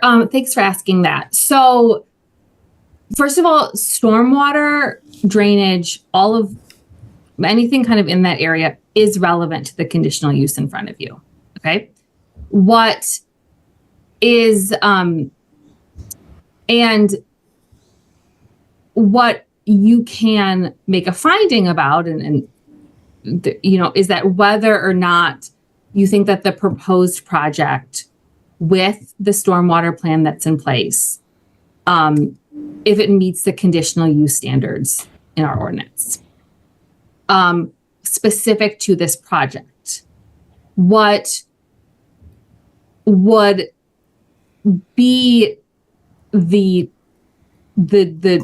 turn into kind of what I would caution against is some of the conversation that in the public comment that I've heard, and maybe I'm really kind of put something in your heads that now I shouldn't have, but that any development or any construction on this site would by the act of disturbing the ground would create an unacceptable stormwater change to these the properties and the surrounding properties. And that distinction is because as a policy body and as the city, we've already decided that there could be development of and relatively large scale development on this site as a permitted use, right? So if there's something about this particular project, the scope of this particular project, the difference really even between the amount of units versus the permitted amount of units. If there's something about this site that then has a logical nexus between the amount of now stormwater runoff in that neighborhood that you think is unacceptable under our conditional use standards, that would be the area that you can kind of discuss and talk about. But the city has already made a determination that this site comes with several permitted uses, maybe more conditional uses, and that, for example, it could have been zoned like conservancy, which would have allowed for virtually no development. It is not. So there's already that assumption that the property owners have for their property that they are going to be able to do some amount of development. And that development, by kind of basic understanding, is going to include ground disturbance, right? So what about this project is different? I don't know. That would be kind of where you could talk about it. Okay. And just like, I think you had some important thing that you said there is that there is already an assumption that a relatively large scale development such as the one that's before us would allow for some sort of ground level disturbance. So if we were to deny it, stating like, if we were to accept the appeal on the basis like this is too large of a scale of development that would cause too much stormwater issues, that would kind of go against our current policy and would cause legal issues for us. Well, I guess it's a question of your definition of large scale. Like if you look in the permitted uses, it allows in the chart in, what is it? 28.032, table 28C1. As a TRU2 district, you have a permitted use of up to 36 units. And then as a policymaking body, the city has determined that above 36 units is a conditional use, which is why it's in front of you, why you can analyze it. But, for example, they could propose a 36 unit building on this site. And I mean, they'd have to follow like setbacks or there are all sorts of other like regulations, but that would never come before you. That would be a given that they would be able to disturb the site and build this building. And at the same time, have all of the other regulations that they would have to be imposed, for example, the stormwater. You don't get out of that by a permitted use. But then how is this specific conditional use for this specific site? How is the stormwater relevant to that? Just like the other utilities, traffic concerns, that type of thing. Sure. And to like the evidence that would need to be cited, I'm wondering like are there any parameters for us to consider about what is or isn't substantial evidence? Like one could say that the developer has provided substantial evidence in favor of their case because they have, as staff even noted in their staff report, gone above and beyond by providing a stormwater runoff report, which is very rare, and an amendment to that report, which is even more rare.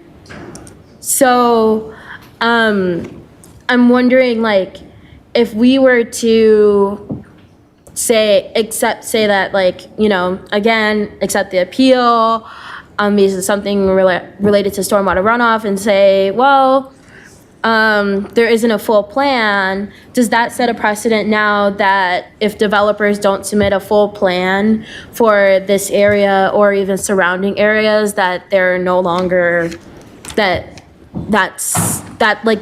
the new standard? Is that the new bar? Or is it enough to just cite that we have substantial evidence just saying we've had neighbors that have degrees that say that there's something wrong with the stormwater runoff and completely ignore our own staff members that are Alder? Yeah, I'm just like, I mean, like, that's my question is like, where is the parameters of what evidence is acceptable? The attorney's already spoken to what substantial evidence is. Okay. That's fine. I just hope to like make sure that it's clear for alders about what we think is enough evidence, but that's fine. Thank you. Thank you, Alder. Alder Evers. Thank you, Mayor. And this is also for Kate. I think the confusion on June 18th, the meeting I wasn't at, but I went back and watched the portion of the meeting that went past to 1 a.m. And Kate, you mentioned at that time when what was before this body was the rezoning and the CSM, that stormwater was not a consideration. Stormwater, just to underscore Alder Bennett's line of question, is a relevant consideration tonight. Is that correct? Where it was considered potentially illegal and inappropriate 4 weeks ago, it is an appropriate consideration tonight, correct? Yes, as the attorney said, it is appropriate tonight. And that the second question, substantial evidence, according to state law, isn't that we just find that substantial evidence, one way, it cuts both ways. We need to find that there's substantial evidence that the applicant has proven that they can meet the standards, correct? It's not just that the appellant or those who are appealing have substantial evidence behind them. It cuts both ways, correct?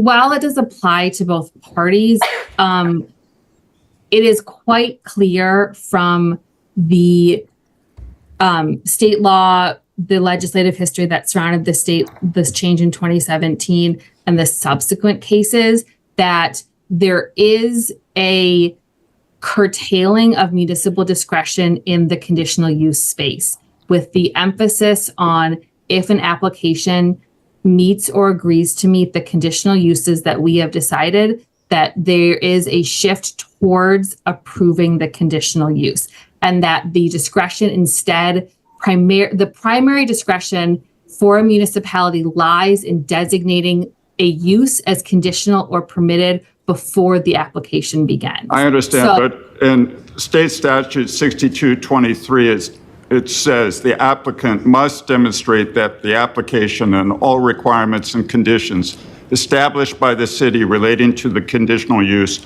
are or shall be satisfied, both of which must be supported by substantial evidence.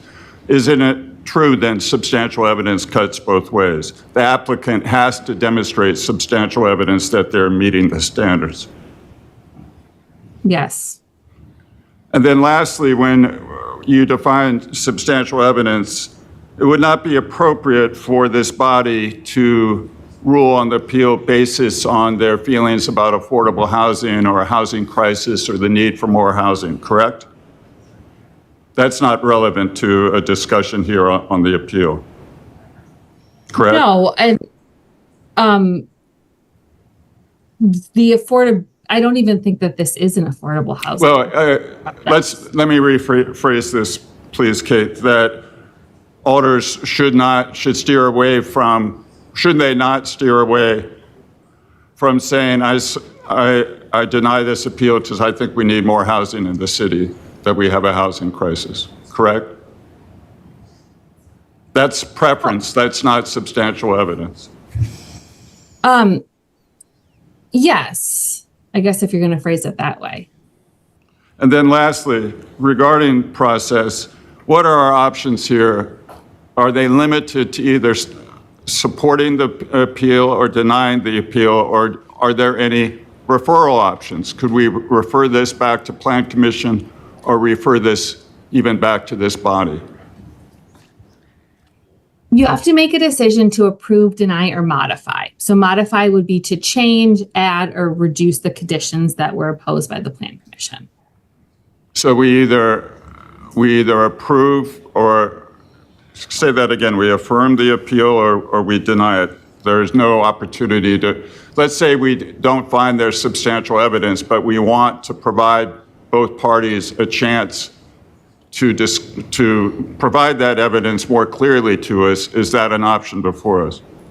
No, you need to, let's talk about what the actual is happening to the conditional use. And in our ordinances, the Common Council either has three choices: approve the CU, deny the CU, or modify the CU. Modify would be to change the conditions that come along with it.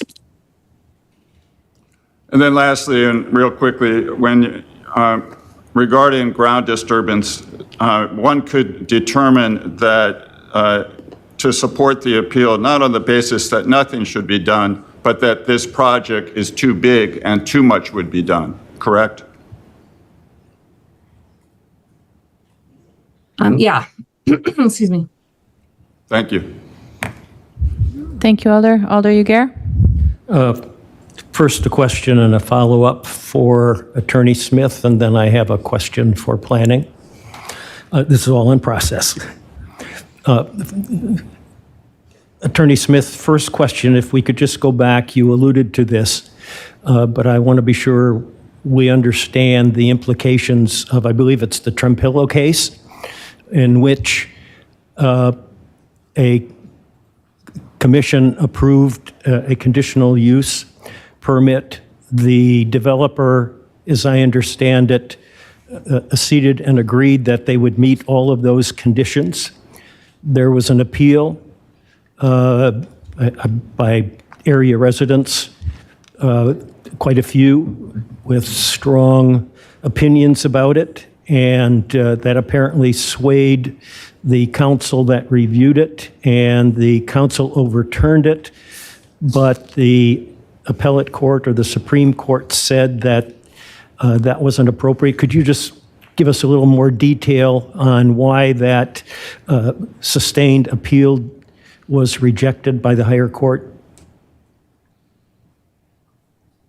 So the reasoning, so what you're talking about is All Energy versus Trempealeau County, which really was this landmark case in the conditional use space in 2017 for Wisconsin, not actually because of what the decision was, but because after the decision came down, we swiftly see an action by the state legislature to enact 2017 Wisconsin Act 67, which is where this language that I've been talking to you about tonight comes from. So in the All Energy case, there was a frac sand mine in like Trempealeau County that was a conditional use, and the applicant essentially met or agreed to meet the 37 conditions that the county had already decided would be applicable to the mine. But there was like a large public outcry against approving the conditional use, and the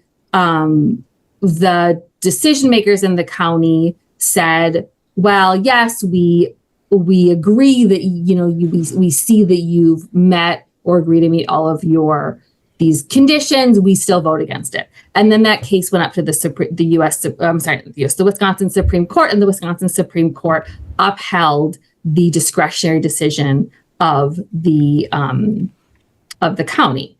But what I tell you is that is in fact not the law of Wisconsin, is because then in reaction to Trempealeau County, we see the state statute and the legislative history, which like all of the testimony about the intent of the state representatives who passed it, the Legislative Council Act memo. That's what I talk about when I talk about the legislative history, right? Like you can see the reasoning behind it. It was a reaction in response to the Wisconsin Supreme Court by putting in place this this language that if an applicant meets or agrees to meet the conditions that a municipality has already agreed and has their conditional use standards, then the conditional use shall be granted. And the legislative history, it tells you that, and through testimony, they're like, we are adopting the view of conditional uses that was articulated in the dissent at the Wisconsin Supreme Court level in Trempealeau County, the dissent saying that the discretionary part of this really is to decide whether or not something should be conditional use or permitted use. So this is a bit of a long-winded way of answering that you probably didn't want, is that while that case is not in fact what we follow, we know that it informed the legislature who made this statutory change, which is shifting a presumption almost of approving a conditional use should the applicant meet or agree to meet the conditions imposed by the municipality on them. Okay. Then my second question, Attorney Smith, unrelated specifically to this appeal, but a general discussion over this past week, just informational review of the whole conditional use process. You helped to educate me on the concept of the continuing jurisdiction of the Plan Commission, and I believe that's under MGO 28.183 sub 9 sub D. But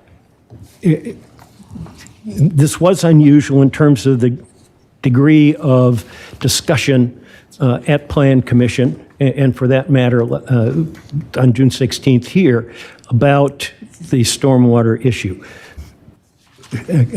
In recent times, I have not seen a case other than, or an approval other than a requirement listed in the set of conditions and requirements that the developer must supply for final issuance of permits, a stormwater management plan and possibly a stormwater maintenance plan that meets the requirements under 37. So in those cases, there may have been an approval here, or at least at the Plan Commission, and that's the last that people hear about it because it was reviewed by, once the final plans were submitted, and some process went on, which I'm going to get to shortly with planning, and either accepted or not, or changed and resubmitted. But we rarely hear about that. In this case, we did because there were preliminary plans, not final plans, but preliminary stormwater plan that has not been approved. It's not a basis yet for issuing building permits, but there was sufficient there so it could be critiqued, and rightfully so. It's an important issue. But as I understand it, it's not a matter that under the Planning Commission's continuing jurisdiction that there is no recourse if there is a sense, and I think you partially answered this to or maybe fully answered in the question from Alder Figueroa Cole, but it is possible for a review, even a referral back to the Plan Commission or appeal back to the Plan Commission, if there is a sense by a party withstanding to say that before or potentially even after a final permit is issued in that review process of the plan, that it is believed that it doesn't actually meet the law or the conditions. If I got that right, there is kind of a final fail-safe, if you want to call that, review process if there's a sense that the conditions are not in fact being met. Yes, and I also think that probably planning staff would be helpful in explaining that. But you're correct that under the conditional use ordinance, that if a zoning administrator or other official, as I was listed, can file a written complaint with the Plan Commission if they believe that one or more conditions of the conditional use permit has not been completed. That then the Plan Commission then has a public hearing about that, and the determination from that public hearing is appealable to Common Council under the same mechanisms actually that you have this here today. In addition, the kind of any if there is if a party has standing, there is a mechanism by which determinations by the zoning administrator are appealable to the Zoning Board of Appeals. And then finally, and I think probably Greg could talk about this in detail about any enforcement mechanisms within Chapter 37. But when you're talking about things like stormwater in particular, there are also enforcement mechanisms. We have an active municipal court that can enforce zoning violations, stormwater violations, building code violations, among anything else. And there is also there are remedies that exist outside of the council for violations of ordinances. Thank you. So my question for planning and Mr. Freeling, whoever you think might be appropriate to answer this, but I wonder if you just take us, not at great length, but specifically with the receipt and review of truly final or allegedly final stormwater management and maintenance plans.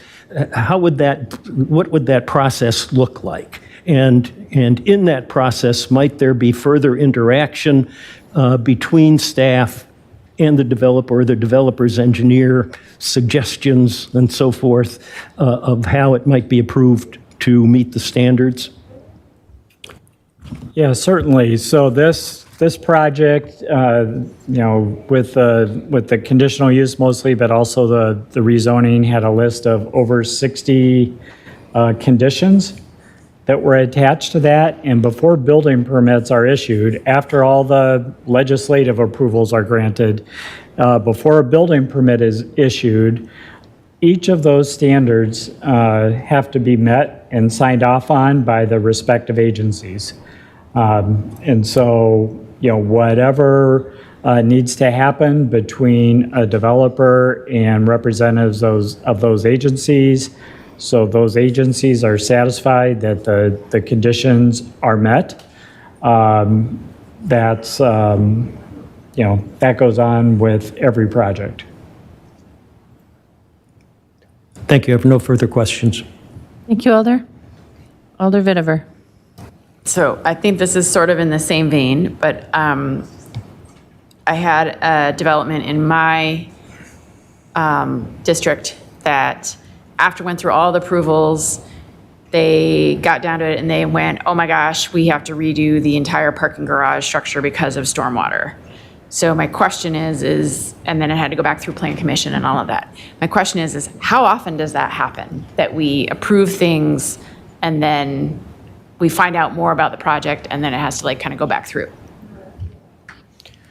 Not often, but it's also not super highly unusual, particularly with bigger, more complex projects, because the approval process is really set up that 100% buildable plans are not what the commissions and council are reviewing.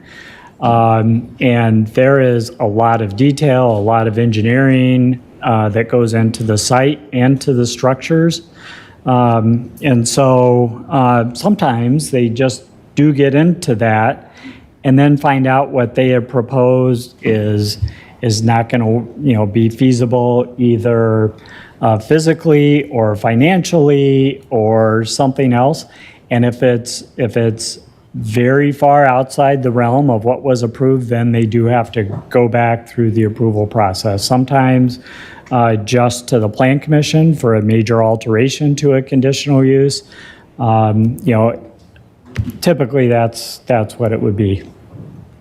And how often would we have a situation where that level of detail gets to, and then a developer says, I can't do this project, and they abandon it? There are a lot of factors that go into a developer's decision-making, whether or not they proceed with the project. So I think I don't really have a confident answer into that being the cause of them not going forward with the project. But, there are projects that are approved that, that never get built for all kinds of reasons, changing interest rates, material, just changes in cost, just developers have maybe other projects that are a higher priority. There are all kinds of reasons that projects sometimes do not come to fruition. Thank you. Thank you, Alder. Alder Rummel. Thank you, Mayor. I raised my hand when Attorney Smith was talking, but I think Mr. Fruehling has also been very helpful. I guess for me, what I think the question we face is, we are in the sort of the front end of this development review process. Some things don't even come to the council, but rezonings and CSMs do. So here it is, a conditional use about a subset of the zoning code, which is chapter 47. And the way the attorney explained it, she said it, well, I don't know if I want to quote her, but I heard her say it kind of it's a regulation that has to be approved. So here we are. How do we use this substantial evidence standard when typically the Plan Commission, let alone the Common Council, rarely see a detailed plan such as the one that Stonehouse provided? Those usually come later after the approvals. So I wish the city attorney could help, like, I understand the concept, but how when, 99% of things that go through this process don't have such a detailed plan, and it's only later with working with our engineering staff that such a plan would come into being, and the alders and the Plan Commission would never see it.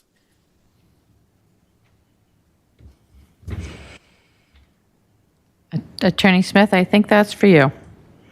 All right. Alderman, I might ask you to kind of rephrase the question. I'm trying to help you work through it. So the state statute links the substantial evidence standard to conditions that the municipality is going to put on a project, right? And so it's not that, and that's, and that the, and then kind of separately from what the types of conditions are that you may choose to put on the use or not put on the use, you also have the standards that are in the ordinance, which are really what kind of Plan Commission grounds their decision making in. And to go through the standards in 28.1836, you go down the list and they go through and they say, well, we believe that standard 1 has been met or hasn't been met because of the materials in the staff report or the materials presented by the applicant. And there isn't this, and so I would say that generally speaking, what we have been doing is that what the Plan Commission has been doing is, and what the practices are, is in accordance with the requirements of the state statute, which is why we didn't put a change in the ordinances in 2017 in response to what the state statute did. So once the however many apply to this project are gone through by the Plan Commission or by you folks now, as you're making your analysis, is if you believe that they are met or that the applicant agrees to meet, then we read from the state statute that is the threshold by which then the shall approve the conditional use needs to be granted by the municipality. So, if you look at it, you read 1, the establishment and operation of the conditional use will not be detrimental. It would be that we find that based on the materials presented, we believe the standard is met, or we believe the standard is not met. And so then when you go through it, if all of them are met, or by already what is in the record, right? Or if already by the application is already in the application, or if they agree to meet the standards, right? So if, in this case, Stonehouse agrees to meet the condition that you're imposing, then the presumption through state statute is approval of the conditional use. Is that helpful? I think what I'm taking away from what you're saying is they have to agree to meet Chapter 37. I don't necessarily see that as a conditional use. You even talked about, even if it were a permitted use, they'd still have to meet the stormwater regulations. So I guess the question is, since that seems to be the meat of the appeal, and at the front end of this process, we know they provided a model, a many-page document. Is that sufficient to tell us that they shall intend to meet the standards in Chapter 37?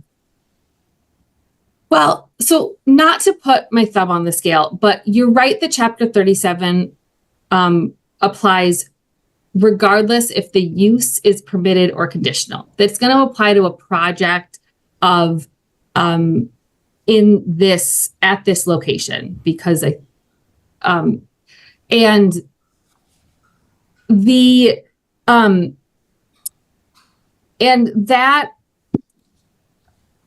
stormwater the stormwater plans are like pass fail, right? Either they pass it or they fail it, and then they work with they just need to follow the code, which is in Chapter 37. If as a council, you separate to this think that there should be more rigorous standards in Chapter 37 that address stormwater, that could be accomplished through ordinance changes going forward, right? But they don't get to, this application doesn't get to waive having Chapter 37 apply to them through a conditional use process. And conversely, the council doesn't have to require Chapter 37 to apply to them. It already does. And some of it is just, we shouldn't call everything conditions in the staff report. We should say some things are ordinance requirements, supplement, like in addition to the conditional use process, right? That's not how it's written down. Anything over 36 units triggers the conditional use in the TRU2, as you said earlier. There might be other things that this project triggered, but that's the one I remember. Right. So the larger project triggers everyone's concerns about stormwater, which you have to meet the standards. So then our job is to figure out if they provided enough to determine if they could meet the standards after working with staff some more. Right. So if it was a 36 unit building, you would never see this project and it would have to follow Chapter 37. If it was if it was a 37 unit project, the conditional use review would be triggered and they would, like a 36 unit project, have to follow Chapter 37. So it's not it, and that's not the project in front of you, but there is, but the stormwater management is going to apply to any development on this site, regardless if you are reviewing the conditional use as an appeal or if Plan Commission is reviewing the conditional use to begin with. Okay, thank you, Attorney Smith. Mayor, I have a question for engineering, whether it's Jim Wolf, our chief engineer, or Greg Fries, our stormwater expert. We do have Greg here and Jim Wolf. So why don't you ask and we'll see who appears. Okay, thank you.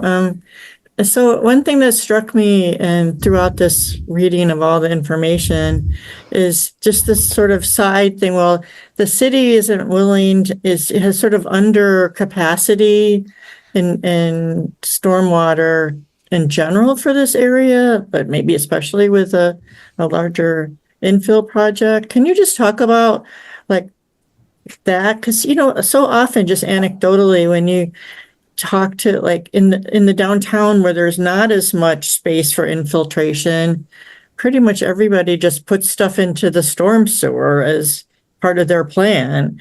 And so I'm just wondering if you could explain more about like our city, the capacity there? Is it under what we would hope for? And obviously there's no short-term plan to change it. So just sort of some information. Thanks, Greg.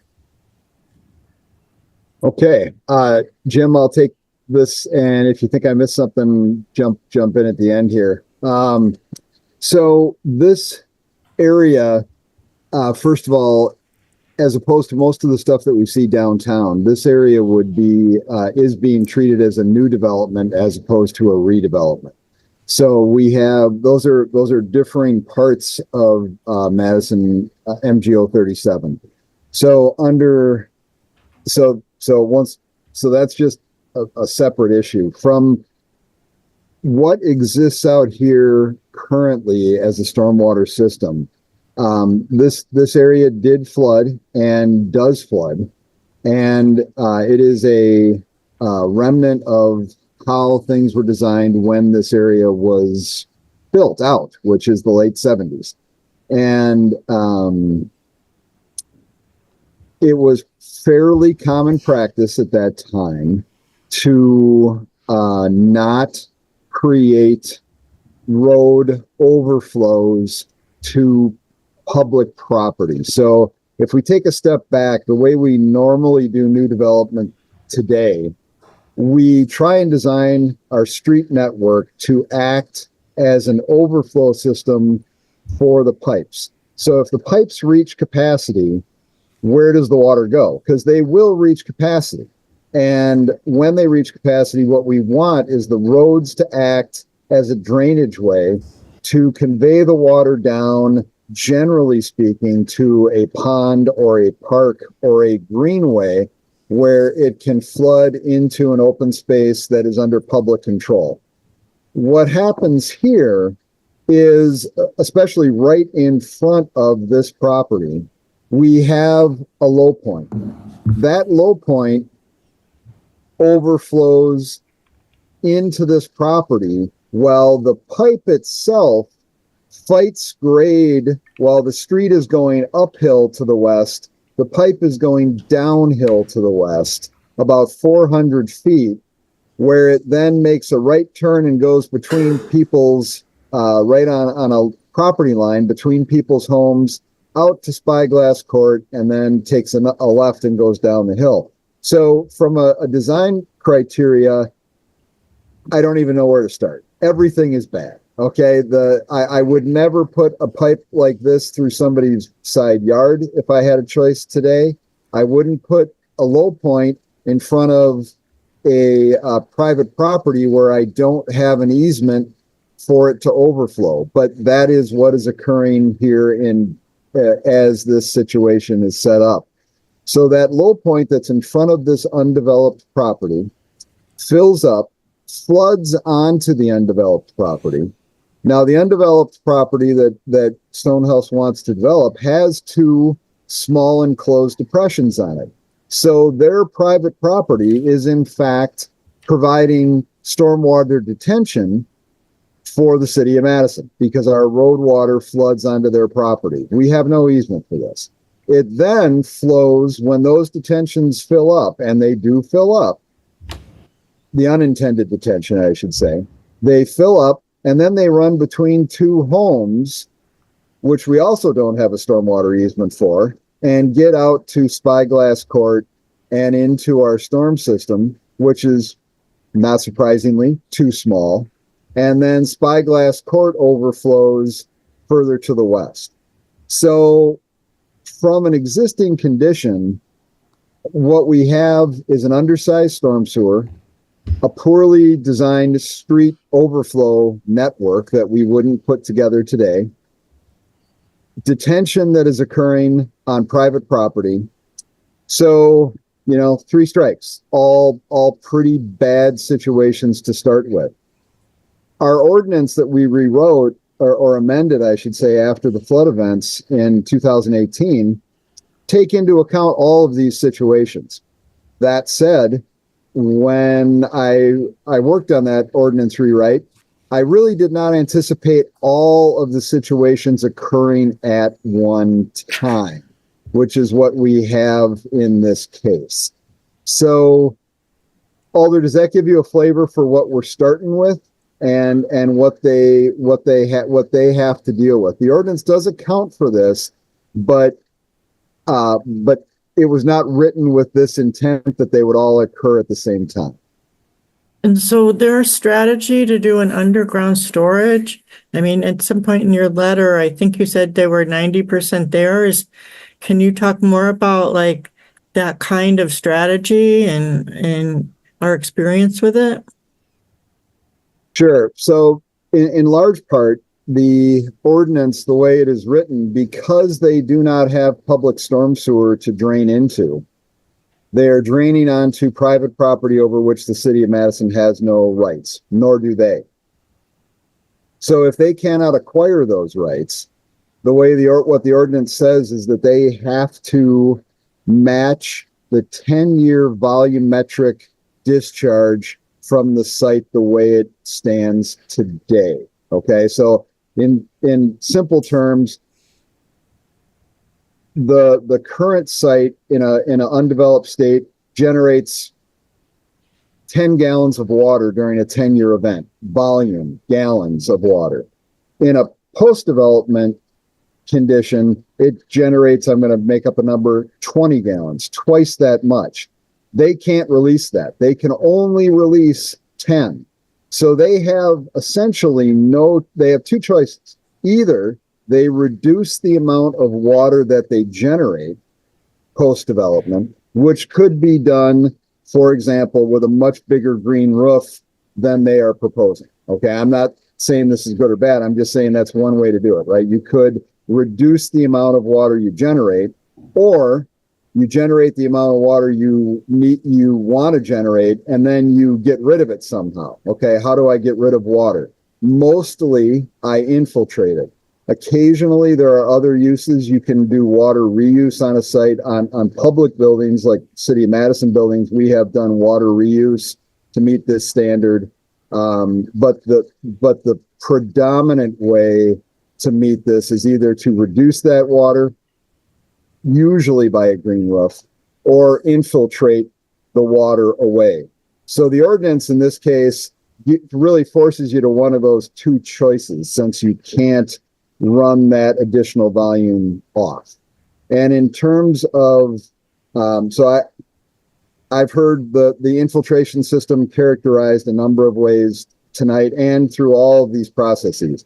And I kind of stand in the middle here. I've heard some of the residents and the professor, I'm sorry, the name escapes me right this second, say that this is a experimental system. I've heard Dan Schneider say that he's done these all over. I think this is a pretty ambitious system. So I'm kind of going right in the middle here, saying I have seen these systems function, but this, in my opinion, is an ambitious system. That doesn't mean it can't be done. It just means it's an ambitious approach. Thank you. That's very helpful. During the last 10% of this process, assuming this thing goes forward, would you be recommending more of a green roof? I did ask the applicant about that and hope that they were going to say how robust it was, and it wasn't. So it does seem like it could help.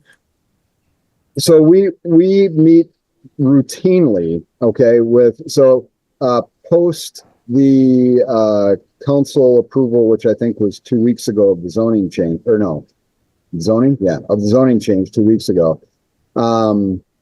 We have met with the developer's engineer to go through, Phil Gabler of our group reviewed this in a much more detailed way than I did back before the Plan Commission when I wrote the memo.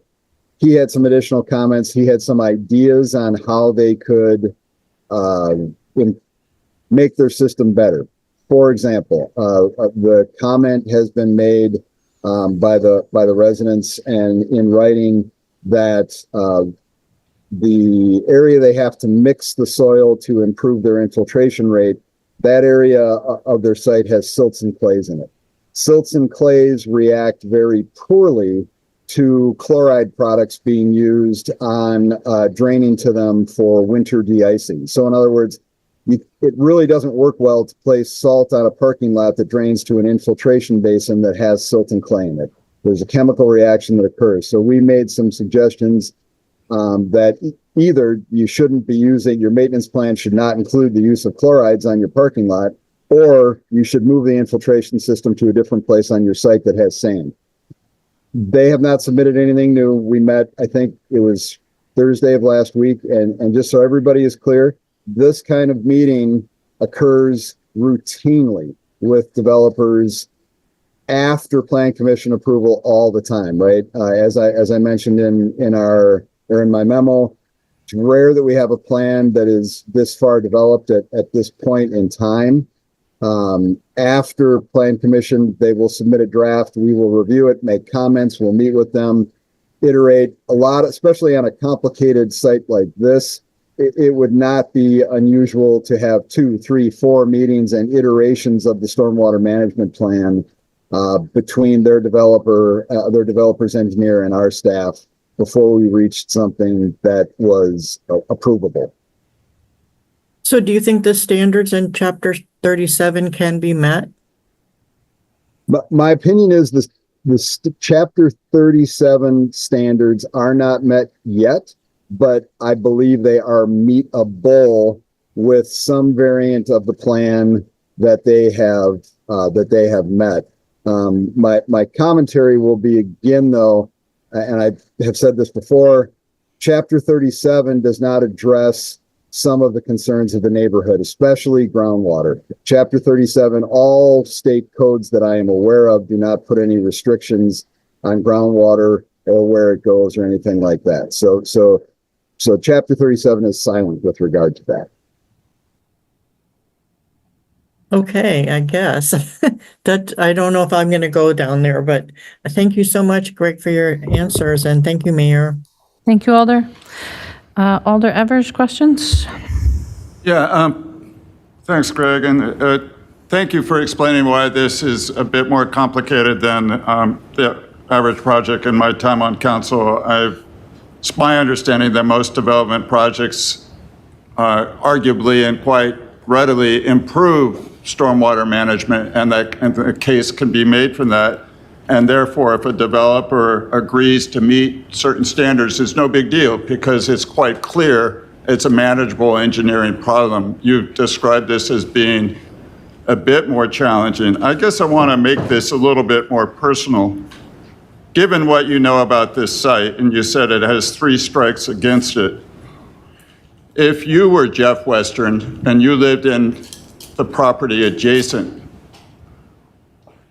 how would you feel about, based on what you've seen so far and the evidence that's presented, would you feel pretty confident that Alder, this would be? I don't think it's fair to ask staff to speculate on feelings like that. Well, okay, then let me try to pin it down a little bit more scientifically. Do you believe scientifically that Jeff Western and the nearby neighbors should be appreciably reassured, or do you think their concerns are somewhat legitimate? Okay, so that is a nuanced question. I will follow up on what Dan Schneider said. Right? And Dan, I think maybe it was Alder Rummel who asked this question. I can't remember. Asked about the adverse impacts, and I think what Dan responded something to the effect of, we use models to meet the ordinance, right? And that's true. And that's pretty much what I said, is that, we are not there yet, but we probably will find a way to meet ordinance here in a way that they can live with and that we can approve. But again, I also said, ordinance is silent with regard to groundwater. And if, generally speaking, so this is a simplification, but generally speaking, groundwater tends to follow the surface water.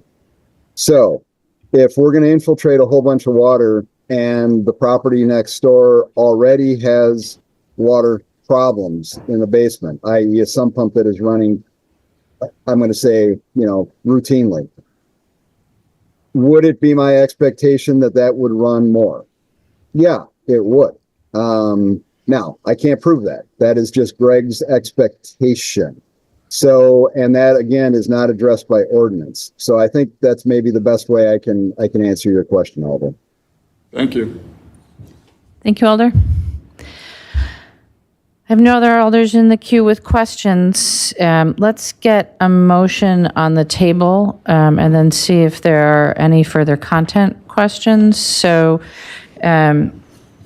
President Figueroa Cole, I believe the sort of easiest procedural thing to do is to move to uphold the appeal and overturn the Plan Commission.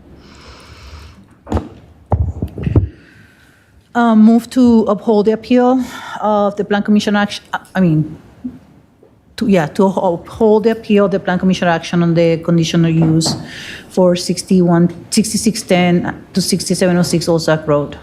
Is there a second? Second. Moved and seconded. And just for clarity's sake, the upholding the appeal and overturning the Plan Commission requires 14 votes. So it's slightly cleaner to have the motion be that way and to see if you achieve 14 votes or not, than the inverse. So that's the motion before us. I'll explain the votes when we get to that point, but just to clarify why that's the motion. Thank you, President Figueroa Cole. Are there additional questions for staff on the specifics of the project as they relate to the conditions? Seeing none, then there's a motion on the floor. Is there discussion? Alder Evers. Thank you, Mayor. I'm still unsure how to vote on this. Mayor, I would have appreciated if the developer had shown up, say with a chart and a point-by-point rebuttal of the engineering concerns. We're not scientists here. I'm not a soil engineer. I'm not a stormwater engineer, but we've heard engineering concerns, including an emeritus professor, a soil scientist, and another engineer, stormwater engineer, that Greg Fries has worked with and respects, and in fact, the developer's engineering team respects. So there are concerns out there in this property that has 3 strikes, and I'm not convinced that we've seen substantial evidence that the developer can meet standard 3, for example, that the current existing uses, enjoyment, and values of the nearby properties would not be harmed in any foreseeable manner. Any foreseeable manner. I think it's foreseeable that they could be harmed. Now, the city attorney, Mayor, has suggested that there is a way of dealing that with fines, and that there could be some kind of requirement that the developer then go spend a bunch of money to fix it. But it also might be that once done, once the project of this size with this many units and this much impervious surface, that it cannot be easily fixed. And in the meantime, the uses, enjoyment, and values of the nearby properties are seriously, perhaps irreparably harmed. On the other hand, the developer is making claims that they understand the serious nature of this engineering problem and that they are prepared to meet it. But because it's such an open question, I don't think it's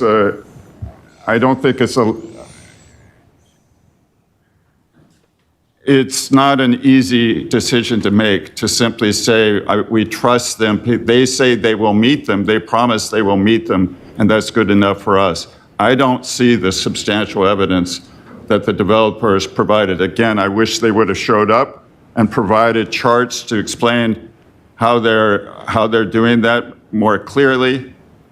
And that's why I wish we could refer this so that could happen. So I'm going to listen to my colleagues and make up my mind based on the discussion. Thank you.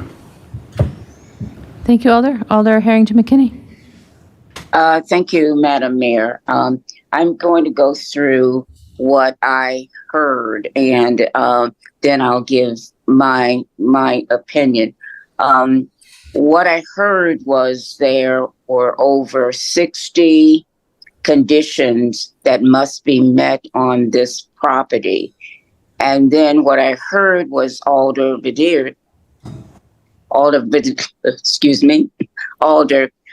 when she asked the question, how often does a major alteration occur?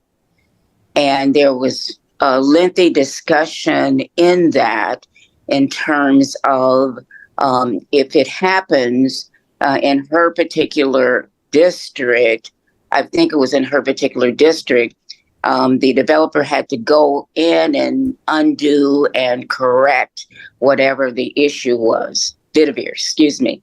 I also heard that 90% of the stormwater strategies will be draining within the property. I also heard that the attorney said that the stormwater situation is relevant in this appeal. I heard that this is a very complicated project, and as presented by the appeal, specifically what Lynn Green said is that one of the conditions is that substantial evidence meets all standards and the of the criteria. And so for me, I have personally walked through the basement of property that has been flooded, not one time, not two times, but 3 times. And the owner had the financial stability to be able to recover those 3 times. I've also walked through property where the owners lost everything in their basement, did not have any insurance, and did not have the financial wherewithal to replace any of that lost merchandise. I have seen the adverse impacts of flooding. And I also heard the developers, and I understand the developers have done a substantial job in other properties, but we are looking at this particular property. And as I look at this particular property, I will be sustaining the appeal on this particular property. And I don't think that the standards have been substantially met. I'm complete. Thank you, Alder. Alder Bennett. Sure. I wasn't going to speak too much at length. However, because it was brought up by an alder, I wanted to note that while some may not have had time to read the 308-page original stormwater management plan that was submitted by the developer, or the 314-page revised version of the stormwater management plan, which is linked to the conditional use file and does include bullet pointed notes of their highlighted notes about their stormwater management plan in response to the neighborhood. And while some may not have had time to read the staff report, which noted that it is rare in staff experience for a stormwater management plan to be submitted to the Plan Commission's consideration of a project like the one proposed, let alone for the applicant's civil engineer to provide an amendment plan in response to the comments received. Additionally, the Plan Commission should note the 4-page memo submitted by the Assistant City Engineer Greg Fries on May 31st, which provides an initial staff review of the plan submitted by the development team in conformance, It is the opinion of the city staff that a residential development like the one proposed, which complies with the requirements of MGO Chapter 37, can meet conditional use standard 1. So I understand many may not have had time to read over 600 pages that was submitted just for this one development to respond to the stormwater management issues. It is clear to me that all of the neighborhood's concerns related to stormwater management has been readily received and considered in thorough, detailed, and I believe in staff and I am confident in our abilities to assess whether or not something would cause stormwater runoff issues. That is not to say that the neighborhood's concerns aren't valid. I'm sure they are, especially with noting like they have civil engineers. The developers, engineers were available to answer questions if alders had questions to ask them about it as well. Though I think that at some point we have to accept that they are experts and would not develop a building that would cause issues of this nature because they don't want to, like they said, want to be neighbors like that, nor would they want their own building to suffer such stormwater management issues. So I do think that this development meets the conditional use standards. And I believe that we really just need to take this into consideration and recognize that we have very much so heard on multiple occasions now the neighborhood's concerns. Our votes do not indicate that we haven't heard or listened to them. It indicates that they were heard and we are choosing a certain path based off of all the evidence that we have received, including over 600 pages of reporting on the stormwater management issues. Thank you, Alder. Alder Harrington McKinney for the second time. Thank you, Madam Mayor. And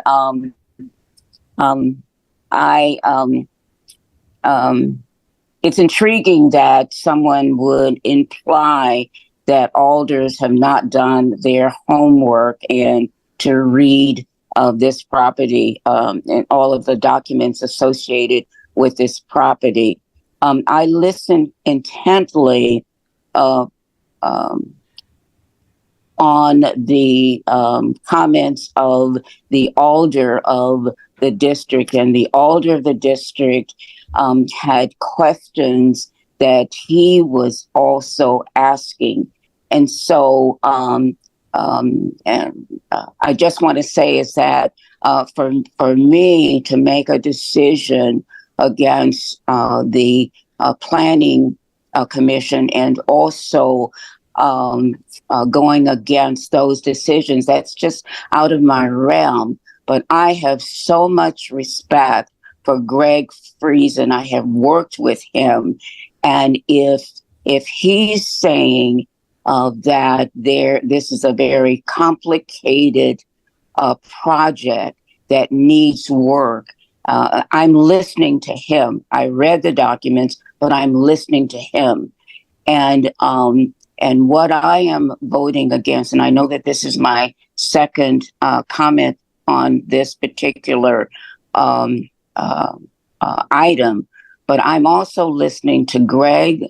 I'm listening to the owners who will be or can be impacted by this stormwater instance, and they're already experiencing stormwater challenges. And so whether there's one vote or 14 votes, I'm standing by my vote that I am voting that the incidence of this appeal has been met, and I will be supporting the appeal. Thank you. And I won't raise my hand to speak again. Thank you, Alder. I have no other alders in the queue wishing to speak. The motion is to uphold the appeal and overturn the decision of the Plan Commission. So an aye vote would revoke the conditional use permit and not allow it to go forward. A no vote would uphold the decision of the Plan Commission and allow the conditional use permit. Is everyone clear on the nature of the vote? An aye vote votes against the Plan Commission action. A no vote votes for the Plan Commission action. All right? So all those in favor of granting the appeal and overturning the Plan Commission will say aye. Those opposed, no, as your name is called, and the clerk will please call the roll. Alder Harrington McKinney?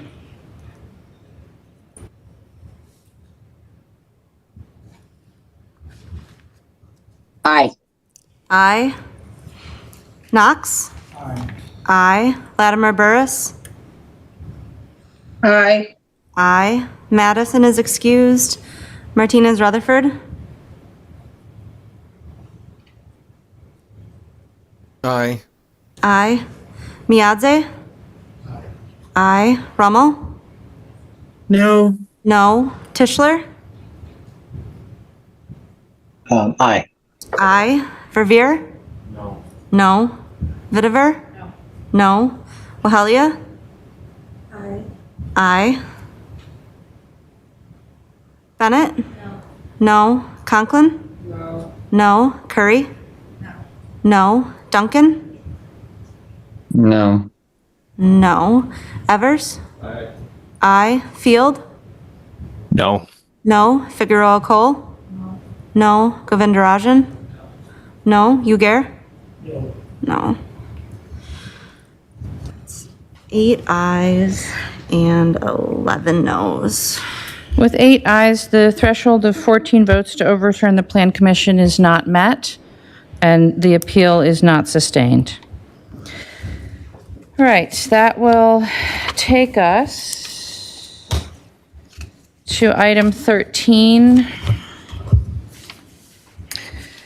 Item 13 is Legistar 83971, confirming the Madison Common Council meeting formats through December 10th of 2024. I won't read all the formats if you'll forgive me. They are printed in your agenda. On item 13, President Figueroa Cole. Motion to confirm. Is there a second? Moved and seconded to accept. On item 13, are there questions for staff? Is there Yeah, I had discussion? pulled it. I just wanted. Alder Latimer Burris, if you could use the raise hand function, please. Thank you, Alder Latimer Sorry about Burris. that. Mhm. Go ahead. Yeah, so I pulled. Yes, Mayor, I pulled it, and I just wanted to emphasize that. I just wanted to be clear that August 20th, and it sounded like Director Schmidtke covered that in the presentation, that August 20th was a sole vote on the referendum. Is that correct? We're just having a special meeting for just that, right? That's correct. Okay, that's it. Thank you, Alder. I think it's worth noting for the council's awareness that the August 20th and the November 26th meetings will both be virtual only. The rest of the meetings will be hybrid. Is there any further discussion on item 13? Seeing none, is there any objection to recording unanimous vote in favor of item 13? Seeing no objection, we'll record a unanimous vote in favor of item 13. That will take us to item 15. Item 15 is Legistar 83632, a substitute amending sections of the Madison General Ordinances to update the city's large item collection and electronic waste recycling ordinances and to update the bond schedule accordingly. On item 15, President Figueroa Cole. Move to adopt. Second. Moved and seconded to adopt. On item 15, are there questions for staff? Seeing none, is there discussion? Alder Verveer. Thank you, Mayor. As you know, I have raised concerns about the potential of ending large item collection for so many of our constituents, now twice, each time this was before the Finance Committee. I also recognize the hour is quite late after, I guess, almost midnight now, and so I will not attempt to relitigate that now. I just want to explain that a couple of things. One, I appreciate that the street superintendent, who I'm guessing has probably been with us all night, and if so, thank you so much, Superintendent Romines. Those of us that meet in person are instructed not to go on Zoom, so I don't know if you're here or not, but I figure that you're here, given your being always so conscientious, Charlie, so thank you very much. But I just want to explain to my colleagues that might not be aware that although agenda items 15 and 16 are sister legislative files, in my estimation, they are remarkably different in a couple ways, which I'll attempt to explain quickly here. Item 15 simply provides additional tools for city staff to deal with these several handfuls of large problem properties that we've heard about that are continually abusing, apparently, the large item collection system that we've have in place currently. So those additional tools will assist building inspection and streets divisions to do their job in a more effective manner. When this was originally introduced, the effective date for these ordinance revisions was November 1st. I asked the street superintendent why the long delay if this is such an acute issue for several neighborhoods in our community. And he and the Finance Committee and the Board of Public Works have all agreed that that timeline can and should be accelerated. So that's the substitute before you. It deletes the November 1st effective date of these additional ordinance tools being available to our staff, and only references then by codifying in the ordinance a large item collection and electronic waste recycling policy, which is what's before us in the next agenda item 16. It's in that agenda item 16, that we contain this new idea proposed again by our superintendent that no longer are multifamily properties of any significant size eligible for large item collection. So that includes, I would say, most apartment buildings and condominium buildings in our city. I believe that this is a drastic change. It's a sea change, and agree with the president of the West Side Condominium Association that's still with us after many hours of sitting here and his testimony, that this is a big deal for condominium associations across our community. Perhaps I'm particularly sensitive because I served on my own condominium association board for about a dozen years and know that this will have an adverse impact on their operations of condominium associations throughout the city, and also realize that this will affect landlords and tenants throughout the city in a meaningful way. Again, I say I'm not going to attempt to relitigate this. I think that when we, and I think that it's likely that this will be adopted tonight, that when this change is made effective, that we will start to receive many complaints, because I don't think most in our community are aware that this change is before us tonight, that this was being proposed. So I believe stakeholders will ultimately really miss this level of city service that they've long enjoyed. With that said, I want to appreciate and recognize and acknowledge that, and Mayor, thank you for your indulgence that I'm talking about both of these at once, both agenda items 15 and 16. I won't have to speak on 16 then when we get to that momentarily. But I do want to recognize and thank, as I said at the Finance Committee, that Superintendent Romines did agree that rushing into this change in policy in terms of large item collection perhaps would not be wise to do so this calendar year. So you'll see in the legislative file for agenda item 16 a version 2.0 of the policy. Again, you can find that in Legistar as an attachment that changes the effective date of that change in collection from November 1st to New Year's Day, or thereafter as determined by the superintendent. So, for example, I think if we're in the midst of a particularly painful winter in terms of snow accumulation, I don't think we'll probably change the policy in the middle of that. But at some point, clearly in the first quarter of the new year, if this is adopted, this change will happen. It also, by delaying the date, also allows for us policymakers to potentially consider funding the continuation of large item collection service to apartments and condominiums in our community.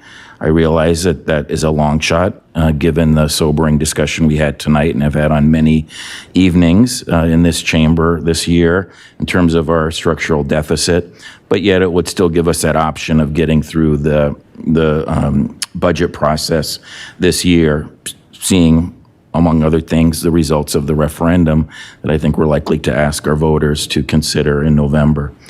So I do think that this is a big deal change. It's unfortunate loss of city services, one that so many have grown to depend on, as we heard from in our testimony tonight.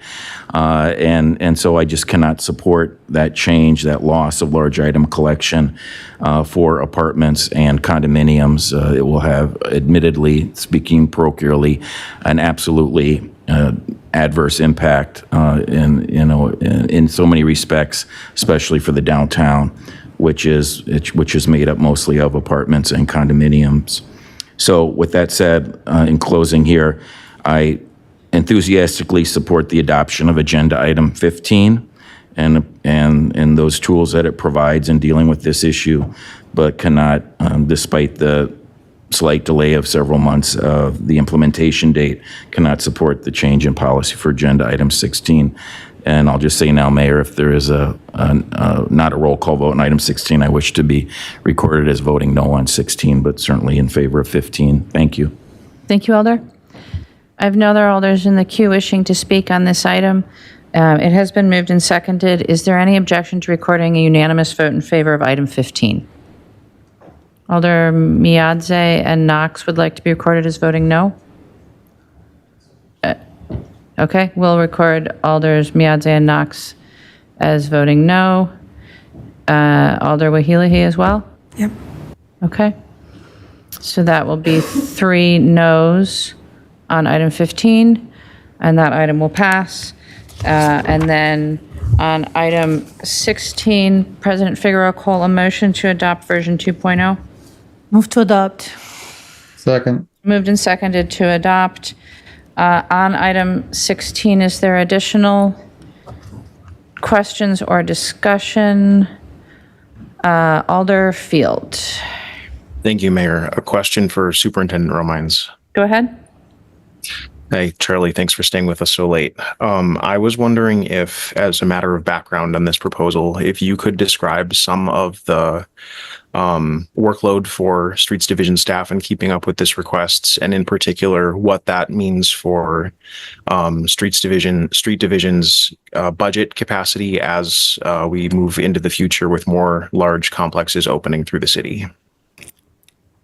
Sure, happy to. So, as many of you are aware, about 3.5 years ago now, we moved from a system that time in memoriam had basically been large items work that you just set them out at the curb every other week, and city staff just roved on a 2-week basis and collected anything that was at the curb. And we switched that over to a work order system.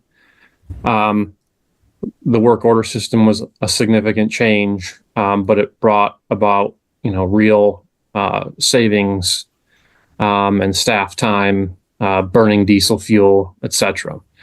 And at the time, basically what we did, we looked at our capacity based on our staffing and equipment levels that we had traditionally put out on large items. And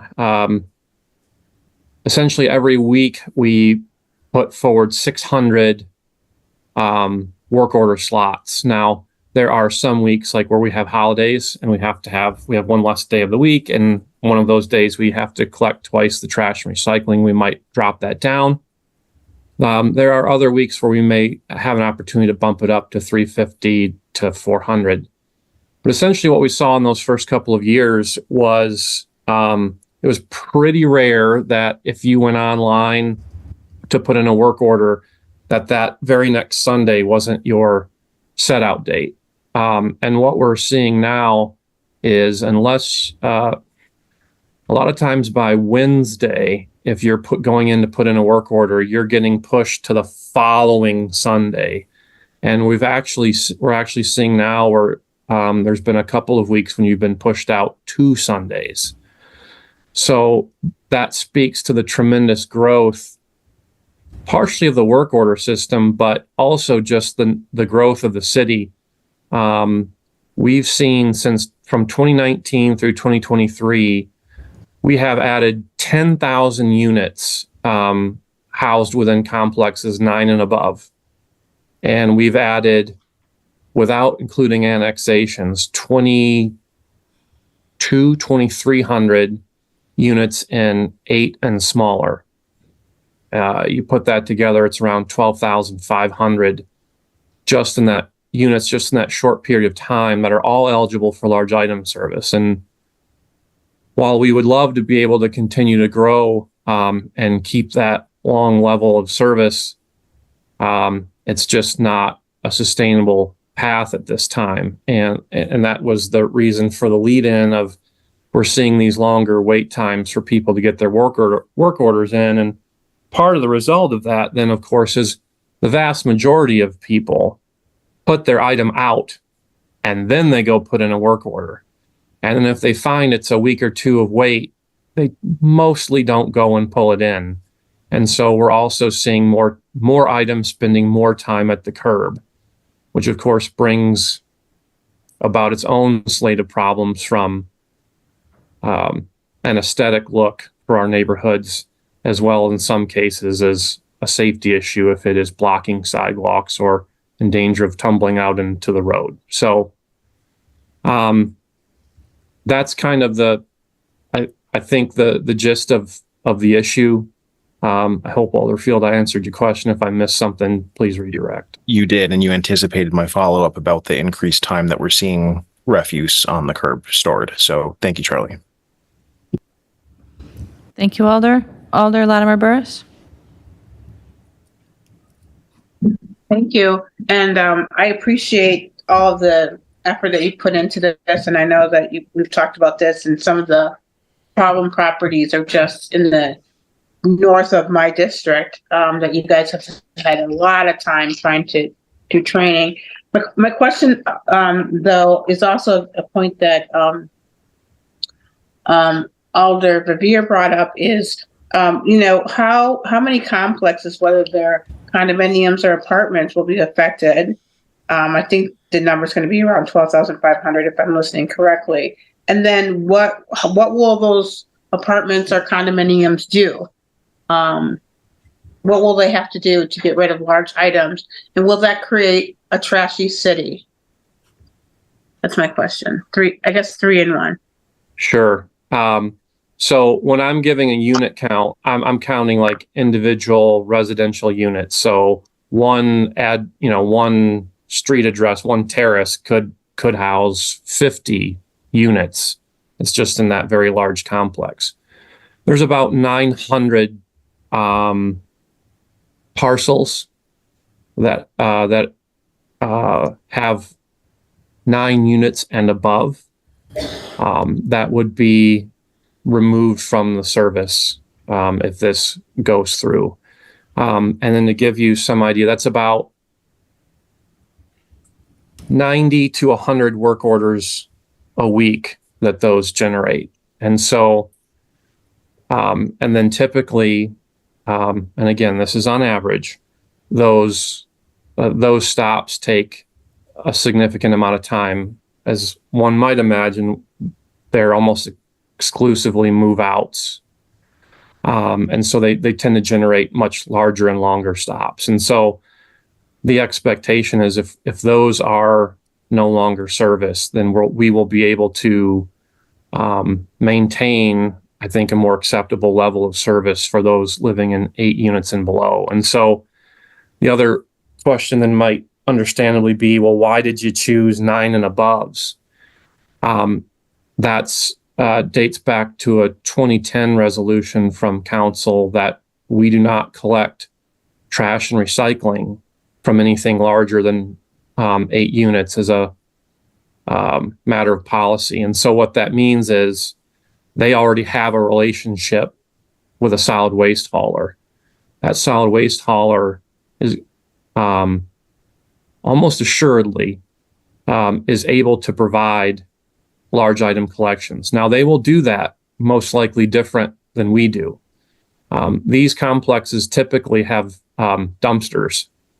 And so the way that will generally work is, depending on the physical location and the size and the options available to the building, they may take the same dumpsters and get them emptied more often. They may bring in larger dumpsters. They may bring in additional dumpsters.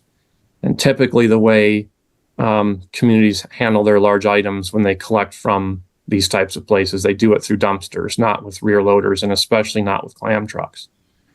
Now, the policy does allow for the terrace still to be used. So if they are, Madison's got a lot of different kind of housing stock built at a lot of different times. So if they need to use the terrace for their private hauler to come collect, they'll still be allowed to do that. There's a grace period built in so that they can still use the terrace to have the private hauler come collect. But the 9 and above was chosen because we don't, as a matter of policy, collect trash and recycling carts from them, meaning they already have a relationship with a private hauler that almost assuredly does this work. And then, so why bring this forward now versus wait until the budget gets passed in mid-November? That's a very short turnaround to allow these complexes to get their act together. And so if this were to pass tonight, we have letters ready to get sent out in the next couple of weeks to start giving them heads up that this is likely to come to pass, and that we will communicate with them again once the budget passes, if it is to come to pass. And so they have much more time to get questions answered, both from Streets Division or from their private haulers, and get prepared if this comes to be. Right. Thank you. Alder Govindarajan. I have just a couple questions on the neighborhood resource teams. Going through the memo that was sent out earlier, it mentioned how, for the most part, downtown and student areas are not being affected because of the August move-out areas. But it mentioned how the neighborhood resource teams will still continue to serve these neighborhoods about 75% of the weeks throughout the year. Can you give me some information on how these neighborhoods are selected? Basically, because I noticed that the downtown area, where there's a lot of move out and move in all the time, is not part of those neighborhoods. No, Alder, that's not really a question for the street superintendent. That's fair. Okay, I will It would email be this question. a question for the Division of Equity and Social Justice, which is not here. I will email the question later. Thank you. Yeah, but it's a fair question, and I'll just note that it is one that is under discussion actively. Thank you. Yep. And that also large item pickup is not actually a determining factor, or move in, move out is not necessarily a determining factor in whether you get a neighborhood resource team or not. All right, Alder Miadze, questions? Yeah, I was just wondering, this is kind of a big move here. I just wanted to ask Charlie if there was, what kind of outreach or that was done to the community as far as education-wise, educating before this happened, before this was implemented? Sure. Well, we've done a couple of interviews for television when this first was referred out maybe 5 or 6 weeks ago. Given that this wouldn't take place until January 1st at the earliest, we have not gone forward with any kind of a full-throated communication plan. But like I said, we do have a couple versions of a letter drafted to get sent out. We have addresses that we're planning to be very specific about. Some of the addresses where we see higher instances of issues, our intention is to not only send letters to the landowner or the property manager of record, but actually send them to the individual residences themselves, with the hope that at least one of them will reach out to their landlord or their property manager to say, hey, what is this? And so in that way to generate questions and contacts to the streets division so we can explain to them exactly what their options are if they're not paying attention to the letters themselves. We will be putting out information on the city's various ways of communicating, probably take advantage of our new citywide PIO to try and get the word out. We certainly don't want to surprise anyone with this. But realistically, what we're going to try and communicate between now and the budget going out is that this is probable, but not certain until the budget is settled. Do you, and that they should, do you think by any chance that this might actually have the adverse effect? I mean, you see the possibility of correcting a problem, but any way do you see it actually backfiring, given that, we are having problems in our city with certain management, as far as relating to their tenants. So, I mean, I hate to see this have do you see it having actually an adverse effect? well, and that was part of the reason, Alder, why what you all just passed on the previous item with giving building inspection a more straightforward way to enforce if there is inaction or continued abuse by these landowners. The idea in that respect is to make it financially in their best interest to manage their own large items versus putting them to the terrace and making it the city's responsibility. And so I have no doubt, just like when we switched over from roving packs of trucks looking for large items to a work order system, and there was a little bit of consternation with that. I don't think, I'm not that old, but I've been around long enough to know that there'll be a little bit of growing pains with this, but I do think it's going to be fairly isolated, but there will be some.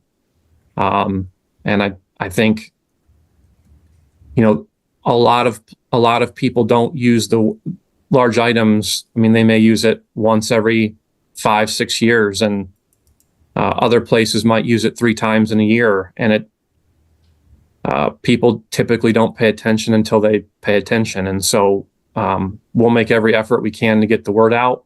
Some won't pay attention until those first large items go out. And then that will be an opportunity for building inspection and streets to educate them and give them a little bit of grace. And then if they continue to be a problem, then there will be a financial disincentive for them to continue that. And so it's impossible to say for sure, but there'll be some consternation getting this started. I think it just make it clear, we're not doing this because we want to. We're doing this because we just don't see a way out with the way the city's growing in total, but specifically with the way the city is growing in these larger, more dense buildings. The longer we wait to do it, the more intense the problem will be when we ultimately have to pull the plug on this someday.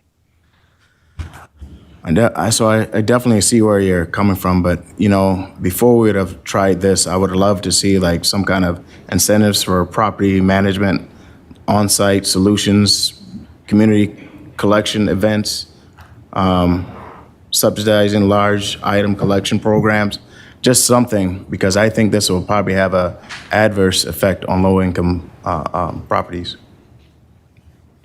Thank you, Alder.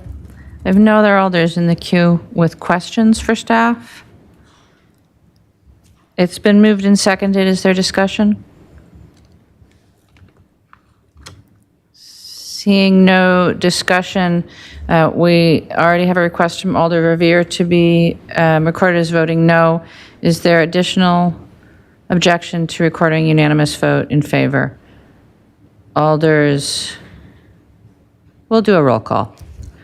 So all those in favor of item 16, aye. Those opposed, no. As your name is called, and the clerk will please call the roll. Alder Harrington McKinney? No. No. Knox? No. Latimer Burris? No. No. Madison is excused. Martinez Rutherford?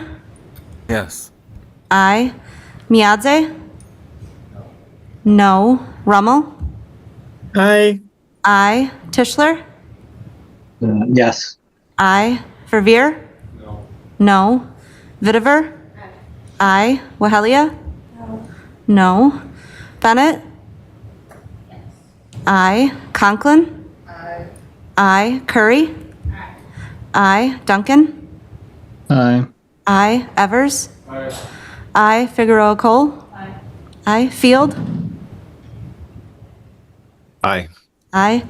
Govindarajan? Sorry. No. Ugair? Aye.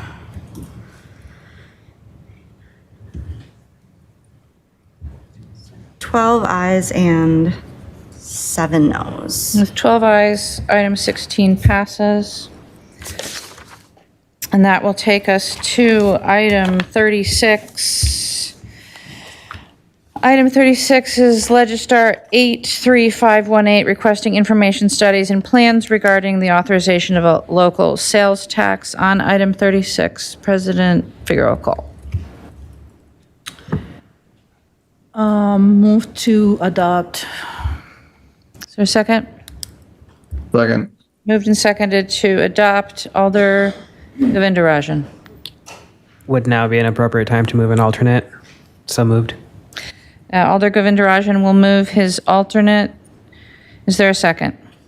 Second. Moved and seconded the alternate. Alder Govindarajan, do you wish to speak to the motion? Yes, thank you. The alternate's goal is to ensure that this common council goes on record to both the legislature and the voters and residents in general, saying that we support and call for a sales tax along with funding for a regional transit authority. It removes the requirement for finance department to go into giving us even more information than they already have. Part of the reason is because they did a very good job of that today and they continue to do so. And it lessens their burden as they have to now prepare 2 budgets heading into the budget season. But another big part of this resolution is also it calls for us alders and the mayor's office to work together with the city lobbyist and figure out a concrete plan on lobbying state legislators in favor of the sales tax and the regional transit authority. As the mayor mentioned earlier during the presentation from finance, that we need to get on that. We need to be doing more than what we are. So it places a little bit more of the burden on us rather than the finance department and their staff. So that's why this is being introduced. Thank you. Thank you, Alder. Alder Latimer Burris? Oh, sure. Are we on discussion yet? We are. Okay, great. So, Alder Govindarajan contacted me today about this. We were able to finally speak. I think he had contacted me maybe a day or two before that. And I'm going to go ahead and support this. But I don't like the method. I feel like it goes back to the Housing Strategy Committee or some other events, even the sales tax resolution that I had worked on in the beginning that was opposed, and it was sent around to all of God's country to be evaluated and so forth. And so I tried earlier today when I did talk to the alder to say, okay, well, this is not about the referendum. This shouldn't be, which some of the language in there is about the referendum, or, you could construe that. it's just really looking at the different opportunities for us as a city, as well how we're gonna pay for our shortage, right? It's sales tax, looking at the Regional Transit Authority, which I know the sponsors were excited about. But I don't like the process of it. I don't like that it comes down last minute and basically I'm being told, well, unless you have the 11 votes, I'm going to push it forward through. And I don't like how it I want to be collaborative, but how do I say this? We have a lot of responsibility when it comes to the budget. We had to force the issue on the budget, quite frankly, to get educated, to have the community meetings. It totally was put out by our Common Council office. I do want to work collaboratively with the executive office, specifically the mayor's office. I do think we all have to work together to come up with the solution. I don't like the game playing. I don't like the politics of it. I would have preferred just to try to say, okay, what lines do you like? What lines do you not like? And I spent actually a couple hours today trying to do that, but it's what you do when you want somebody to do what you want them to do. You run the clock out and then you say, oh, by the way, I need you to do this. So I'm going to go ahead and support it because I know that it talks a lot about the Regional Transit Authority, which I did not talk to about so much in the sales tax.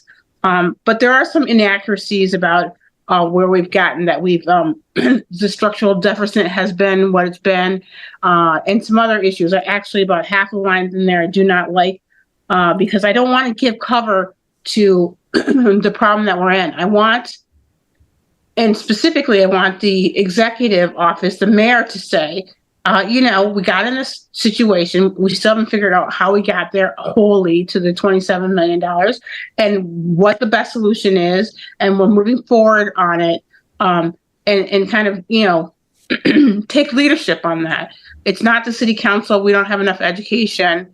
We haven't even got enough numbers to wholly go through these problems. I think the council has grown a lot. We're all doing much better. We're asking questions. We're getting into it. We're going to come to a solution. So as an olive branch, I'm definitely going to support this. I'm going to ask my colleagues to do it with the notation that I think there are some very incomplete information. I could go down the list. I went through and there's 18 line items and there's about half of them that are incomplete. It's a spin. It's a story. But nonetheless, we need to work together.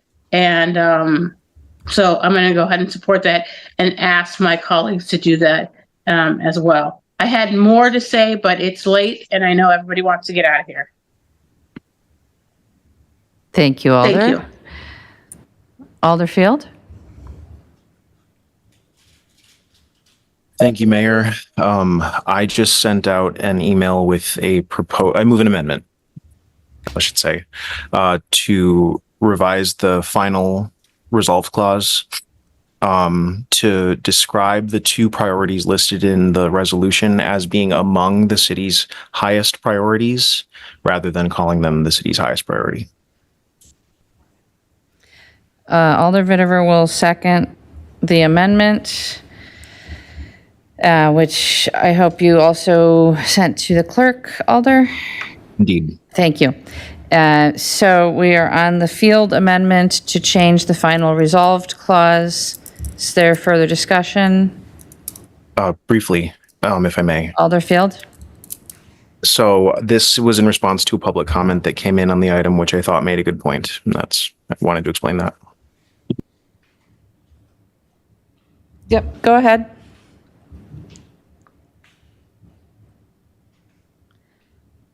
All right, sorry, I was just looking at the clerk's. That was my explanation. Thank you. I was just looking at the clerk's version of it. Is there further discussion on the amendment, Alder Miadze? No, I just wanted to make sure the Alder Fields was referring to the email about shared revenue as the high priority versus sales tax. Was it that email? I'm sorry. Sorry, can you bring it up again? Yeah. I'm sorry, I should look at the, Yeah, so it's in your email, Alder, and it references the sales tax and the Regional Transportation Authority. okay, all right, thank you. Thank you, Alder. On the amendment, Alder Latimer Burris. Yeah, so if I could just say, it came in from Eric Paulson, which is former Alder Eric Paulson.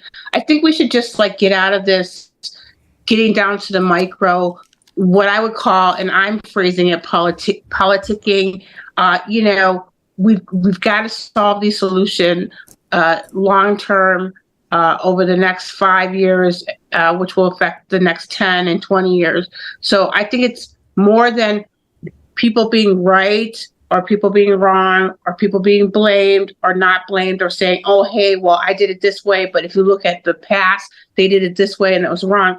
Let's just move forward. Let's not do politicking here. So I'm going to ask my colleagues to go ahead and to support the alternate that Alder Govindarajan has put through, and let's not get down to this massaging so that we can have talking points and taglines. Let's do like we did with the budget, where we went out, we told the truth, and when we didn't know the answer, we said, I don't know how we got here, or I don't know all that happened, or we haven't chased every budget number down. Let's just be clear with people. Let's stop playing games and come together and work on solving the city's problems. I think this is more important than anything. And so I'm willing to scrap my entire sales tax resolution that was introduced 2 months ago, sent over all of God's country by my colleagues, went to all the meetings except for the transportation, but I looked at that, read the minutes on it, and have answered a lot of questions and have a lot of denials and a lot of game playing and a lot of votes no, because even that people have told me they agree with the sales tax, but they don't want to kill the referendum. This is not about that. It's about long-term getting the information to make a good decision. So I would not like to do the massaging that Alder Field is asking. If you guys decide that's what you want to do, then massage away. But I want to put it on the record that I feel like this is a bunch of game playing, especially that this all comes up in the last, 24 hours, when it's been out there for 2 months. It has been to like 7 committees, which I didn't even agree with half of them. Now, 7 is an exaggeration. I think it's more like 5. Thank you. Thank you, Alder. If no other further Alders in the queue on the amendment, let's try. So on the Field amendment, on the final resolved clause, with the assumed exception of Alder Latimer Burris, is there objection to recording an aye vote? We are on the amendment. Everyone, we are on the amendment. All right, we're going to have a roll call on the Field amendment. All those in favor, aye. Those opposed, no. As your name is called, and the clerk will please call the roll. Alder Harrington McKinney? No. No. Knox? No. Latimer Burris? No. No. Madison is excused. Martinez Rutherford? Yes. Aye. Miadze? Sorry.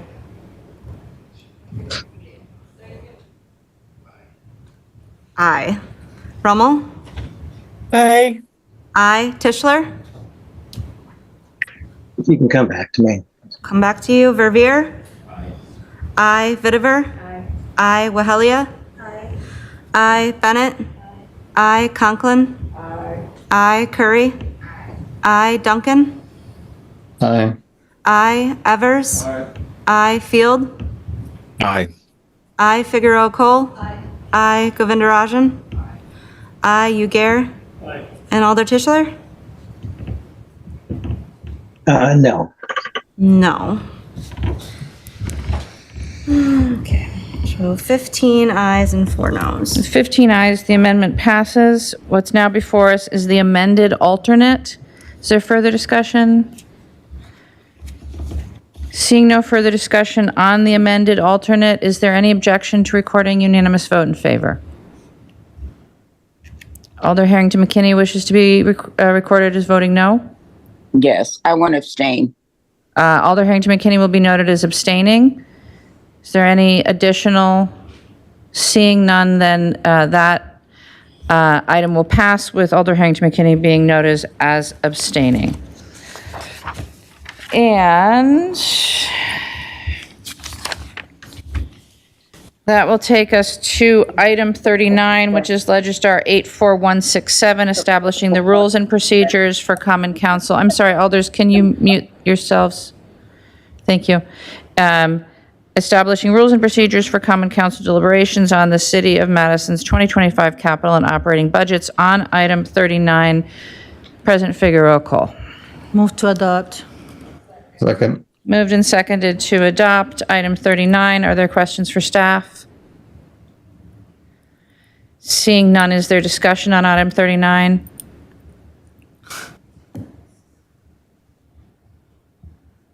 Seeing no discussion on item 39, is there any objection to recording unanimous vote in favor of item 39? Seeing no objection, we'll record a unanimous vote in favor. That will take us to item 44. Item 44 is Legistar 83530, approving a certified survey map of property owned by LZ LLC located at 521 East Washington Avenue in District 6. On item 44, President Figueroa call. Move to adopt. Second. Moved and seconded to adopt item 44. Are there questions for staff? Seeing none, is there discussion on item 44? Seeing none, is there any objection to recording unanimous vote in favor of item 44? Seeing no objection, item 44 is adopted. Will take us to item 57. Item 57 is Legistar 83820, authorizing the mayor to sign a memorandum of understanding with the president and fellows of Harvard College, acting through the Bloomberg Harvard City Leadership Initiative at the John F. Kennedy School of Government, otherwise known as Harvard, for the placement of a Bloomberg Harvard City Hall Fellow in the mayor's office. On item 57, President Figueroa call. Move to adopt. Second. Moved and seconded to adopt item 57. Are there questions for staff on item 57? Alder Latimer Burris. Oh, thank you so much. And I feel really bad because the time is late. I don't even know what time it is. But I did talk to Jessica Price, who does sustainability in the mayor's office. And I just wanted her to come on and just explain 5 minutes. If we could just hang in there, you guys, for 5 minutes, just give her a second to tell us what she does. And then also what the fellow would do, and a little bit about the Bloomberg program, especially as I'm thinking that she's sat here all night. And of course, we should figure a way to let staff just answer questions at the beginning of the hour, but that's not the way we're doing it right now. So if we could just have her talk, we've talked about it for at least a half an hour, and we could have probably talked about an hour. But I'd like to ask her 3 questions so that she can be off and running to tell us about what's what. Dr. Price is here. Alder, what are your questions? Hello, Dr. Price. As I said, Jessica Price. Could you just tell us a little bit about what you do, and then tell us about the fellow, the Harvard through Bloomberg Cities Foundation or initiative, the things we talked about this morning. Just kind of give us Alders a briefing, a 5-minute briefing, if you would, whatever you want to talk about for 5 minutes in relation to that, please. Sure, no problem. And I'm happy to keep these remarks brief, but if there's anything that I don't cover, I'm happy to answer questions. So for those of you that might not know me, I'm Jessica Price. I'm the Sustainability and Resilience Manager at the City of Madison. So I lead our small but mighty Sustainability and Resilience team. So we lead the city's work on climate change, mitigation, and resilience.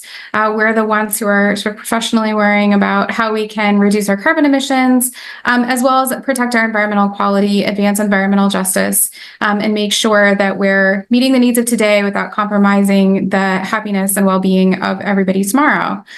So my team works a lot on some initiatives that we lead. So we lead initiatives focused on building energy efficiency, air quality, lots of different programs and projects that I'd be happy to talk more about. But this project in particular is bringing a fellow from the Harvard Bloomberg City Initiative to work on our team. So it would be a 2-year fellowship. This person would join our team, and they bring a set of analytical skills and experience to really help us make data-driven decisions in doing some data analysis and policy analysis around building energy efficiency and decarbonization in particular.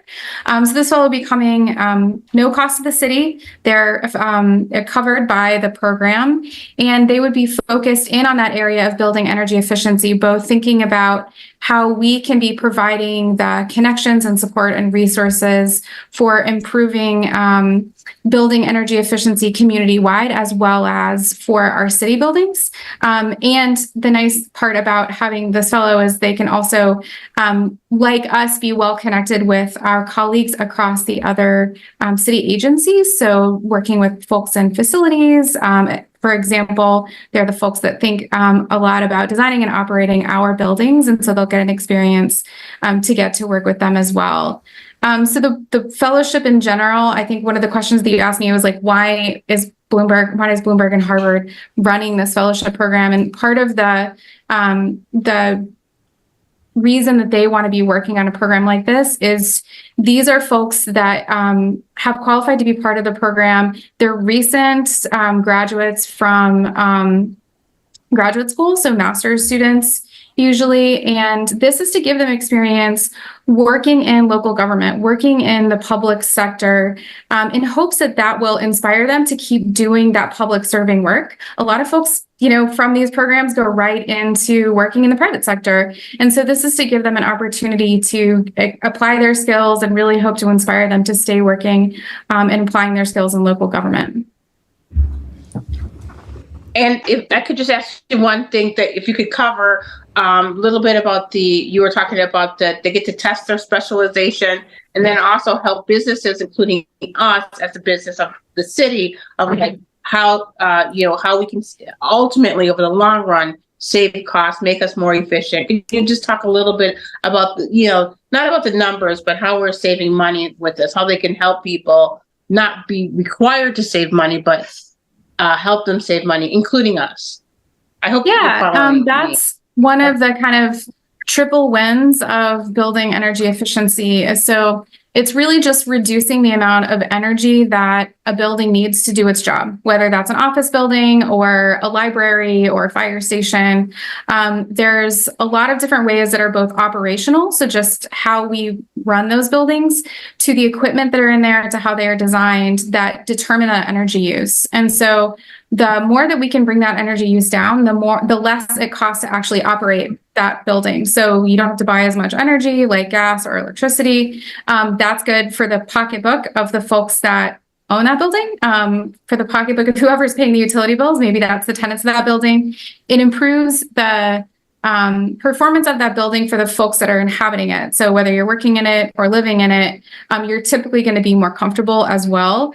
And our grid, especially for electricity in our region, has a relatively high carbon intensity, which means that we have a lot of fossil fuels that we're burning to generate our electricity relative to other places around the country. And so the more energy we save, the less we need to get from the electric grid, the greater we're savings in carbon pollution. So we're cutting our carbon pollution by improving building energy efficiency as well.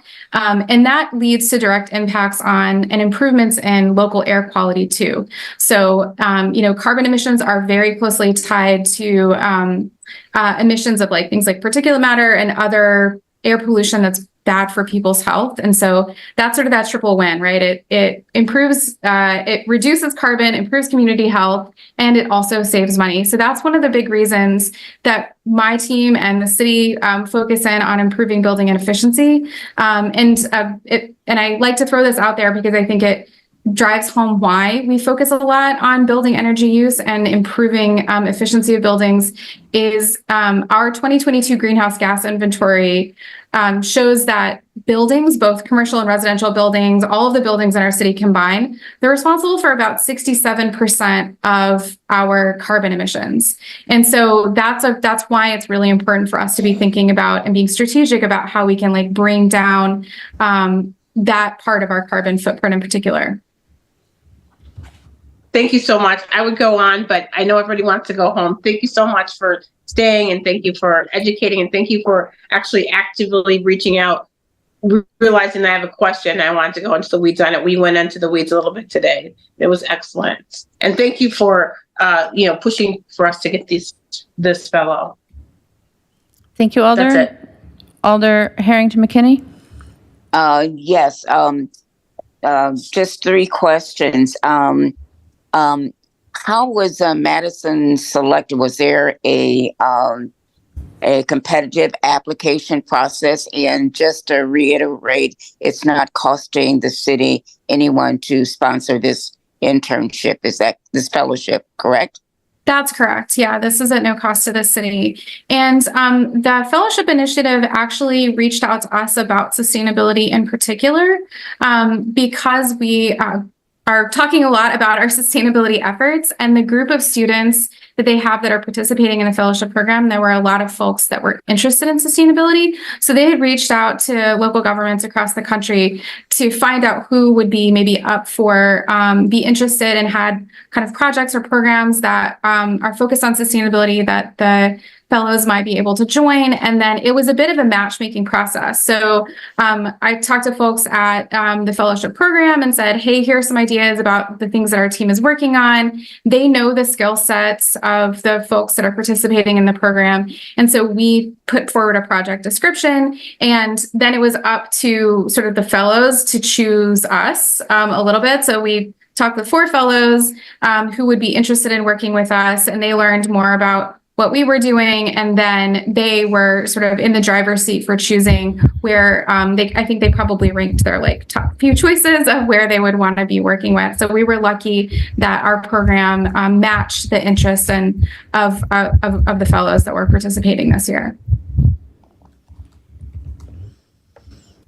Thank you, Alder. Alder Tischler. Yep. Thank you. I know the hour is late. Quick question is I work on a lot of professional master's degrees. Is the fellow going to be in residence, or are they working remote? I'm sorry, I missed the last part of your question. Will the fellow be in residence here in Madison, or will they be working? Yes, no, they will be working in person with us. Okay, great. Thank you. Thank you, Alder. Are there any further questions? Seeing none on item 57, it's been moved and seconded. Is there discussion? Seeing no discussion, then, is there any objection to recording unanimous vote in favor of item 57?